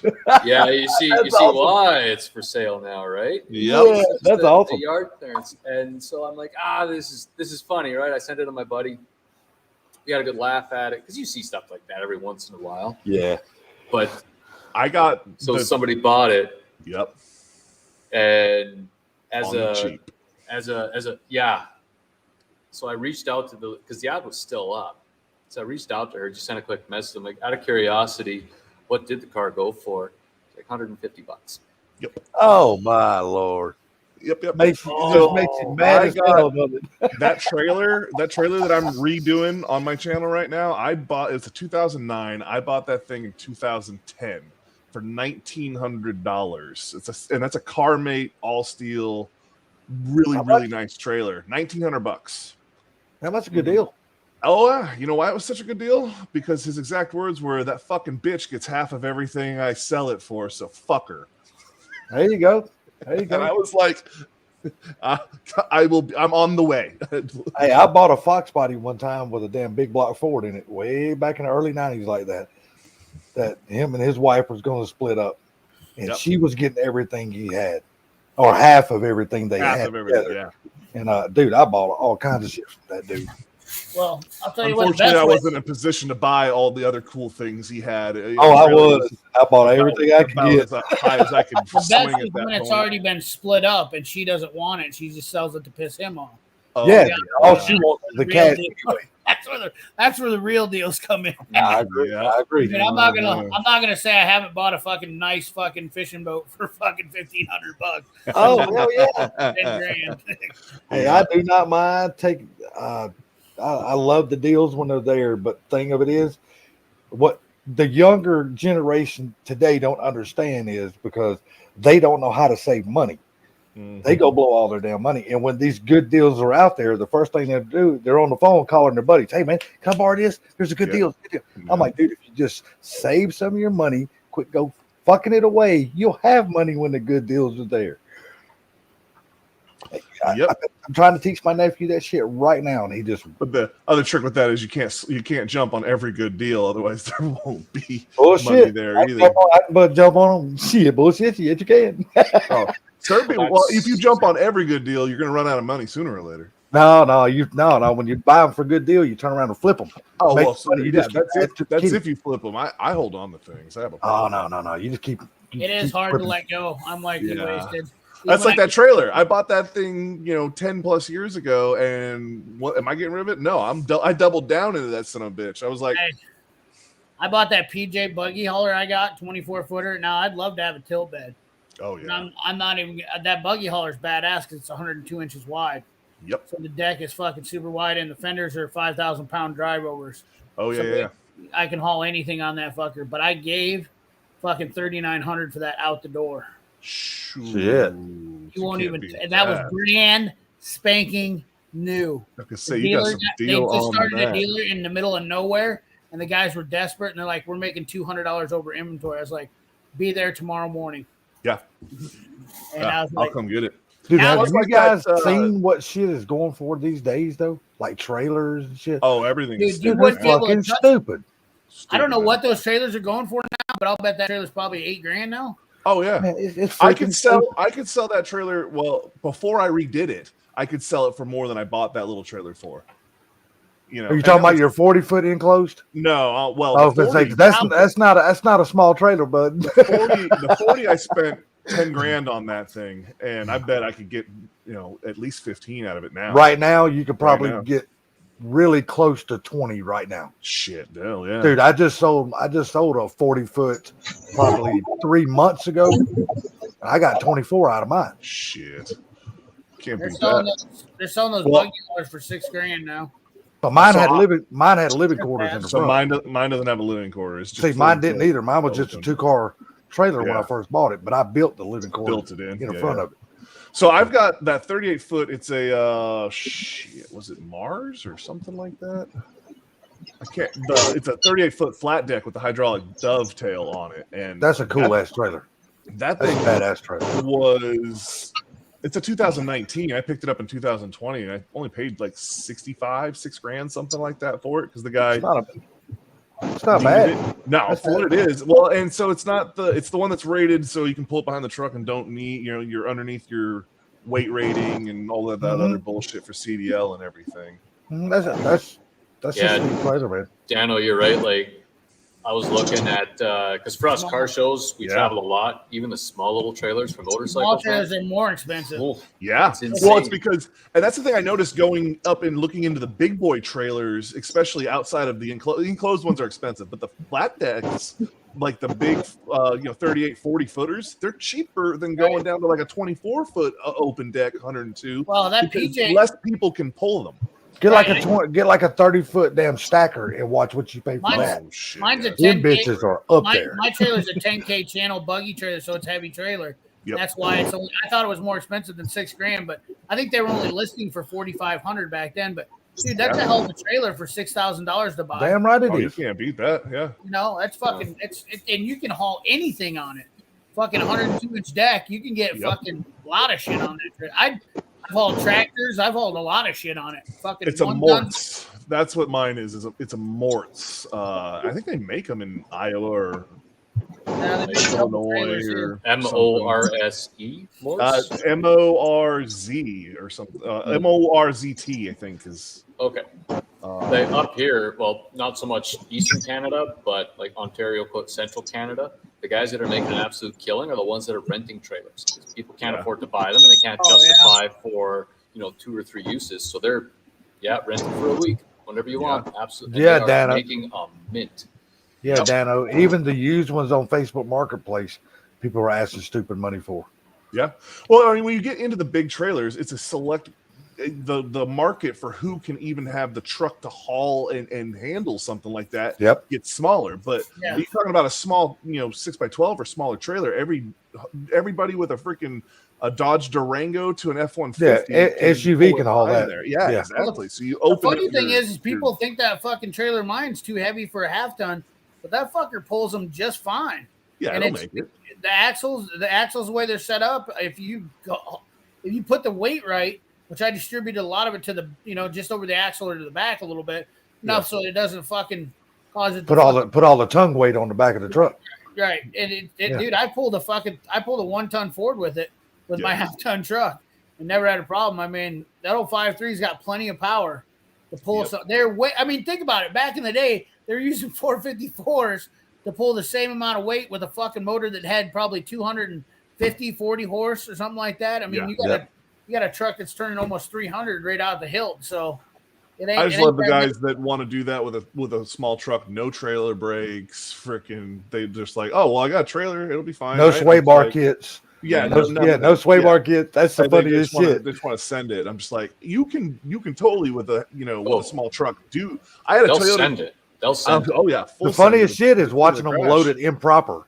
They'll fill the car all the way up to the front, and they'll have the bumper in the tongue of the trailer, bouncing off the ground, going down the road. I get to laugh, and I'm like, what an idiot. For the longest time with a Toyota Tacoma, lifted 6 inches on 33s, and I would pull stupid shit. But with the trailer brake set up, and like you guys said, loading the car or truck or whatever in the right place, it didn't matter. Now, was it happy from a dead, like if I had to jump on it from the line and get up and go, it was not the happiest of things, but it would get up and once you were cruising, it was fine. But you do what you got to do. Yeah, Dano, I got an 18-foot aluminum trailer. I pull up my 97 Silverado all the time. Yeah, you're light. I don't have no issues. Well, it's like I pull all these with a 2500. You know what I mean? It's that 40-footer loaded down. It doesn't even care. Yeah, but you got what, a Duramax in your 2500? Yeah. Oh, you ain't got no problem pulling that stuff in. No.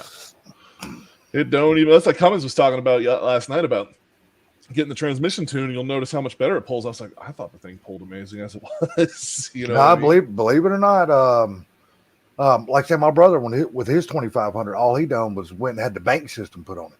Yeah. And you know, with the bank system, you get this little screen. It's like a little, I don't know, 4, 5, 6 inch screen. Yeah. He put right there to the left of his, in the corner of his, like B pillar with the, to the left of the steering wheel. Yeah. And he can just sit there and there's like 4 different tunes that's loaded on it. He just mashes a button and it just automatically changes his tune for whatever he's pulling. And he's got a 46-foot fifth wheel motorhome with a bunch of slide outs and shit. Yeah. And he said that truck don't even know it's back there. Yeah. Well, so mine is it's got some weight in it, and so I know it's there. But I put the 7,500-pound airbags on the truck because I like, especially when you get heavy like that, I like to have that weight up on the tongue, and then I can raise put the truck with the airbags. I can set it and get myself good because I do not want that trailer to start. You get a good tongue weight, and that trailer will go right behind you all day long. You got it set up to pull both gooseneck and yeah. Okay, good deal. Good deal. So I got to be careful with what I do with mine. I can't have a small trailer. If I'm going to tow something with the truck, it has to have some weight to it, right? Because I mean, the truck rides on 33s. It's stock 33s is what it came with the factory lift. But that short wheelbase, heavy weight, and leaf spring suspension to the 88. Yep. It's a fun ride on its own. Yeah. Not cool with a small trailer. Nope. Especially not if something's valuable back there, right? So something with a lower center of gravity, a little bit, but basically having the weight to it that the longer trailer. So when I do bounce up at the front, it's not shaking the shit out of everything. Throw something over the axles, just a shorter trailer, like 18 feet. That's I loaded and drove doubles and triples for fucking almost 10 years. I fucking became a master of fucking getting trailers down right. Ain't nothing worse than fucking taking a load on a fucking set of doubles down the highway and they ain't loaded right. You will have a miserable couple hours of your life spent. 65 F-250. That's a sweet ride. So when I went and picked up my flatbed, I rode it back empty we went way up into PA to get it. And it took me a minute of play. I had to keep playing with the bags to get because it just wanted to shake me because it was just wanted to bounce the shit out of you. And she's light, so it was just bouncing the fuck out of us. I was like, and I just kept going up with the airbags, and I was so glad I had them on there because it finally got the thing set to a point where it was okay. But had I not had those airbags, because it was shaking me to the point where my stomach was getting upset. I was fuck yeah. I'm not trailers always pull better with a load on. That's what empties are like in a semi. That's what empties are like in a semi. When you're fucking empty, it'll fuck you up. Oh, you ain't lying. So my enclosed, it's heavy enough empty that it's pretty smooth. It's not terrible. But yeah, that flatbed, man, empty, it's rough. All right, boys. Not to cut her short here, but it is almost 4 a.m. So I gotta. I was gonna say the same thing. I gotta get up early and go get a fucking ordnance physical in the morning. Oh, which I don't know if they're gonna pass me on, but we'll see. But I hope you're not gonna be mad because I ain't got shit to do tomorrow. No, so I gotta go get an ordnance physical so I can. So I don't have to get that. I get those yearly CT scans because of the cancer, so they don't gotta go in there. They can see it. Yeah. So I just got to go. Well, that's the other thing. I don't know if they're going to pass me because of the cancer, if I'm even going to be able to get past with the thing. But Work's like, go get it. We need you to do it. I was like, I'll try. And I am really surprised that they still have to let you stay in. Well, that's because I'm flying under the radar. I mean, I got the cancer when I was 4 years from retirement, and I was like, I could have gotten out with 100% medical disability. Or I could wait 4 more years and get my retirement and 100% disability. Hell yeah! So I literally, the first thing I did when I found out I had the cancer before they did any of the real paperwork, I got my enlistment done to get me out to 20. So I was on the books. And then when they wanted to put me on the limited duty bullshit, they're like, "Well, come back tomorrow so we can do all the paperwork to put you on LIMDU." And I'm like, "Yeah, okay." And I never went back. Oh, but then they didn't, and because the medical's as shitty as they are, they never came after me, and I just kind of flew underneath the radar with it. Well, this is the first time I've heard about this. I didn't even know you had it. I don't advertise it, but I don't hide it either. You know what I mean? I'm not one of those like, oh, poor me. like, listen, if I wanted this channel to really blow up, I could totally play the, foreign war, cancer, fucking military. I got so many fucking cards that I could play that would probably bring attention. But like CP says all the time, attention and people that actually fucking watch your videos are two different things. I agree. So I will talk about it all. I mean, I had testicular cancer. I lost one nut with this, and it's actually a really hilarious fucking story. CP's heard it. All right. I'm sticking around for this. I was going to say, if he's gonna tell it, I'm gonna hang in here for this. Yeah. Give you a few more minutes for this one. All right, so I like that. So I was out on TDY. I was at a school down in Florida, and it was one of those schools where you're off early and go get fucked up and whatnot. And so one morning I'm sitting there after a night of drinking, and I'm laying in the hotel bed watching TV, and I was like, damn, my right nut hurts a little bit. Kind of like I've been kicked in the nuts last night, and then the next morning you're like, that fucking hurts.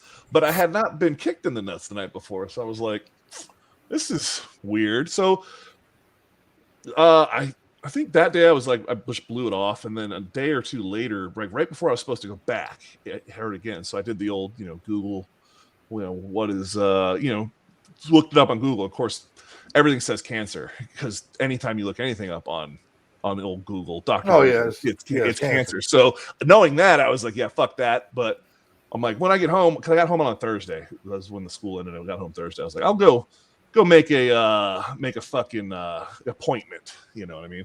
So I walked in there and was like, they're like, why are you here? And I was like, well, my nut hurts. I need somebody to look at it. And of course they're taken aback by that, because I'm like, well, there's no shame in my game, Exactly. Gingerly needed to be because it got a little, so of course, being in the military, they're like, well, it's got to be an STD. So they ran me for the panel, and wouldn't you know, that all came back negative. So then now they actually want to look at me, because this is the most fucked up. They're like, here, go pee in a cup and they'll draw blood and we'll come back to you. And so I do that, and they're like, oh, it's not the easy stuff. And so the doc fucking takes a look, and he's like, yeah, I don't know, seems normal to me. We'll get you an ultrasound. Get out of here, basically. And I was like, oh, okay. So they put in the ultrasound. That was Thursday. Friday morning, they call me and they're like, hey, it's kind of they didn't say important, but sensitive, I think. Or they said something like that. They're like, we're gonna get you in Monday morning, 9:00. And that concerned me a little bit, that there was a little bit of concern on their level that they needed to get me into that ultrasound sooner than later. And I was like, okay, whatever. And it was a neighbor. Yeah. Hey, I know you're not a doctor, but you mind come over and take a look at this? Just keep doing what you're doing. I keep seeing, well, you're adding good parts to this story, so I'm down to leave them in. So Monday morning, 9:00 comes around. Yeah, right. There you go. He's ready. Well, I'm gonna get you there in a minute. So Monday morning comes around. I go in 9:00 for this ultrasound. This lady's like, takes me in there. She's like, do you need a chaperone? And I was like, I don't think I do. And, she's like, all right, well, so you lay down here, take your pants off. Here's this towel, kind of just flop it up on your belly and cover it with the towel and let them hang out. I'm like, okay, I can do that. So I get ready with that. She comes in and she puts the gel on. She's like, don't worry, we heat the gel. And I was like, huh? And then she hits me with it. And I was like, oh, yeah, I can see how cold gel could be a problem. I appreciate this. I'm trying not to laugh at you, but no, listen, I tell this story with a sense of being funny. It's not, right. It is perfectly okay to laugh at this story, because you either laugh or you cry at this story. You know what I mean? There's only two options with it. So me and her, like I said, we've got kind of a little back and forth going on this thing, because she's got a sense of humor and I do too. So it's going, and she's doing it, and I'm trying to probe her, like throwing questions, like trying to get her to say something. She's deadpanning me. She's just like, oh yeah, no, doctor's got to look at stuff, it's whatever, blah, blah, blah. And so she finishes and tosses me another towel and says, "Now wipe yourself off." And I felt dirty, but it was. And she goes to walk. She walks out the room. She's like, "Put on your pants, and I'll be back." And so I wipe myself off and put my pants back on. And she walks back in and introduce with a dude and introduces him as the radiologist. And I was like, at that point, that was the point that I knew that I had fucked up, because I've fucked myself up in some other ways over the years. And the radiologist is always the dude who's never around. Like when I broke my wrist, it took the radiologist 4 hours to figure out that my wrist was broken. And that was after they'd sent me home with a sprained wrist. When I broke my ankle or fucked up my ankle, it took them over a month to read the MRI because they just didn't get to it. So now this dude's standing in front of me, talking to me like I'm a real person. I'm like, this is bad. This is how I know this is bad. And he's like, all right.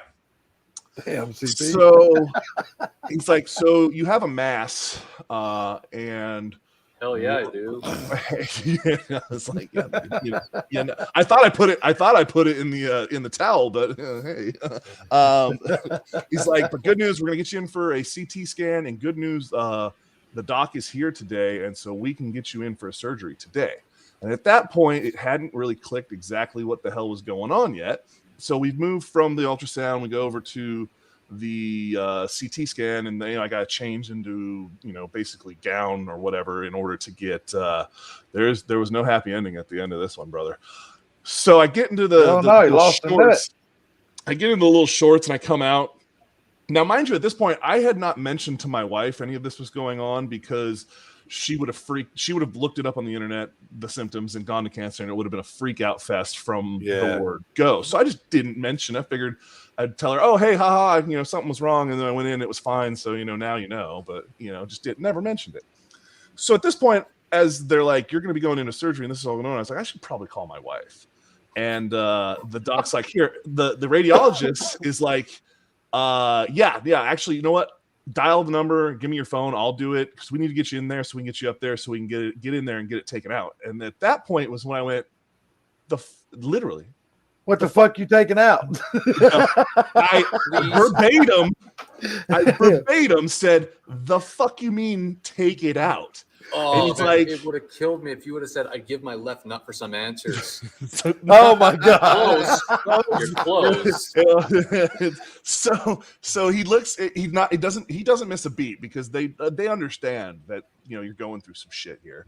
And he's like, well, so yeah, we have to biopsy to know if it's cancer. And the only way to do that is, we have to take the testicle.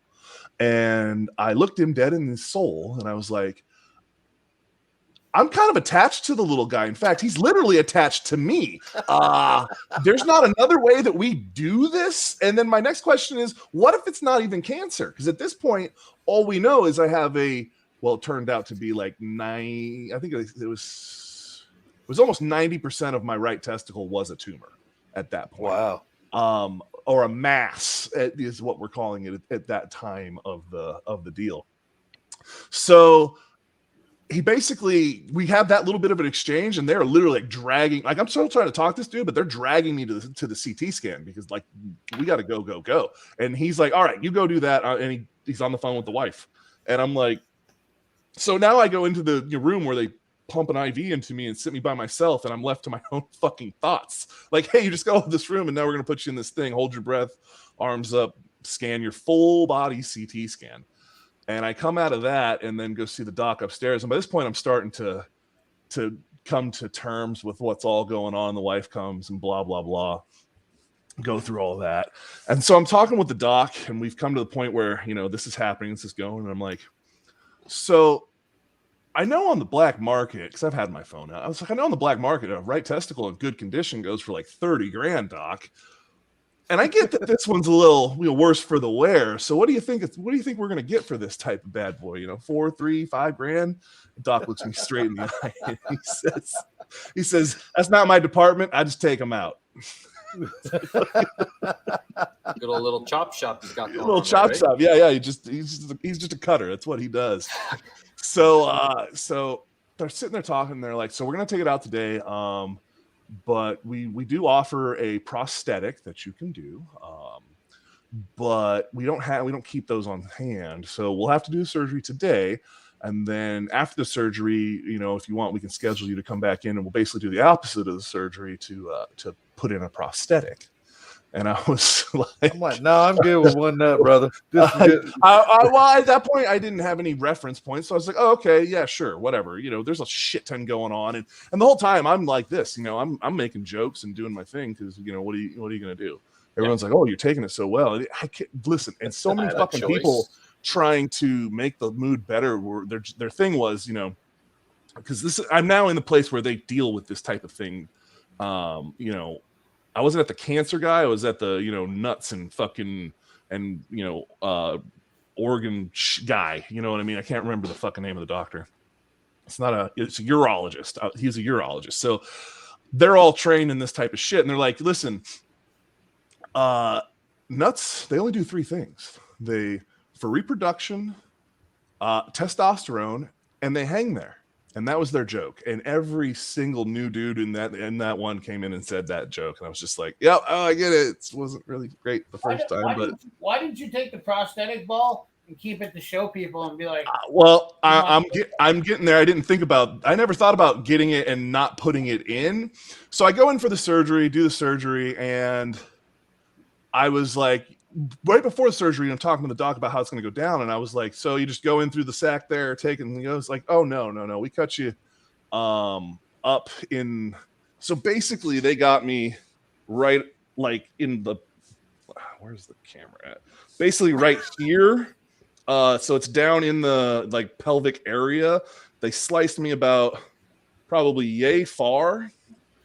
And then they go down. So basically, right here, that shit hooks up and it comes up and goes into up here somewhere. So basically, this was the middle point between your nuts and where they hook up. And they cut you open big enough to go up in, disconnect it up here, and then yank the whole thing out the hole like I would gut in a fish. oh, damn. Yeah. I know. Yeah, so they basically pulled my nut. Hell, why did you be so mean? Yeah, so they cut me basically just above where my the base of your shaft is, but off to the side, and go in there and then go up into wherever the hell it goes, disconnect everything, and then through a hole that's maybe about this big in your fucking self, they pull that shit out through. Like you ever had people tell you like their nuts go back up into their body? Yeah, that's where mine went and up and out. You look at Robert's face. He's like, "What the? Why are we talking about nuts? This is a car channel." So I come out of the surgery and everything is fine except for the fact that it feels like somebody has my right nut in their fucking fist and is squeezing the shit out of it. Well, they literally did. Anesthetic or general anesthetic? I was on drugs. I couldn't tell you exactly what I was all fucked up. So okay, yeah, I was wondering about that because if it was local and you're there, I was out. Oh no, when they did the surgery, I was gone. Okay. I went. They're like, "You're a big boy," and I was like, "Yeah, I am," and I have a history of high metabolism for narcotics, and they're like, "Yep, we saw that in your record." I was like, "Sweet, long as you know." And so they gave me the good stuff and sent me on my way. And then I woke up and the full bird captain comes in and he's like, I hear you're having some pain. I was like, yeah, somebody's squeezing my nut. And from what they tell me, it's not there anymore. He's like, I got something for that. And they roll me on my side and this dude hits me with a needle the size of my fucking pinky and as long as my goddamn arm to go into my spine. Oh my God. And find the spot and give me the good, which none of that was cool until he gave me the good stuff. And then I was a lot better off with, so spinal tap of some sort. So at that point, they wrapped me up in all of this gauze. I look like I'm packing a fucking schnauzer in my pants because they got all this shit going on over there and fucking send me home. A brown schnauzer. A brown schnauzer. It's a schnauzer. So I get to the fucking house and basically started teabagging the tussin for 6 weeks. Listen, no, on that point, I'm living like a rock star because they gave me a bunch of drugs. And so I got Percocets and I got I think it was Loratabs. And so one I got every 4 hours, one I got every 2 hours or some shit like that. So there was a couple times a day where they would double up and I'd have to like sit there and like remember, breathe. No offense, wasted, but we're gonna have to church up your story a little bit. Oh, I can't tell this story in a. You're gonna have to church this story up a little bit more and talk about how you were like fucking just getting one. You're getting some head, and all of a sudden you're about ready to. Oh, it hurts! Stop! Like you gotta do something, and then just be like, yeah. Then the nurse was fondling my balls, and she started to jerk me off. Like, I don't think that's not churching up. So anyhow, I finally come off the drugs and realized how badly this sucked, because it felt like I was fucking gutted, because I literally was. And I go in a week or two, whatever. It hadn't been that long. I go back in there, and the doc's like, so we can get you this prosthetic. When do you want to schedule the surgery for that type of thing? And I'm like, how does that go back in? He's like, just the same way we took the other one out. I was like, I'm good. Right off. I'm good. Yeah, that's exactly what I said. I was like, I'm never going through that ever again. He's Look, like, if I'm gonna sit on these dildo up my ass before I'll ever go through that again. Yeah, I was like, just get it and tape it to the side of the sack. No, I was like, Definitely. listen, there's so much more room for activities down there. The other one's so much happier. Yeah, no shit. Like, some You days could have I gotten a don't- prosthetic though. It made a necklace I for your never- wife. I Like, never this is the thought reason about- we can't have any more kids. Well, no, she could put it in her purse. You know, I mean, No, you got it. You need to get a fake ball. So at the end of the story, you got to and you guys got to go. And you guys want to see the ball because I keep it. And you need to get. So that's the thing. I never, when they called me to tell me, pig testicle and put it in a fucking jar. Sure, And go like, just and there's hang my it. ball or a walnut. Cover it with fucking goop and stick tie it in there. a weight to one side. Yeah, I can't say. You know what? My equilibrium is not thrown off. I don't lean to the left or anything like that. Walk slow. I never thought to ask for it back after I got the confirmation. So it was cancer. It had not. I got it super fucking early, like because awesome. and this is what I tell people when I do tell this story: is you have something that's wrong with you, and you think maybe a fucking issue, go get it looked at. Like the dude from B is for Build. I don't know if you've been watching what he's got going on right now. He had a spot on his back that he thought may be cancer and just didn't want to deal with it, and didn't. And it turned out it was cancer. And when he finally went, it had progressed further than he would have liked, because. And especially with testicular cancer or colon cancer and some of these other ones that are in places that people and some dudes don't want to fucking talk about, and some guys don't like the doctor, and there's a million different reasons. And there's no shame in my game. The more you hang out with me, you'll fucking realize that. Listen, if it comes down to I got to pull my nuts out for some reason, well then these nuts got to come out. You know what I mean? That's just the name of it. Well, now it's D nut. Yeah, it's D nut. Yeah. I can't. But D's nuts joke doesn't work anymore. It's like no. It's called this nut. Yep. Yeah. That's what they. Whenever somebody offers me nuts, I was like, no, I would like one. Yeah. That was the thing when I went back to work finally, because I'm out of work for a long time, and it's fucking hilarious because no one at work. There were some people at work that knew, but no one wanted to be the person to let the story get out of what happened, because they didn't. There was a lot of people that didn't know how I was going to be about it, so they didn't want everyone to know. They kept it big hush hush. The guys in the shop that did know what it was fucking hilarious. They probably ragged the shit out of you. No.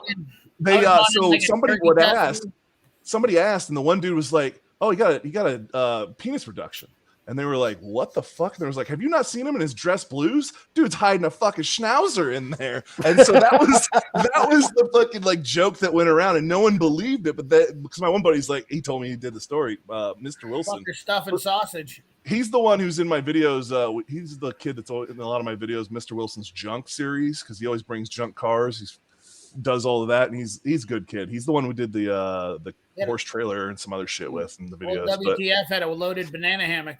Yeah. So that story went around until I got back to work. I roll back into work, and I go with the higher ups and and whatnot, and they sit me down and they're like, "So how are you doing? Went through a lot, are you okay?" Blah, blah. I could tell they're kid gloving me, and somebody said something, and I made a nut joke about it, and they all laughed, and they're like, all right, so that's how you're going to be with it. All right, cool. We didn't know if it was going to be a touchy subject. All right, cool. So jokes are cool, and I'm like, yeah. And then they just started letting me have everything they got. That was the funny part, is that they give me a nut joke or something. I was like, oh, that's good, but you change it a little bit, it'd be funnier. I'm like critiquing their jokes back at me. You know what I mean? So. it's and that's like I told them the same thing I told you. You can either laugh or you can cry about it. I mean, what the fuck are you gonna do? I was gonna say, I mean, you're still sitting here talking to us. You know what I mean? Yeah. So, well, that's one of the reasons why. Well, it's one of the driving reasons why I started the YouTube channel, because I was laid up on that couch for, like CP said, like 6 fucking weeks, and I got to the end of the internet. I watched all of the videos on fucking YouTube. You know, I was laid up there. That's what I did. And what I realized is there are some idiots out there doing the same shit I'm doing and putting it out there, and there are people like me that watch it all. You know what I mean? And I'm like, well, then why? Because I was already doing all this stuff. I haven't changed at all. I just record it now. That's the only thing that changed. Right. And that was when I realized it. And it also kind of helped me to get back into the garage and get off of my ass, because that's what I mean. For a while there, all I want, once you get into that whole routine of laying on the couch and watching TV all day and playing video games all day and just not doing anything, that's a hard routine to come out of. Yeah. So the projects, so we went and got that ramp truck, and it was too big for the trailer, and the whole thing was a fucking calamity. And I was like, if we would have videotaped this, it would have been an episode of Roadkill that would have been hilarious. Because the back and forth, because my buddy calls me, he's like, hey, I want to go get this ramp truck. I'm like, he shows me the Facebook ad. I'm like, that's too big for the trailer. It's never going to fit. And he assures me it's going to fit. It's going to be fine. And we've done worse. And beyond my best judgment, I'm like, okay, fine. And it was a total fucking shit show. And I'm like, we should have had cameras. We should have videotaped it, blah, blah, blah. And then the next week I went out and bought a fucking GoPro and started filming shit and just stacking footage. All right, fellas, I'm out. Yeah, you know what? I think I'm gonna jump out of here myself, I'm man. gonna say, listen, one story about losing a nut. Now everybody's got to go. No. I'm still. I gotta go check something. Make sure. I gotta go. Listen, Look, the whole time he's been telling that, I've been holding both my boys. Listen, I'll tell you, it's never too early to worry about prostate health. Oh no! And make sure you give your boys a tug. Yeah, it's just it hurt a little bit and it got hard. Like it kind of felt harder than the other. And then you're going back and forth like, this doesn't feel right. If it ain't right, go check it out. Seriously. We had a really good guy. He was one of our Padres here on base, right? And unfortunately, he waited too long, right? And one of the last things, the last time he really talked to the squadron, he said it, the body, if you think of it as a card, that check engine light goes on, you go check it right away. You don't drive until something smashes and breaks, and you got bigger things to worry about. Your body's going to send you that check engine light. Go get it checked out, whatever it is. Yep. You don't need to be. And that was the other thing too. After a full body CT scan, we found all kinds of. I got 3 hernias, 2 degenerative discs. I had a whole laundry list of shit done. When they do a full scan on you, they find all kinds of shit. They thought that I was having a heart attack at 36 years old. Right? Went to go get an x-ray. Doc comes out. Never seen this doc in my life before. He says, how's your back pain? I said, how do you know about the back pain? Well, it's on the x-ray. What's on the x-ray? You don't know. Don't know what? 12 years ago, I had a hell of a lot of pain in my back after something that happened overseas. I broke my back in 3 places. Broke your back in 3 places? Broke my back in 3 places. So I got 3 fractured vertebrae. I got 7 bulged discs. I got 2 ruptured, and I'm about a half inch shorter than I should be. Holy shit. That was from 12 years ago. So 12 years of undiagnosed back pain, right? And I just, I was still in the Combat Arms at the time, and I'm like, yeah, you just tough it out, right? The guys got it a lot worse than I did that day, so I'll just keep pushing on. And now I'm 37, and I'm sitting here wondering, if I spend too much time kneeling down beside something I'm working on, am I going to be able to get up on my own at 37? Because I didn't follow through with something like that 12 years ago when I really should have pushed it. Also what I tell kids, especially now that I'm the old timer, is like, this is what happens when you live fast and you don't die young. You get to be middle-aged and all fucked up. Oh yeah. Because that's basically where, because I'm the same. My 2 discs are to the issue where like my leg will go numb after, if I stand in a certain way for a certain amount of time, and I don't notice it until it starts to go numb, and I'm like, fuck, I fucked up. My whole leg will go numb. And that's just one of the things it does. My back hurting for the years that it had been, I just attributed to, I'm always I'm 6'4" and well, right now 350 pounds. I've always been a giant dude. So when something big needs to get lifted, who do you know? Of course, okay, let me just pick this up and move it.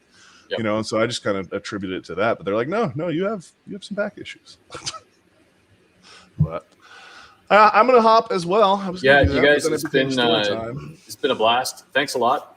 Yeah, I'll have to get you on some more, man. Come on over. Saturdays I'm doing on mine. Sundays is obviously here. You know, I was like, Salty came on yesterday, and I'm like, hey, follow the crew, come on the panels. I have been addicted into this ever since Robert had me on a couple months ago, and been going strong. So yeah, it's a blast. Absolutely. Oh yeah, man. You guys take care. Nice to meet you. You guys have a good night. I'm gonna jump out of here myself. You have a good one, Monster. I think everyone else is pretty much out. Yeah. Nice to meet you. We will see y'all on the flip side. Robert, appreciate you letting me on your panel, sir. Thank you very much. Take care, guys. Good night, everybody. Later. I'll stay on and back up my boy Robert. All right, brother. Well, like I said, I got to go in the morning, so I'm gonna hop. But 7 hours already. yeah, you're going in there. Monster's gonna run you a little longer, but I'm gonna dip on you, brother. I can't really hear you. Well, I'm gonna get going. So you have a good night, brother. I'll see you later. Have a good night. Have a good night. I'll see you later. I'm gonna get going. All right. Where you at? Where